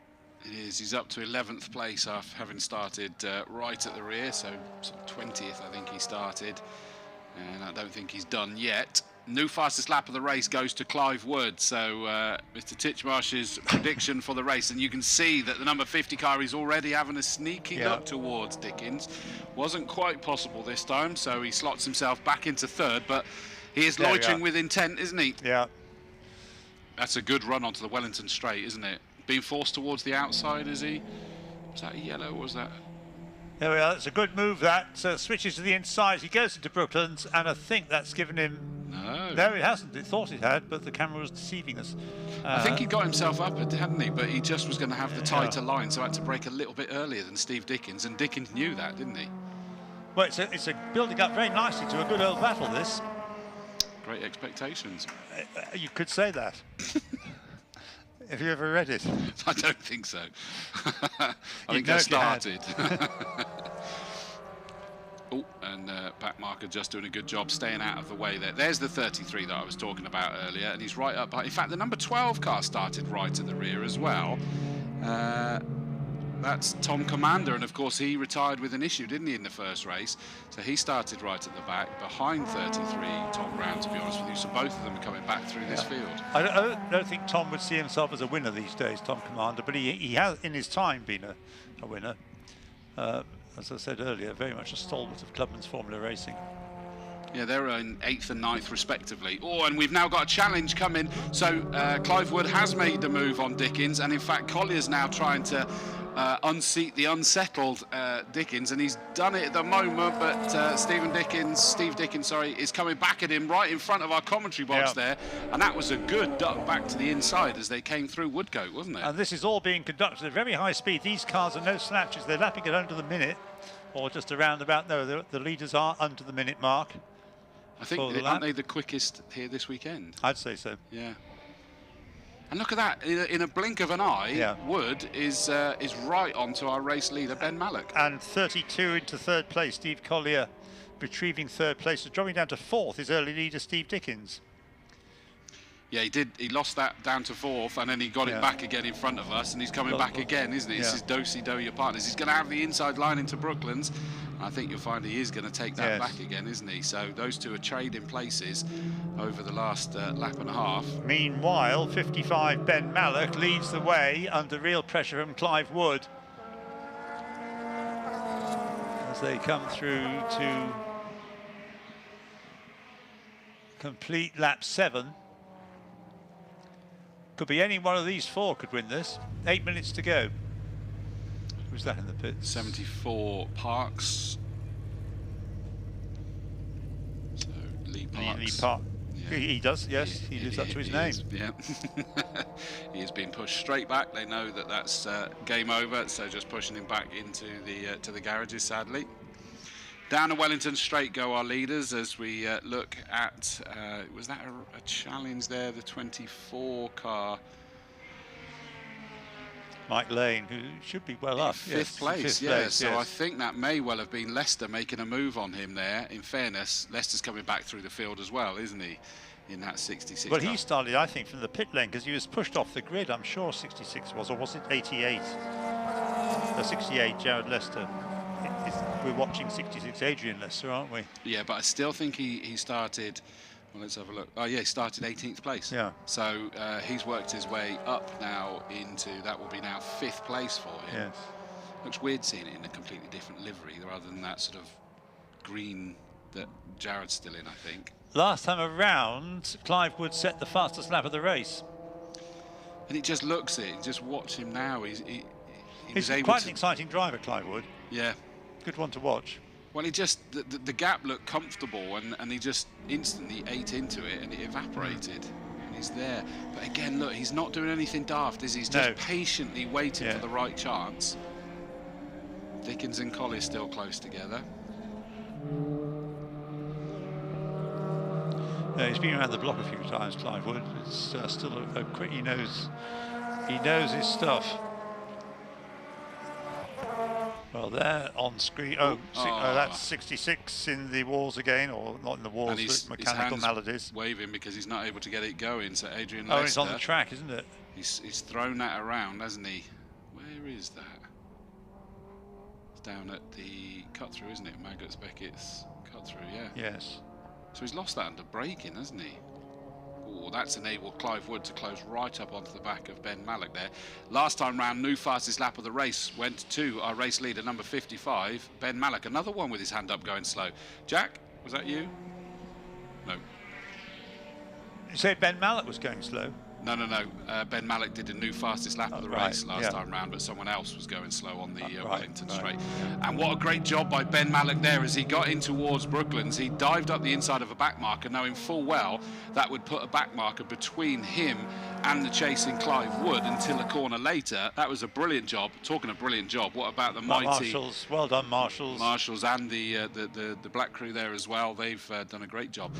Commanders, that's the other one that was going slow. Sadly, Tom Commander has got that issue reappeared. That's a real shame, isn't it?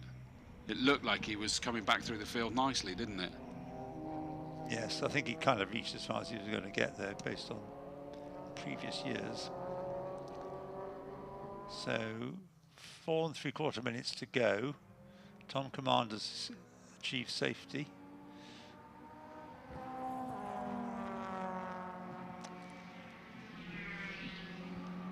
Oh, and there was a challenge coming in towards Brooklands. Clive Wood was trying to throw it up the inside. We've got a back marker that's going to have to pick a side of the track to go on. Well done to Ben Mallock. He's thrown that one up the inside of the back marker. Clive Wood's just followed him through, so they sit there going at it. 4 1/4 minutes left to go. A very defensive line initially there from Ben Mallock, but he then decides to whip back over to the outside to take the full race in line. Good tactical battle this. Clive Wood has the speed. Ben Mallock has slightly less experience than Clive Wood, but he's going, Clive one way, then the other. That's a switcheroo, I think, and doesn't quite work for him that time, but really is applying the pressure now with increasing intensity. Down the straight, then he's got the inside, well, it's going to be the outside line for Brooklands though, isn't it? He can't change again, can he? He's had to commit to that as he made a mistake on switching. No, he's still got it. I was worried they were about to come to blows on that one. One of the good things about, in fact, both drivers, but Clive Wood, is he always got a little bit in reserve. He doesn't take a chance that's going to be ridiculous and cause problems for them. They race on the limit. Meanwhile, on the screen, we can see extinguishants being applied to Tom Commander's car. It's interesting because I was nearly about to say a couple of laps ago is that when you look at this picture now, as the cars disappear off into the distance, there's a lot of heat coming off of the wheels. Yes.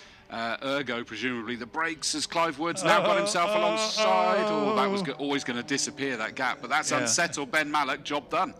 So he didn't make contact and he didn't actually fully make the move, but he did enough to unsettle the car ahead of him. I don't think, that was quite a menacing move, but there was no contact. And Ben Malek comes back and goes down on the inside into Brooklands and takes the lead back. But they're side by side. This is the race of the day. Isn't it? As they come through Luffield into Woodcote, and they're still side by side. How much longer have we got of this wonderful race? 2.5 minutes, just under. Side by side again over the line. Ben Malek takes the inside line, heading towards Copse Corner. On the outside line is Clive Wood. Clive Wood tucks in behind. But he's having a go just about every available corner or every available passing place, isn't he? I think he's got the... Oh, no, it's going to disappear very rapidly there, but it just was a slightly quicker line through Copse for Clive Wood. He's got the switch back again now, and it's the same place onto the Wellington straight, but not enough to snap across. So still the inside line is going to be covered by Ben Malek as they go up. Oh, and they're doing the Formula One thing. Who needs DRS? Yeah. You don't need DRS, do you? Down the inside, going into Brooklands, it's still the blue car, 55 of Ben Malek, just hanging on to the lead. His heart rate's got to be through the roof, hasn't it? What's the time for 2 more laps? The one they're about to start and one after that. So 2 more laps. Oh, that's not the news he wants to hear, is it, Ben Malek? He wanted this to be the last one. Are we heading for a Silverstone type finish? It's getting to look like that. The Formula Fords are going to have to go some to improve on this one.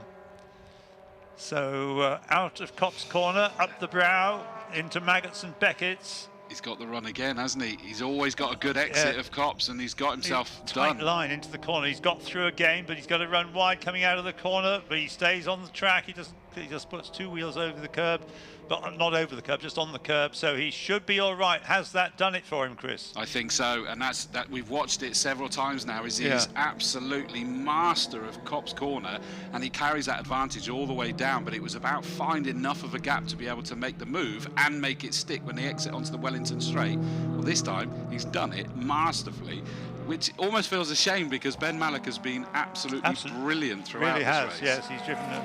Well, now he's dropping back a bit, Ben Malek. Is that because he's... I think he knows. I think he knows it's done.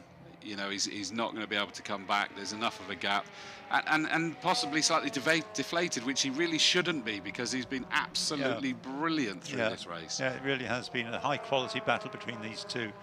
And that's the sort of thing that makes Clubman's racing so much fun. That's why year after year drivers come back to it, having discovered it, and do it year in, year out. Peter Richings, who wrote the notes in the programme, he was a champion in Clubman's racing. He was racing Clubman since moving out of Formula 3. And so we've got the cars in the final corner. There it is. There's Clive Wood. He's in amongst some slower traffic as he comes through the final part of the final lap. I don't think it's going to give Ben Malek a chance to come back at him. He's clear. He's just got slower cars to negotiate, and he comes up, takes the checkered flag after a superb drive, and the gap of the flag in the end, 1.021 seconds. That was the gap, and was that the best lap on the last lap? No, it wasn't quite. So Ben Malek is second, and Steve Dickens third, Steve Collier fourth, Mike Lane fifth, and in sixth place, number 23. No, not number 23. Number 53, Will Freeman. And there may have been other battles going on as well, but we're kind of, I think, justified in focusing on that lead battle. Who won? Tom Muirhead, I think, won that class, didn't he? Which was closely contested.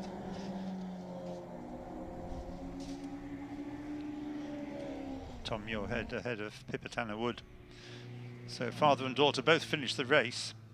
Number 42 Pippa Tanner-Wood in 15th place and 4th in her class, in fact, after having to retire from the earlier race. Well, Jack, I think you should have a delighted winner to have a word with or two in a moment when they arrive in the pit lane, because that really was the race of the day, or certainly one of the races of the day.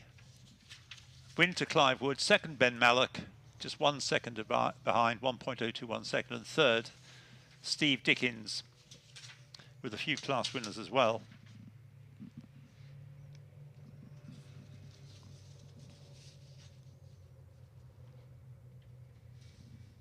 The great thing is, I mean, I was frustrated that I was so close to their end of season awards due. I was hosting the Classic Touring Car Racing Club's awards, and just down the corridor was the Clubman's, and I'm like, I'd have loved to have been in theirs as well, because an absolutely wonderful bunch with some amazing racing.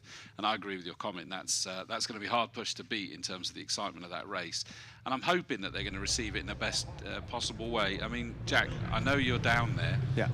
What's the spirit like between them? Very happy, very smiley. Of course, these three have already shared the podium once today, albeit in a different order now. Yeah, very high, very sort of smiley, very happy, and I think they're just over the moon that they got to the end after a brilliant battle, and they can walk away happy. So I will jump in now with Clive Wood. We'll grab Clive nice and early. And of course, you made it onto the third step this morning. What a way to bounce back. Top step now, you must be feeling good. Yeah, no, really good. The guys were quite difficult to catch and to overtake, especially Ben there. He made a real race of it, and then we got some yellow flags, and where I was quicker through Cops and that I couldn't overtake him. So we were side by side through Luffield a couple of times, which was quite exciting. No, excellent. No, really good. Really pleased. Really pleased. And we also saw a little bit of weaving as well from, I think, a couple of others as well. Was that just trying to break any aerodynamic assistance from the car behind? Yeah, definitely. I think Ben went over to the inside down the pit straight, and I went on the outside and then swapped over. But only one weave, only one. Great stuff. Massive congratulations, Clive. We will bring the next driver over. So let's have a word with Ben. We'll get Ben over first, obviously P2. Ben, that's 2 second places. That's not a bad way to start your 2024 campaign. That's absolutely brilliant. Yeah, I'm amazed with that. That was great. So I was surprised at the first result, and this one's just even better. So that was great and fantastic race. So Clive was all over me all the time, and eventually managed to pick me down in Beckett. So yeah, he drove really well. But yeah, it was great fun. Really good. And in terms of aspirations for the rest of the season, naturally some more silverware and a couple more podiums, but surely you've got to be going for that top step now.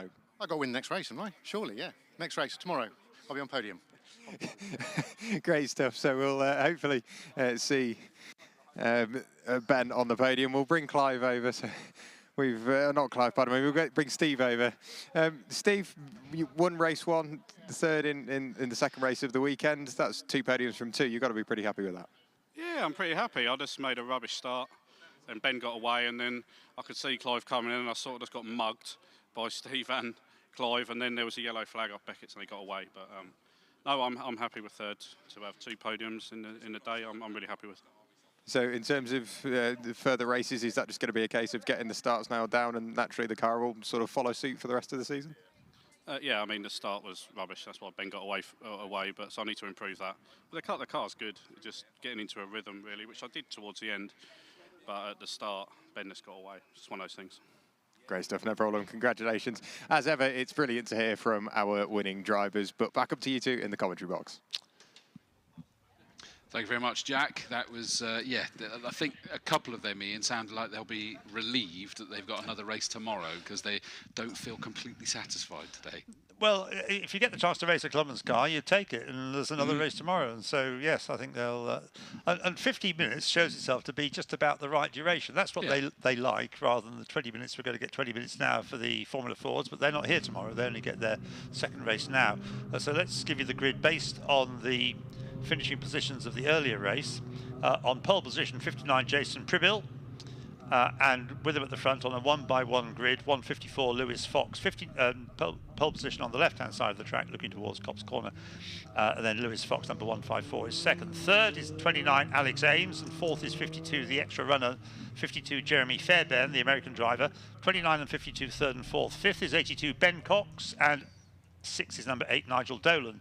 82 and 8, 5th and 6th. 7th is 5 Adam Fathers, and 17 is 8th. That's Klaus Dieter Heckel. 5 and 17, 7th and 8th. 9th is 72 Tom Radburn, and 10th, number 13, Stuart Kestenbaum, who's been racing Formula Fords since before they were invented, it seems like. Anyway, Stuart, he actually did race in Formula First as well, if you can remember that. So 72 and 13, 9th and 10th. 11th is 50 Dave Porter, and 12th, number 14, Gerhard Hauschulter. 50 and 14, 11th and 12th. 13th is 77 Chris Sharples, and 14th, number 4, Mark Adkins. 77 and 4, 13th and 14th. 15th is number 20, Charlie Mann. We're into the drivers who had problems in the earlier race. Hopefully they've all been repaired, because most of them were accident type damage. 20 Charlie Mann, and 32 Isaac Canto de Silva. 20 and 32, 15th and 16th. 17th is 21 Pablo Jequier, and 18th, number 19, Ines Hickman. 21 and 19, 17th and 18th. 19th is 40 Andrew Rackstraw, one to watch coming through from the back, the South African driver. And 20th, number 11, James Harridge. 14, 11, 19th and 20th. And the last two on the grid, 21st, number 26, Jason Smith, who was leading, and number 88, Morgan Quinn, who was right behind him when they had a bit of a tangle at Beckett's, and both retired with damaged cars. 26, Jason Smith, and 88, Morgan Quinn. So 3 to watch, particularly 26 and 88 from the back of the grid, and Andrew Rackstraw from just ahead of them. Don't think 26 is there, I'm afraid. Oh, that's a shame, because he was the leader, and he did start from pole position, and he is quick. It looked like quite a big chunk that was taken out of the side of that car, unfortunately, so I assume that means they haven't got it fixed. Plus, I'm sure there was a big old chunk of frustration.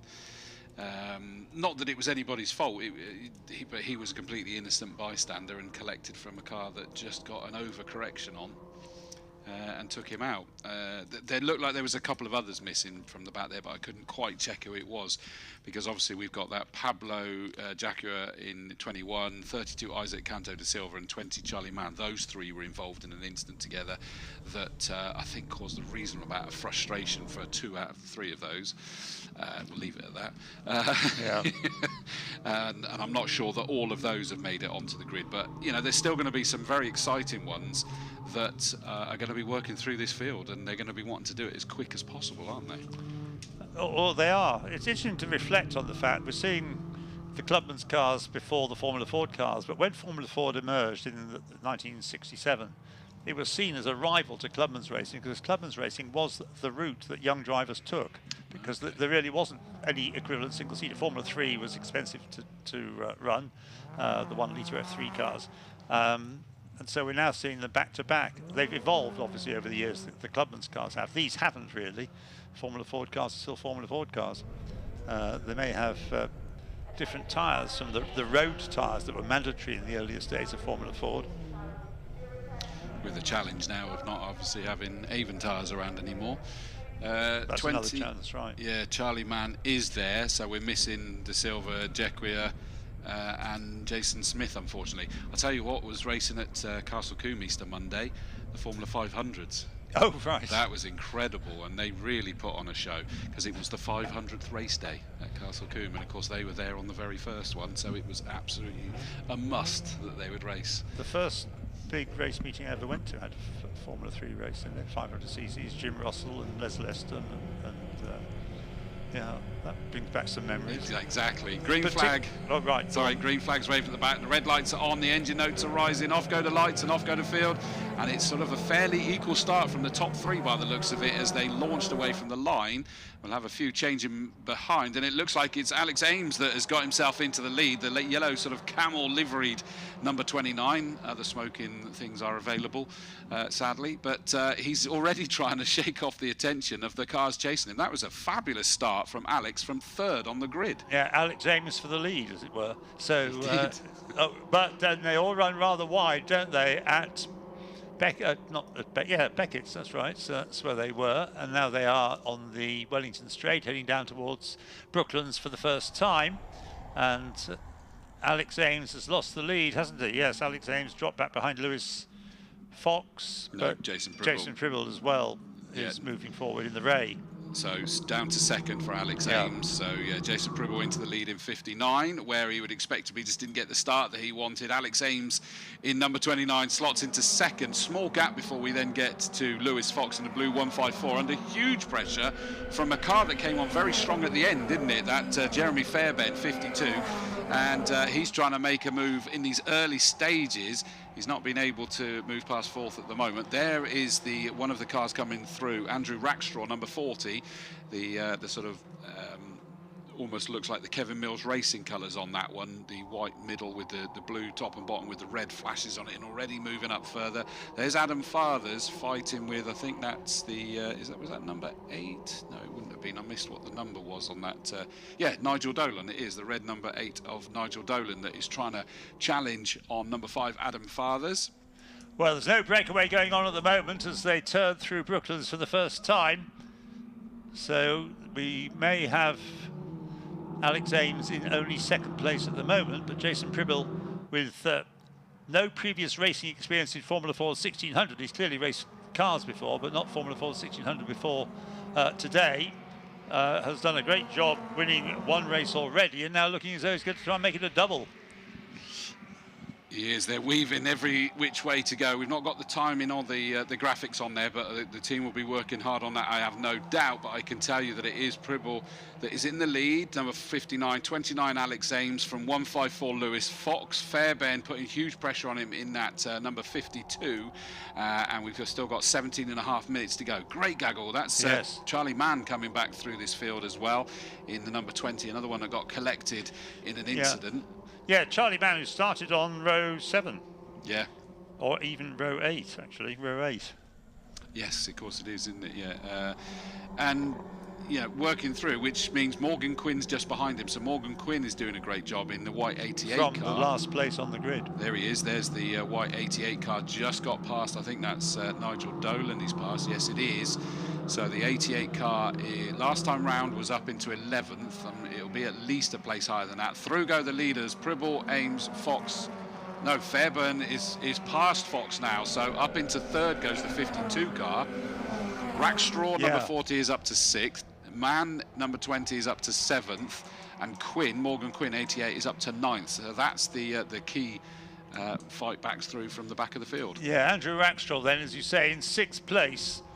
He's come through from 19th place on the grid and certainly has the pace, as he showed at the Walter Hayes last year, to win this one. And we're still early days. It's still got 16.25 minutes to go.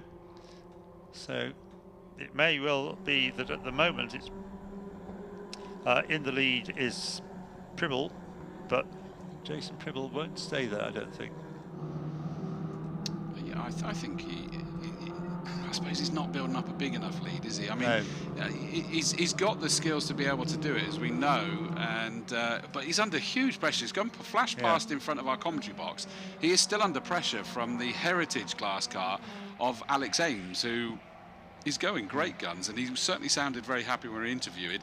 That is the battle for 3rd and 4th, so one of those will get on the podium, the other one won't, and at the moment it is the red and white Fairbairn that's got it. Now Andrew Rackstraw didn't gain a place on that lap. He stayed 6th, but he has set the fastest lap of the race, and he is 1.4 at the start of this lap, 1.4 seconds behind number 82 Ben Cox.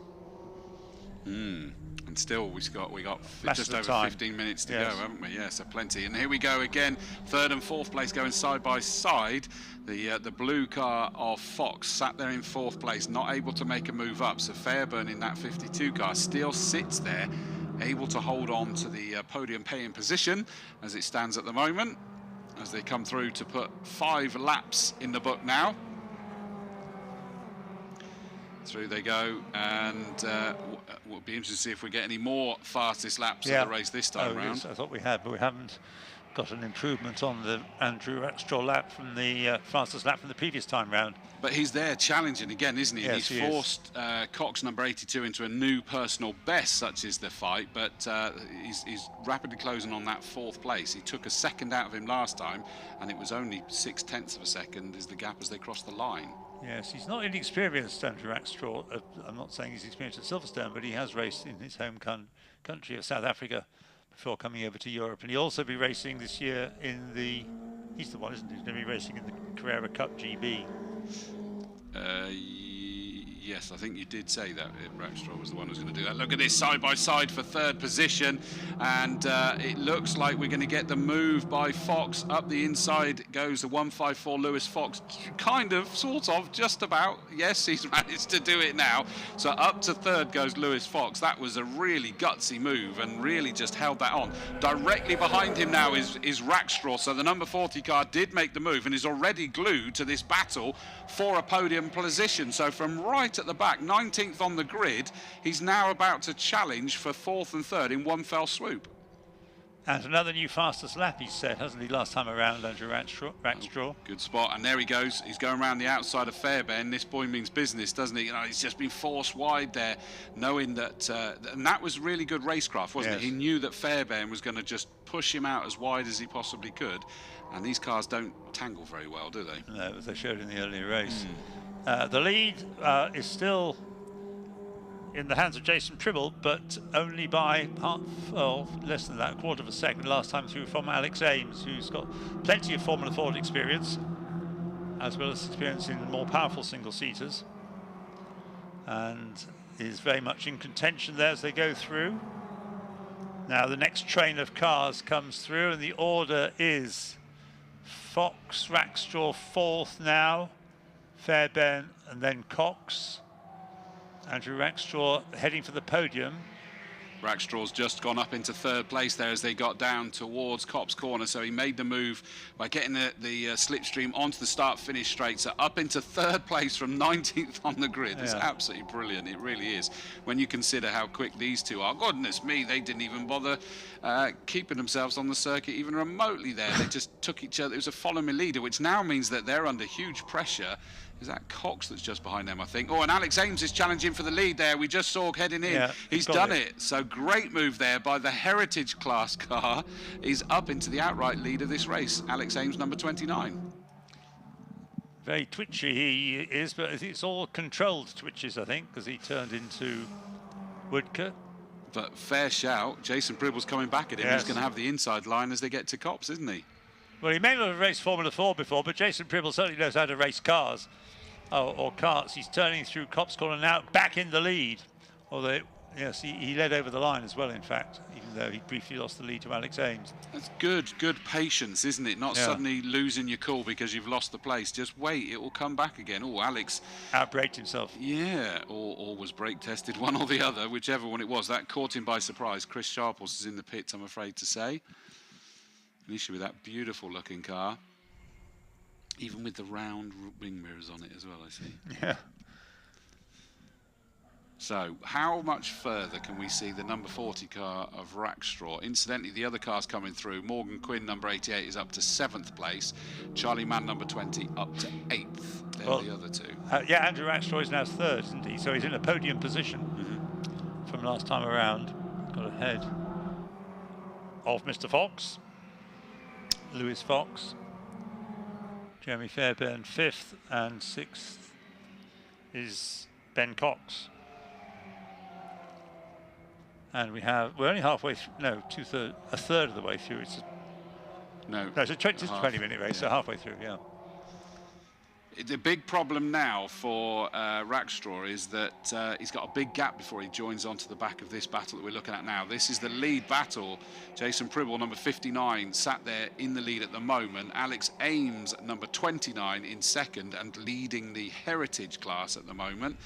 And that doesn't matter because they get involved in the fight. Ooh, and a little look there from Alex Ames, but he was a bit too far back as they got towards the left-hander of Brooklands. But you saw Rackstraw all on his own now in that 3rd place. He doesn't have to defend. And I don't think you get left fully stranded when you're on your own in these cars. There is good drift effect. if you can break the toe, that from anybody behind you, that which holds you up a little bit, slows you down a little bit, you can just get your head down and drive as quickly as you can. And I think in the remaining 9.5 minutes, it may well be that Andrew Rackstraw can do just that, because he's certainly pushing on, lapping quicker than anybody else. And that's a change there. 52 Fairbairn's up to 4th place, has managed to move past Lewis Fox. So Fox is down to 5th place. Looks like Charlie Mann's picked up a penalty for something. Let me just have a little look and see. 5 seconds, that's got to be track limits, hasn't it? Morgan Quinn, remember he was also at the very back. Morgan Quinn, number 88, right at the back. He has worked his way up into 7th place. Yeah, Quinn and Mann have been stuck in that 7th and 8th for a few laps now, so I don't know whether they're going to enable themselves to get further. They were 2 front runners that got involved in incidents in race number 1. Well, it is still Pribble from Ames, from Rackstraw. And the gap between Ames and Rackstraw is 2.9 seconds. Through go the 2 leaders. That's 11 laps completed. There in 3rd place is Andrew Rackstraw. 3.19. That's gone up, that gap, hasn't it? 2nd to 3rd. 3.19 now. Yeah, he lost about 2/10 did Rackstraw there, and I just wonder whether it's just take a little breather. There's still just over 8 minutes left to go, and he's had to work really hard to get through this field now. You can see the cards there, and just sort of bide his time, ready to work his way through.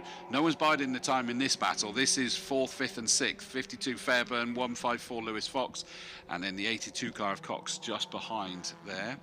Someone's recovering from a moment. I was just looking to check which white car that was, make sure that wasn't Morgan Quinn. No, there's Morgan Quinn and Charlie Mann. They're together, the 88 and 20. I would even suggest those 2 in the background. You can see there, they're almost working together now, aren't they, to bring themselves further through this field, because they're not really challenging each other. 3 leaders through, 12 laps completed. 1st to 2nd gap 3/10, 0.38 of a second. 2nd to 3rd, slightly down, but we're talking about hundreds of seconds. It's still much the same as it was on the previous lap. Another great move into Cop's corner there, and it means that Lewis Fox 154 has just got past Fairbairn, so up into 4th place he goes, but Fairbairn's got it back again by the time they get to the Maggots and Beckett's cut through. So these 3 are really trading places, and look what that's enabled to happen. Not only is Cox still with them in that black 82 car, but suddenly the 2 that have been fighting through from the back, Morgan Quinn and Charlie Mann, is now glued to the back of them. So they might be 7th and 8th, but at last they've got themselves glued to the battle for 4th, 5th and 6th. Battle for the lead becoming ever more intense now, as we saw in the Clubman sports car race. As the race gets towards its end, the battling becomes ever more intense. 13 laps completed. We've got 6 minutes and 20 seconds to go. Spin there by Stuart Kestenbaum. He runs as number 13. Yes, Stuart Kestenbaum, number 13, his preferred number. Is it Stuart Kestenbaum that's the pilot? I can't remember whether it's him that's the pilot. Right, the leaders on screen coming through. Beckett's. And on to Wellington Straight. Alex Ames really putting the pressure on to try and take the lead, but even if he takes the lead now, he's still going to have to hold on to it for another 5 minutes. Side by side they go through Brooklands. Alex has the inside line. He's not quite level with Jason, so he has to drop back again. It's brilliant to watch this. It's not always the actual moves that make the difference. It can be the psychological moves that can just unsettle, and that's one of the tasks. Adam Father's into the pits with the problem, by the way, in the number 5 car. But yeah, just try to unsettle the car ahead of you. I'm just looking. It looks like Cox has lost out 2 places now. Quinn and Mann have both got past Cox, so that means that Morgan Quinn 88 is up to 6th place now, 5th for Charlie Mann, but with a 5-second penalty pending. Fairbairn is back ahead of Lewis Fox, but that keeps going backwards and forwards between those 2 anyway, doesn't it? And Rackstraw has pulled back half a second on Ames last time around. Look at this. This is for 4th place, side by side in the cut through. And that means Morgan Quinn, 88, is now trying to get involved. Nose firmly involved now. And looks like it's alongside at least Fairbairn. And, and they're just having to make sure they miss each other. Bearing in mind, the mirrors on these are next to useless invariably. They vibrate, they're tiny. So they just need to be able to see enough to not get involved.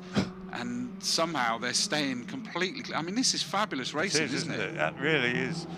Not a single bit of contact there. Sorry, yeah. Good point. So 5 of them. Oh, and Pribble's got a penalty. Our race leader has now got a penalty, a 5-second penalty, as has Lewis Fox, sat there in 4th place. So suddenly they're dishing them out this side. Side by side for the lead. Alex Ames is diving up the inside. Doesn't need to, no. He doesn't need to, no, but I doubt that he really knows. No, he won't know. No. Really. So he's now made the move legitimately, and Pribble is going to get a penalty. He needs to be able to make sure he's ahead. So at the moment, you've got to say that Rackstraw is up into 2nd place once the penalty's applied. That's right, but Ames will will be 3rd. He'll still be in a podium position. He leads the race at the moment. Pribble will be in 3rd. Alex Ames is fine. He's in the lead. He's got no penalty. Yeah, he's not penalised. That's right. And of course, as I say, he is actually the heritage class in a wonderfully liveried car. Through he comes. Yeah. Bribble's not letting him go though, and he's got a good run through Woodcote onto the start-finish line. Down he goes with just under 3¼ minutes still left to go. So we've got a good 3 laps probably out of this as yet. And it looked like a challenge was being mounted. Now Andrew Rackstraw is 1.7 seconds behind Pribble, who is nothing at all behind Alex Ames until you add the 5 seconds. Yeah, so that's why Rackstraw is officially 2nd now, isn't he? As long as they don't pick up penalties. And look at this, still raging is that you got Morgan Quinn ahead of Fairbairn 52 now, and was all over the back of Lewis Fox. Lewis Fox has got a penalty that will be applied later. Still we got the change back again. So Pribble is back into the lead, but remember he's got a time penalty. And it's almost like there's no radios to these drivers to let him know, is there? Look at Rackstraw right with them. Exactly, in the that's what I was blue going and to say. white car. Brilliant. Yes, he's almost with them. And the man he has to pass, of course, is Alex Ames. Yes, he's got to pass Alex Ames if he wants to win the race. That just is amazing, isn't it? Oh, and Alex trying to get past a back marker that wasn't fully playing ball there. Stuart Kestenbaum, who should be... Here we go. Here goes Rackstraw. He's got the good run. Alex Ames was held up by the back marker. I mean, OK, they can't disappear. So it probably was circumstantial. Rackstraw's through past Alex Ames. And that means that with the penalty that's going to be applied to Pribble, is that he is now in the lead of the race from 19th on the grid. That is super impressive. And he has had to work for it. He's not inherited anything. Oh, no, absolutely not. No, he really has worked. He's not there yet, though. He's not home and dry. 1.5 minutes on the clock. So next time through, there may still be time for another lap. But anyway, it's Andrew Rackstraw leading in the Spectrum. And it is Kevin Mills racing. I thought it was, like, judging from the livery. I just saw the KMR on it now. Most of the Spectrums are run by him. And what's going on then behind? So, Jason Pribble will hang on to... Right, so on track, Andrew Rackstraw is ahead of Alex Ames. So less than a minute still to go. 18 laps completed so far. That is Morgan Quinn just ahead of Fox and Charlie Mann. The blue and red cars actually have penalties that we applied at the end. And... we've lost the time in at the moment, but I think that's because we had a few erroneous names at the bottom. But they will come through fairly soon. Fortunately, it does show it on my laptop, so I'll pay attention to that one for now. But this is the actual on-the-track lead. But again, we know that Pribble's got a time penalty that's going to be applied to him. But Rackstraw, he wants to make sure it's done no matter what, doesn't he?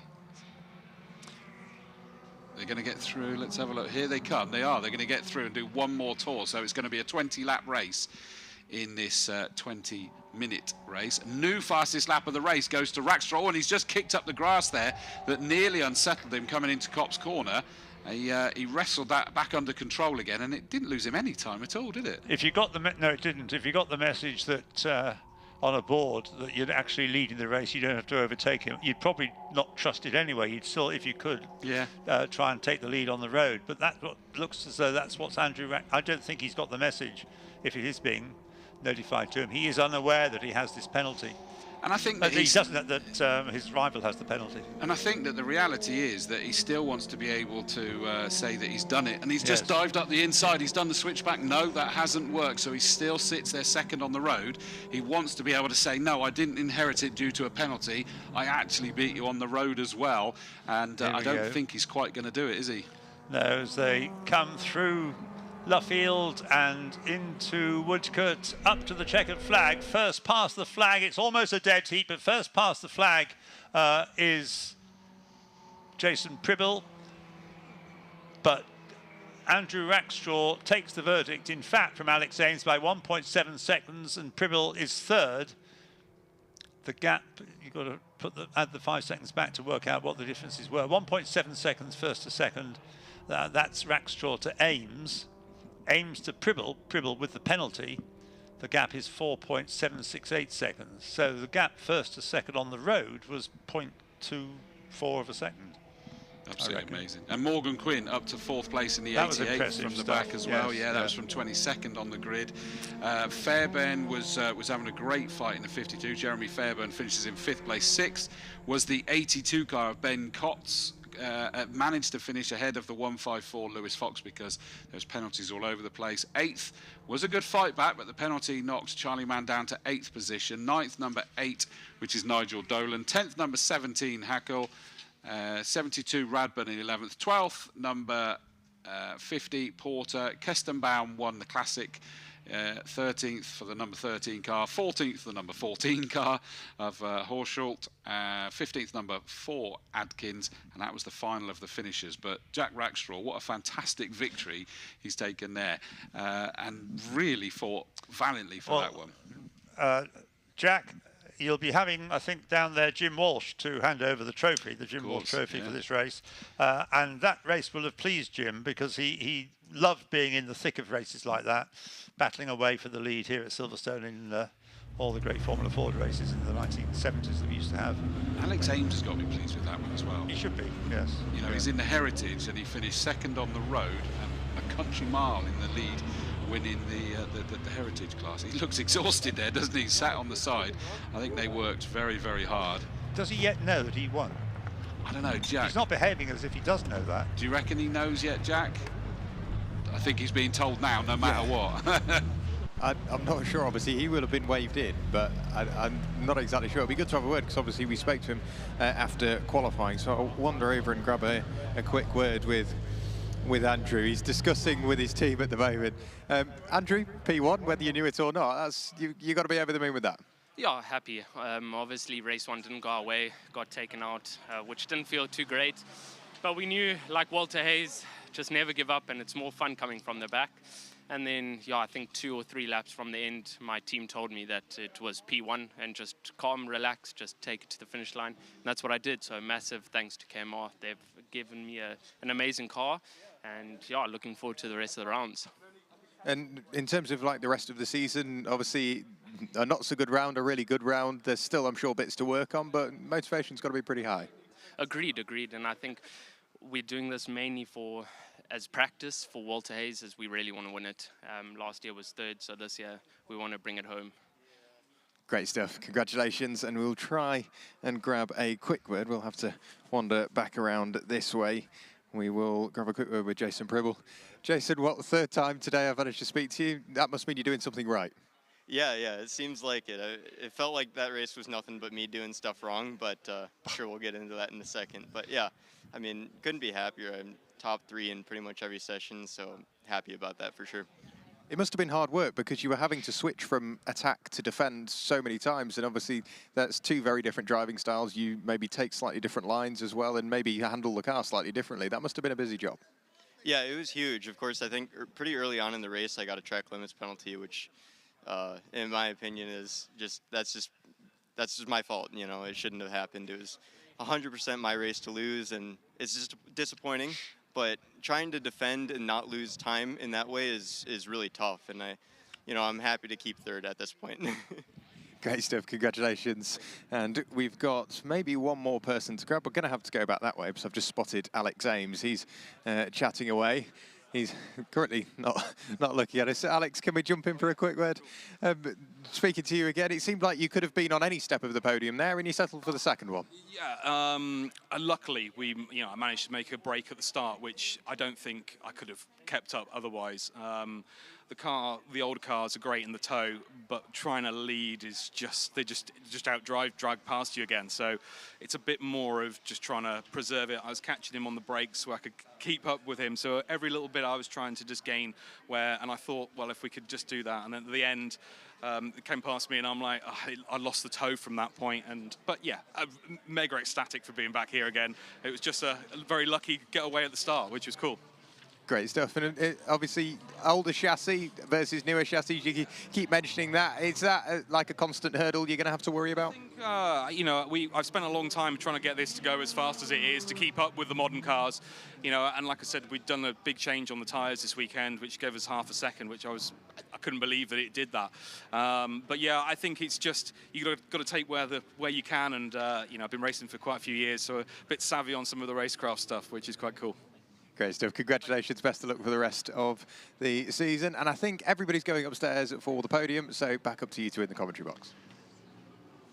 If, Jack, you want to cover the podium, I know we may be into the Sports 2000 race, but it'd be worth hearing from the drivers on the podium and Jim Walsh as well. Yeah, I'll wander up and see if I can grab a word. Yeah. So the Sports 2000 cars coming up to form on the grid, 2 grids. The historic cars get a separate grid that starts, although this sheet doesn't actually say as much, but in the previous race it started 10 seconds behind. So the grid line up like this. On pole position number 1, Michael Gibbons, and beside him number 82, Ben Cater. 1 and 82 is the front row. The second row, 2x2 start, 117, Colin Peach, who won the earlier race, and 26, Tom Stoughton. 117 and 26, row 2. Row 3, 77, Tony Barwell, and 50, Steve O. 77 and 50, row 3. Row 4, 48, Andy Chittenden, and 25, Josh Needham. 48 and 25, row 4. Row 5, 40, 4-0, Tim Tudor. We think, but it could be a change of driver here, and Patrick Sherrington has taken the car over. And 44, John Eiley alongside 40 and 44, row 5. Row 6 is 73, Ash Law, and 34, Roger Donnan. 73 and 34, row 6, rows Jack. Yeah, so I've got the podium here. We're going to quickly run through the classes as well. We're going to bring on our classic winner first, winner of the classic class. Car number 13, it was Stuart Kestenbaum who won the classic class. He's just chatting away. So onto the podium he will go, and trophies are being provided by Jim Walsh and Val Adaway as well. So onto the podium he goes, shakes the hand of Jim, and trophy will be passed over. We will also get our historic winner onto the heritage winner, pardon me. So the heritage winner, that is car number 17, Klaus-Dieter Hackel, on to the podium as the Sports 2000s head out on their green flag warming up lap. Again, a shake of the hand from Jim Walsh. And it will be trophies in hand and opportunity for media to get their various photos. And then we can very quickly run through our overall podium. And now we'll go 3, 2, 1 in reverse order. Finishing in third was car number 59, Jason Bribble. So Jason up onto the podium. A quick shake of the hand, and trophy provided by Val Adaway. Second place, car number 29, Alex Ames. Again, another trophy provided by Val Adaway. A shake of the hand and ever a smile on Alex's face. And winner of race 2 of the weekend for the United Formula Ford Championship, it was driver of car number 40, Andrew Rackstraw. Andrew over the beam with that one, jumping around. So joined on the podium by, of course, Jim Walsh and Val Adaway. And that just gives us time to hand back over to for the start of the Sports 2000 race. Thanks, Jack. Just to try and complete the grid as the cars come around to complete their green flag lap. On the 8th row, we've got the 88 car, Peter Williams, and 7, Mike Turner. 88 and 7. Row 9, we've got 28, John Owen, and 9, Andrew Butler. 28 and 9, row 9. Row 10, 55, Rafe Higson, and 16, Richard Cook. 55 and 16, row 10. Row 11, 54, Bryn Tootle, and 14, Adrian Ridge. 54 and 14, row 11, and the last car on the grid, the main grid, 36, Rollo Tomasi, number 36. Then the second grid, the historic grid, has on pole position 67, Gavin Wills, beside it number 27, Mark Noaro. 67 and 27, row 1. Row 2 is 37, Will Scriver, and 17, Clive Steeper. 37 and 17, row 2. Row 3, 45, Peter Needham, and 33, Mike Fry. 45 and 33, row 3. Row 4, 13, Mike Dodd, and 2, David Muse. 13 and 2. And the last car on the grid, number 57, Simon Aldworth. Number 57 completes this very large grid. There were 1 or 2 incidents in the early race, but in the end it all worked out fine. And so the car's now ready to go for another 20 minutes, Chris. Yeah, I mean, it was surprisingly an awful lot going on, wasn't there? But thankfully it does look like, if not all, I think it is all of them are back out there. Green flag has now waved at the back. Red lights are on for the final race of the day. Off go the lights, and it's great to see that Gibbons, whatever the problem was, is back out there and starts on that pole position, and off they go. The Historics, of course, start 10 seconds later. Gibbons into the lead, and it's Ben Cater that's got a bad start this time, because Colin Peach in the orange car is up into second. The race 1 winner was buzzing, to say the least. Yes. Off go the Historics, and it's Mark Noiro. There's a yellow flag down at Copse Corner, so one of the Duratex has obviously had a bit of a moment down there as the rest of the field arrive there. Yes, it's is that possibly Ben Cater that is sort of going very steady out of Copse Corner? I might be wrong on that one. I don't think it is him, actually. But we'll wait and see this next time round. But that was a problem for the Historics, because they all arrived there as one and suddenly went, we got a hold position. What position were we in? So a tricky one for them. Tom Stoughton is the cork there in his gun at the moment, with Steve O trying desperately to find a way past him in that white, orange and grey number 50 car. So the cars complete the opening lap with number 1. Mike Gibbons leading as he did in the earlier race. As Chris said, winner of the early race was number 117. Colin Peach. Ben Cater's come through in 3rd place, so it can't have been him who had the moment. Steve O is there in 4th place, number 50. In 5th place is Timothy Tudor, number 40. And in 6th place is 77, Tony Barwell. So it's shown us the same drivers in the cars for this race, where you got a double lineup as in the earlier race. And I know it is, for example, Mark Noiro. I know that he is he's definitely back out there again. I think there's a transponder issue for Tom Stoughton, because he's gone down to the bottom of the grid, but he definitely was circulating, because we were watching him for a little while. And there he is, just turning left now, I think, in the green car with the yellow flashes. In fact, he's gone now, he's gone back up. Yeah. So it did have him at the bottom, but he's up in 4th with Steve O all over the back of him at the moment. That's a great train of cars, isn't it? A very fast train of cars at that. And a good-looking train of cars as well, because these cars do look great. And Mike Gibbons leads already after just 2 laps by 1.5 seconds from Colin Peach. What's going on lower down? Oh, is this Tom Stoughton dropping down the order again because of his transponder problem? But what you have seen... Yeah, it was Stoughton actually not dropping down that far down the order, but he has lost 1 place because Steve O dived up the inside as they got down towards Copse Corner. So up goes the number 50 car into 4th position now. Tom Stoughton and his gun still there. Cool, that looked like a painful bounce, didn't it, in those cars? They're rather stiffly sprung, aren't they, to say the least? Historics are being led by 67 Gavin Wills. Martin Waru had gone away in the lead in the green number 27 car, dropped down to, well, 3rd in his own individual class and about 5th in Historics overall now. Yes, there he is. Meanwhile, we've got the leader completing his lap, his 3rd lap over here, ahead of Colin Peach by now over 2 seconds, 2.1 seconds. Ben Cater up into 4th place, Steve O, down to, again, we were thrown by that. If you watch the timing screen, because of the lack of a transponder on Tom Stoughton's car, he kind of doesn't get a mention until suddenly he appears in 5th place, where he should be. Timothy Tudor is behind him in 6th place, number 40, 10, Tony Barwell. And then the 2 Laws number 91, Joshua Law, ahead of 73, Ashley Law.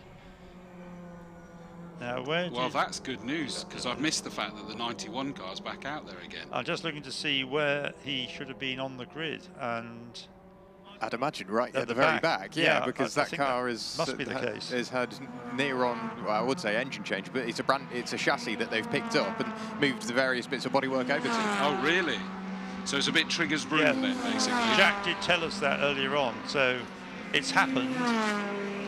But it's happening for him now because he's really steaming up through the grid, and he's in 6th place this time through. 7th with the Stoughton transponder issue, I think we'll probably find. As soon as Stoughton jumps back to his rightful so I was just looking to place, see whether they put Stoughton in place, but they haven't this time. Not yet, no. No, it is difficult for the timekeepers when cars' transponders don't work. It's why, apparently, if it's a repeat transgression, you do get kicked out of the race. You keep being told to sort it out. The number 13 car, is it 13? The blue and yellow, yeah, Mike Dodd, he is going brilliantly at the moment. He's up in running in 24th place, which means, yeah, he's the second of the historic cars behind Gavin Wills. So that car is doing an absolutely amazing job, which I didn't get a chance to show you, by the way, is that Jack did find the photo of the car that it looks like. Oh, yes, the Penske Lola. Porsche 917. Penske Porsche, yeah. I knew it reminded me of something famous, you see. Stoughton's all over the back of 77, Tom Barwell now. Unfortunately, it is still showing him as a missing, but he'll catch back up again. Oh, Tony Barwell. Sorry, Tony Barrow, yes.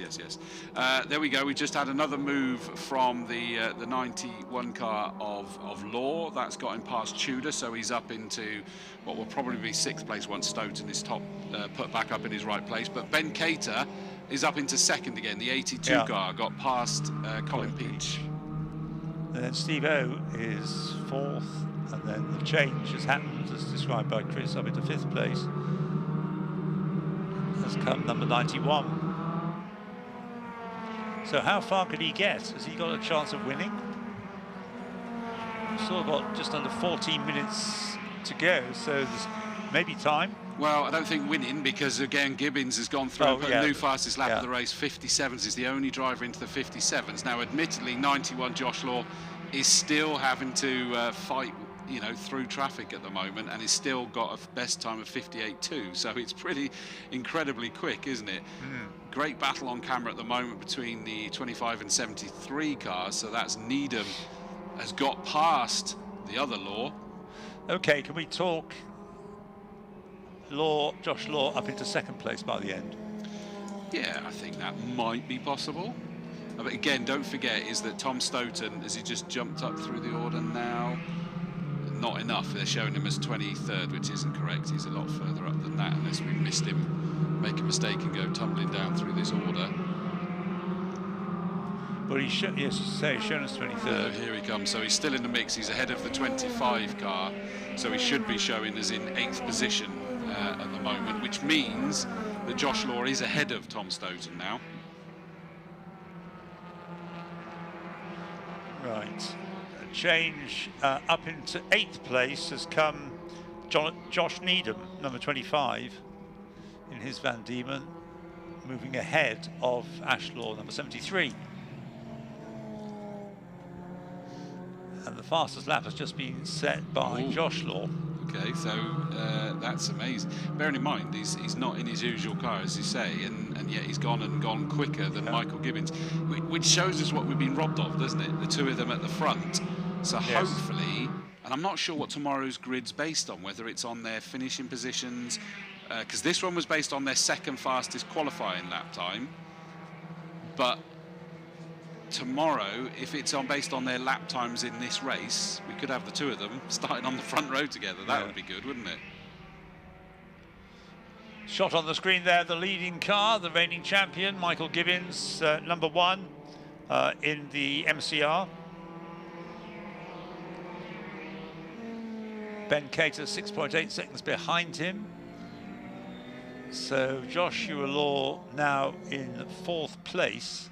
although he's just received a warning flag about track limits, so he needs to be careful. Yes. He's got the fastest lap. He is nothing at all behind Colin Peach, winner of race 1, in 3rd place. So the podium beckons, but as you say, he's got to be careful.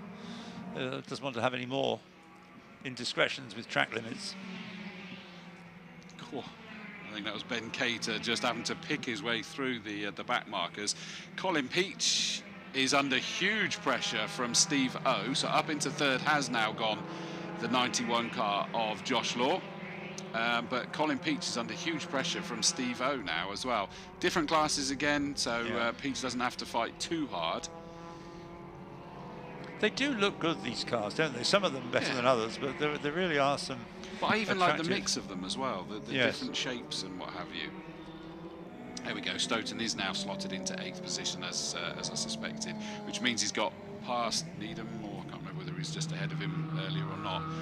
But there is Law, the 91 car, just picking his way through the back markers at the moment. That's the problem, isn't it? We've got 33 cars out there, so it's a busy old circuit.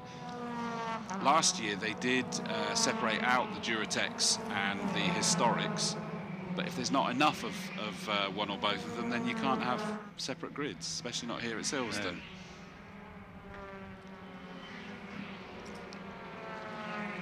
Okay, just under 10 minutes to go. Michael Gibbons leads by just over 6 seconds from Ben Cater, with Josh Law in 3rd place, 1.8 seconds only behind Ben Cater, and therefore I would have said with a reasonable prospect of taking 2nd place before the end, but he's not going to catch, we reckon, Michael Gibbons. No, because, I mean, he is eating into that lead ever so slightly, but it's still around 8 seconds, and they're lapping fairly similar in their lap times. There's the number 14 car. Now, that was the one that dumped oil everywhere, so they've done well to get that car back out again. Says us. I'm sure others might question me on that one, but Ridge is just waiting, hopefully just waiting for an ideal time to It'll rejoin. never come. No. Because there's so many cars in the race. It's at Luffield, incidentally, this has happened. Another new fastest lap to Josh Law, 57.136 last time around. He's got the gap for 2nd to 3rd down to under half a second. 0.483 of a second is all that there is between 82 and 91. There's 91. And you also realise that Michael Gibbons just did a personal best last time. I think that he's been informed that the Shark's coming to get him. He's got the Jaws music playing in his ears of Josh Law coming. But, you know, as long as he just keeps it ticking over, there's only 8.5 minutes left to go. The margin should be sufficient. But look at that. That is the fight for 2nd place now in front of us, isn't it? So Ben Cater under huge pressure. Again, 2 beautiful looking MCR cars. And they are both the newer bodywork livery, because you've got the gaps on the side where the air flows through them instead of sort of more solid blocks on the side. Oh, and we thought we were going to get, Law was going to have a look there, but wasn't really on. Ben Cater didn't move, just took the race in line, which meant that gap disappeared somewhat. Ben's doing a good job here, isn't it? Making sure that MCR is very wide.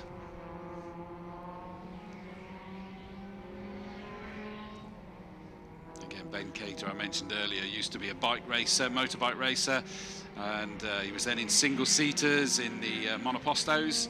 And here he is, he's under pressure. There goes the challenge by Law. Surely that was a slam dunk, Yes. He was that much quicker that it was a matter of when, not if, wasn't it? But he's responding, though. Ben Cater's fighting back. I think it may be in vain, but he's certainly not letting Josh Law get away from him. 7.25 minutes to go. Still pushing Michael Gibbons to personal best, look, down to a 57.44, whereas Josh Law's done a 57.136 as his best, which is the fastest lap of the race thus far. 1st to 2nd gap there is that 8 seconds? Yeah, just over 8. 8.186 seconds. So Ben Cater, Colin Peach, winner early. I don't think he's going to become a factor. I think he's going to have to settle for a place just off the podium, unless any of those ahead of him have a problem of some sort. Yeah, I mean, we did see problems. You know, our leader, Michael Gibbons, suddenly out of nowhere slowed down. We don't with know an what issue. happened there, do we? No, we don't. And which hopefully Jack will be able to find out. If he holds on to the race win, we'll find out what the issue was. Yes. But, and I think we also had some time penalties, did we not, that got dished out at the end? Well, there you go, 91, 5 seconds. So 91 has a 5-second track limit penalty. Which will cost him second place. He'll drop down to third again behind Ben Cater, unless he can improve on the situation in the remaining 6 minutes. So that's the big challenge, isn't it? Not really about catching and passing Michael Gibbons, that I think is a step too far for him, but he now needs to make sure he is 5 seconds, more than 5 seconds clear of Ben Cater, who sits there in third in the 82. This is where Ben Cater and his team will almost wish they could speak, so they could tell Ben, whatever you do, keep that gap less than 5 seconds. Doesn't need to fight with him, but just keep the gap as small as you possibly can. Whereas the gap first to second is 7.5 seconds. And even if, I mean, Josh Law, as you say, he's got to keep pushing and pushing. But there's no point in trying to overtake Michael Gibbons, even if he catches him, because he won't get ahead of him in the final result. Well, it's down to 7.6, but actually it went back out that time because there was a couple of tenths lost, but that's how tight it is between them. Talking about tight, 48.73 glued together, and that is Ashley Law, and they're going 3 wide at the moment, but that's a back marker, and the 48 car of Andy Chittenden. So that is, what positions are they in? They are 10th and 11th respectively. Chittenden's passed Law this time round, but Law's trying to come back. Not possible this time round. I mean, it goes to show, even with all this downforce, you can still take too much speed into a corner and abuse the track limits, can't you? Yes. A lot of the other ones we were watching, like on the MX-5s, it was understeer as much as anything, wasn't it? Whereas these, no, it's just pushing a little bit too hard to get through this field, which I think we can forgive him for. I think he's always going to push that hard. Right, now Tom Stoughton, you were saying, I wasn't disagreeing, but I thought you were right, had not been given one of the laps he should have been given, but he's gradually working his way up the order. He's shown as being in ninth place, but you reckon he's still a lap short? No, not anymore. Oh, they slotted it up. I mean, it'll go tumbling down again, and they'll slot it back up. They did that a handful of laps ago to catch it back up again. Okay. Now, the lead margin is down to 6 seconds now. There on the screen is Michael Gibbons, number 1, but with 3 3/4 minutes left to go, he must know that he doesn't need to push excessively hard. Yes, you can stroke it home, as they say, apparently. Well, especially with the track limits thing, is that there is a lot to be said for that. Stop pushing harder than you need to, otherwise you're going to fall foul. Law to Cater is 5 seconds. So, isn't it? So he's still in second then, isn't he? Even after his penalty's been applied. Because it was 4. I started that sentence when he was 4 seconds behind. Then he goes over the line, and he's just gone over 5 seconds. Good spot. He's managed to get the lead up, hasn't he? So as long as it doesn't add any more to it, because the next one would be 15 seconds, won't it? Yeah, 5.18 seconds is how far he is behind Michael Gibbons, and 5.4 seconds is how far he is ahead of Ben Cater. But I don't think in the remaining time, even though their laps are... He's taken out about a second a lap, to be fair, but he would have to be then 5 seconds further down the road, wouldn't he? Well, it could be a dramatic finish. He gets across the line. No, he catches Michael Gibbons, but he's not going to get 5 seconds ahead of him, is he? No. Well, what he now needs to do is get 10 seconds away from the car behind, because I've just looked, the 10-second penalty board is being shown out. And to what number? 91. Oh, my gosh. So it is a 15-second penalty now in total, isn't it? Because that's added on to his 5. We were seeing the 15 seconds given to a lot of the cars earlier, and that's what we're going to get. So, sadly, he's just fallen foul of the track limits too many times. So it'll be a lawless podium. He will be. I mean, trying to look now, what will he have? Ben Cater's going to be ahead of him. But maybe that's as far as you thought. But they're going to be close with Colin Peach. I think Colin Peach will jump ahead of him, bearing in mind we're down into the last minute and a half now.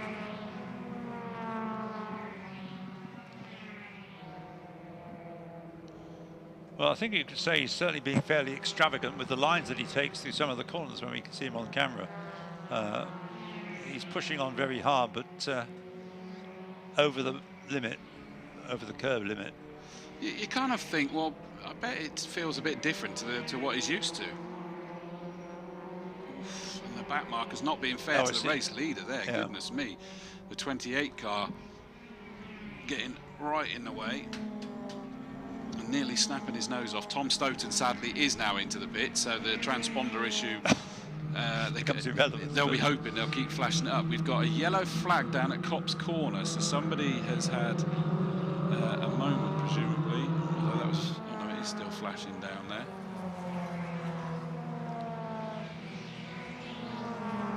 Can't see what the issue is down there, but there's certainly yellow flags down at Copse Corner. 30 seconds. Leader onto the last lap. And that lead is down to under 2.5 seconds now. Yes, he's going to get the satisfaction of having driven a storming race. Unfortunately, blemished by penalties, curb track limit penalties. It's going to be, he's got to really go for it on this last lap then, because he needs to, he's not got quite enough to hold on to a podium place, I don't think. No. Well, now he's being held up by a couple of the historic cars this time round, but Steve O's disappeared down. That must be the yellow flag down at Copse Corner then. So the number 50 car of Steve O is dropping down through this order, I'm afraid to say. But Michael Gibbons for the final time round Luffield. So here he comes then. Michael Gibbons has taken the checkered flag to win the second race of the 3-race weekend here at Silverstone in the SRCC Sports Racing Car Club Sports 2000 Championship. The gap of the flag between Gibbons and Law, 7.96 seconds, but that's going to be adjusted shortly. So Ben Cater, we think, will be in effect second. And Colin Peach, we reckon, will be third, or will he? We can't be certain of that. Interestingly, they've only applied 5 seconds at the moment. That's why I'm hesitant, because, yes, as you say, it hasn't come up on the screen. That's what Jack was telling us he'd seen.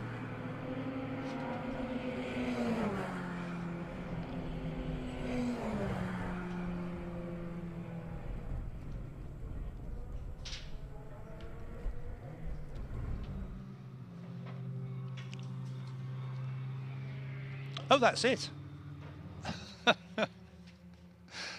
Yes, we have so engrossed in the racing and so on. Well, you got your time, Jack, to take over the podium to make sure the right three. Cheers. See you tomorrow, Chris. To see that the right top three we have. The screen is still showing us Michael Gibbons winning from Josh Law and Ben Cater. Colin Peach fourth, Timothy Tudor fifth, Tony Barwell sixth, Josh Needham seventh, Peter Williams eighth, Anthony Chittenden ninth and 10th. Ashley Law.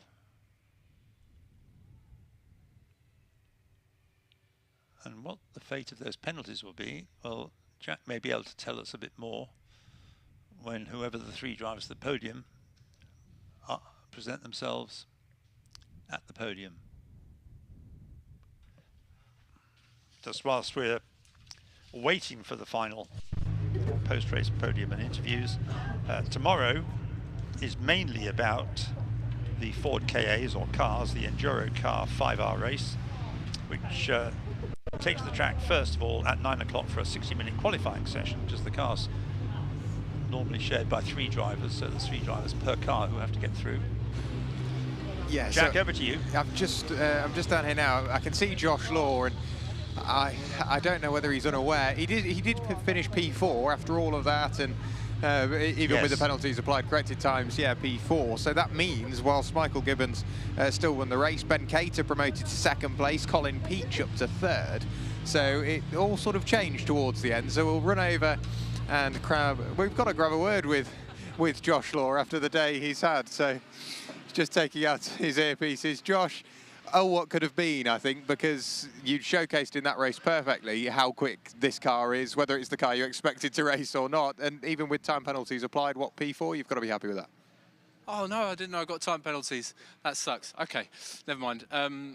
Yeah, I mean, I really enjoyed it, and yeah, it's just great. Nice to get a bit of a result after having all the engine problems and all that stuff. So, yeah, I'm chuffed. And you get to do it all again tomorrow, hopefully minus the penalties, but you know the car is quick, and we know you're quick already from this year already. So what you're looking for tomorrow, top step? Yeah, that's what I'm aiming for, yeah. So we'll see. Great stuff, thank you, Josh. Sorry to be the bearer of bad news as well, unfortunately. So we'll have to try and grab somebody else. Who is it that we've got here? Michael, right, okay. So, Michael, first of all, explain what happened this morning. There's a tiny little bracket that on the gearbox at the back that holds the gear cable, and that fell off, and then I couldn't change gear, and I was stuck in third gear, which is not ideal. Which is a shame because we were running really well and got a nice rhythm and we had a nice gap and it was all sort of under control. But unfortunately, those things happen, and we got it back together. We even found the bracket that fell off and we put the same one back on, and it's all worked. And yeah, it was nice to sort of right that wrong. And tomorrow, looking over your shoulder, because it seems like somebody's back in a quick car, and we know Josh is quick, so showcase some good pace. Is that something you're going to have to worry about tomorrow, or are you just going to keep your head down and see what happens? I don't know exactly how quickly he was going. I could see the gap was coming down, but I was in a position where I didn't need to worry. So I'm looking forward to having a proper race with him tomorrow, because today's been disrupted by both of us having issues. And yeah, pick up where we left off last year, next to each other for most of the race, hopefully.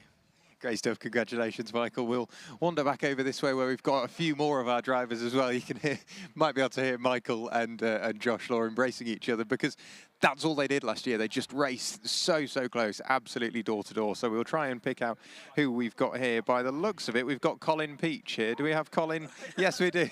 Colin, you've done it again. Yeah, another podium. Second time in my life now, I suppose, yeah.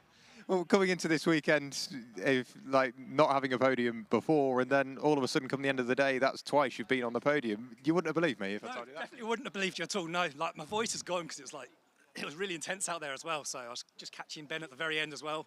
Nearly snuck second. So yeah, I've had a really great weekend so far. So really loving it. And you get to do it all again tomorrow. Yeah, hopefully again, another podium would be brilliant. So. Great stuff, congratulations, best of luck for tomorrow. I think we also have driver of car number 82, Ben Cater. Have we got Ben? Yes, we do, Ben. We had a brief chat, I think, this morning. Race 2, it seemed like you were under pressure there a little bit towards the end. Well, foolishly, I thought I'd save my tyres for tomorrow, and I wasn't going to catch those guys at the front. And I thought, well, that's fine, there's no one behind me. And then after a couple of laps, I saw this orange blob in my mirror and realised I'd better get my arse into gear. But I'd got it covered, it was fine. And of course, having saved those tyres for tomorrow, where does that leave you for tomorrow? Is there anything you're going to change? I don't know whether you've looked at the weather. I know I haven't. I'm not exactly sure what it's going to be like. But is there anything specific you're going to change overnight, or just a good night's sleep and go from there? I think a good night's sleep is the way forward. And there's not much I can do. I mean, I'm new to the championship, so I don't really have any clever secret plans. But, you know, do what you can. Great stuff, congratulations. We'll wander over this way and just try and grab one more chat as well. Hopefully we can pick up the driver of the number 37 machine, I believe. We're just working our way through, trying to not to get in the way. We should have William. Have we got William here? Is it William? No. No? Who do we have? You stood next to his car, so I was just... Yes. Will's there. We'll wander back over this way and we'll grab Will. So... it seemed like throughout that race, the historics sometimes give a few of the slightly more modern Duratec machinery a run for their money in terms of racecraft as well. Is that just the nature of the car? You can race super close? Yeah, I think so. They're a little bit softer and less aero-dependent than the Duratec, so I think we can get away with a bit more, and they give off a little bit more of a toe, so we can run quite close together, which unfortunately at the start, the yellow flag had dropped back a few places, but at least I got to have a play with some of them for the first few laps. So yeah, it was good close racing. And of course, you get to do it all again tomorrow. So is there much that you can change on one of these historic cars, or is it very much sort of plug and play and get out there? I think there's probably a lot, but sometimes you can get a bit too into it. I think most of the time I'll probably be found by myself paying a bit more attention and trying a bit harder. So I think I'm going to go with that for tomorrow. Great stuff. Best of luck for the rest of your weekend. Well, at least for me, it's goodbye. But very briefly, hopefully Ian is still up there. Yes, he is. Back up to Ian in the commentary box for the final time today. Thank you very much for all your hard work in the pit lane, Jack. I'm not quite sure whether it's going to be you or Chris taking to the pit lane tomorrow, but we look forward to tomorrow's racing, the main event of which will be the 5R Ford KA race. But we do also have, as been clear from Jack's questions and questions he's been asking drivers, we've got the Bernie's V8s and Historic Outlaws out again for their third race of the weekend. We've got the Clubman Sports Prototypes out again for their third race of the weekend. Sports 2000s out again. That's all in the morning. Lunch was early enough today. It's going to be even earlier tomorrow, 11:35. And the Enduro car race is underway at 12:35 with all the intrigue. The cars may not be the fastest you've ever seen. They may not be quick enough to race at Le Mans, but nonetheless, a 5R endurance race is always very enjoyable. There's a large entry, and we very much look forward to that. And if you can't make it to Silverstone, and please do think about coming here. We'd love to have people along to the home of British motor racing, whatever the racing may be. Then you can stream the output from Silverstone, from where we now say good night, and wherever you may be, drive home carefully wherever you're heading, and do come back to Silverstone tomorrow or very soon. Bye for now.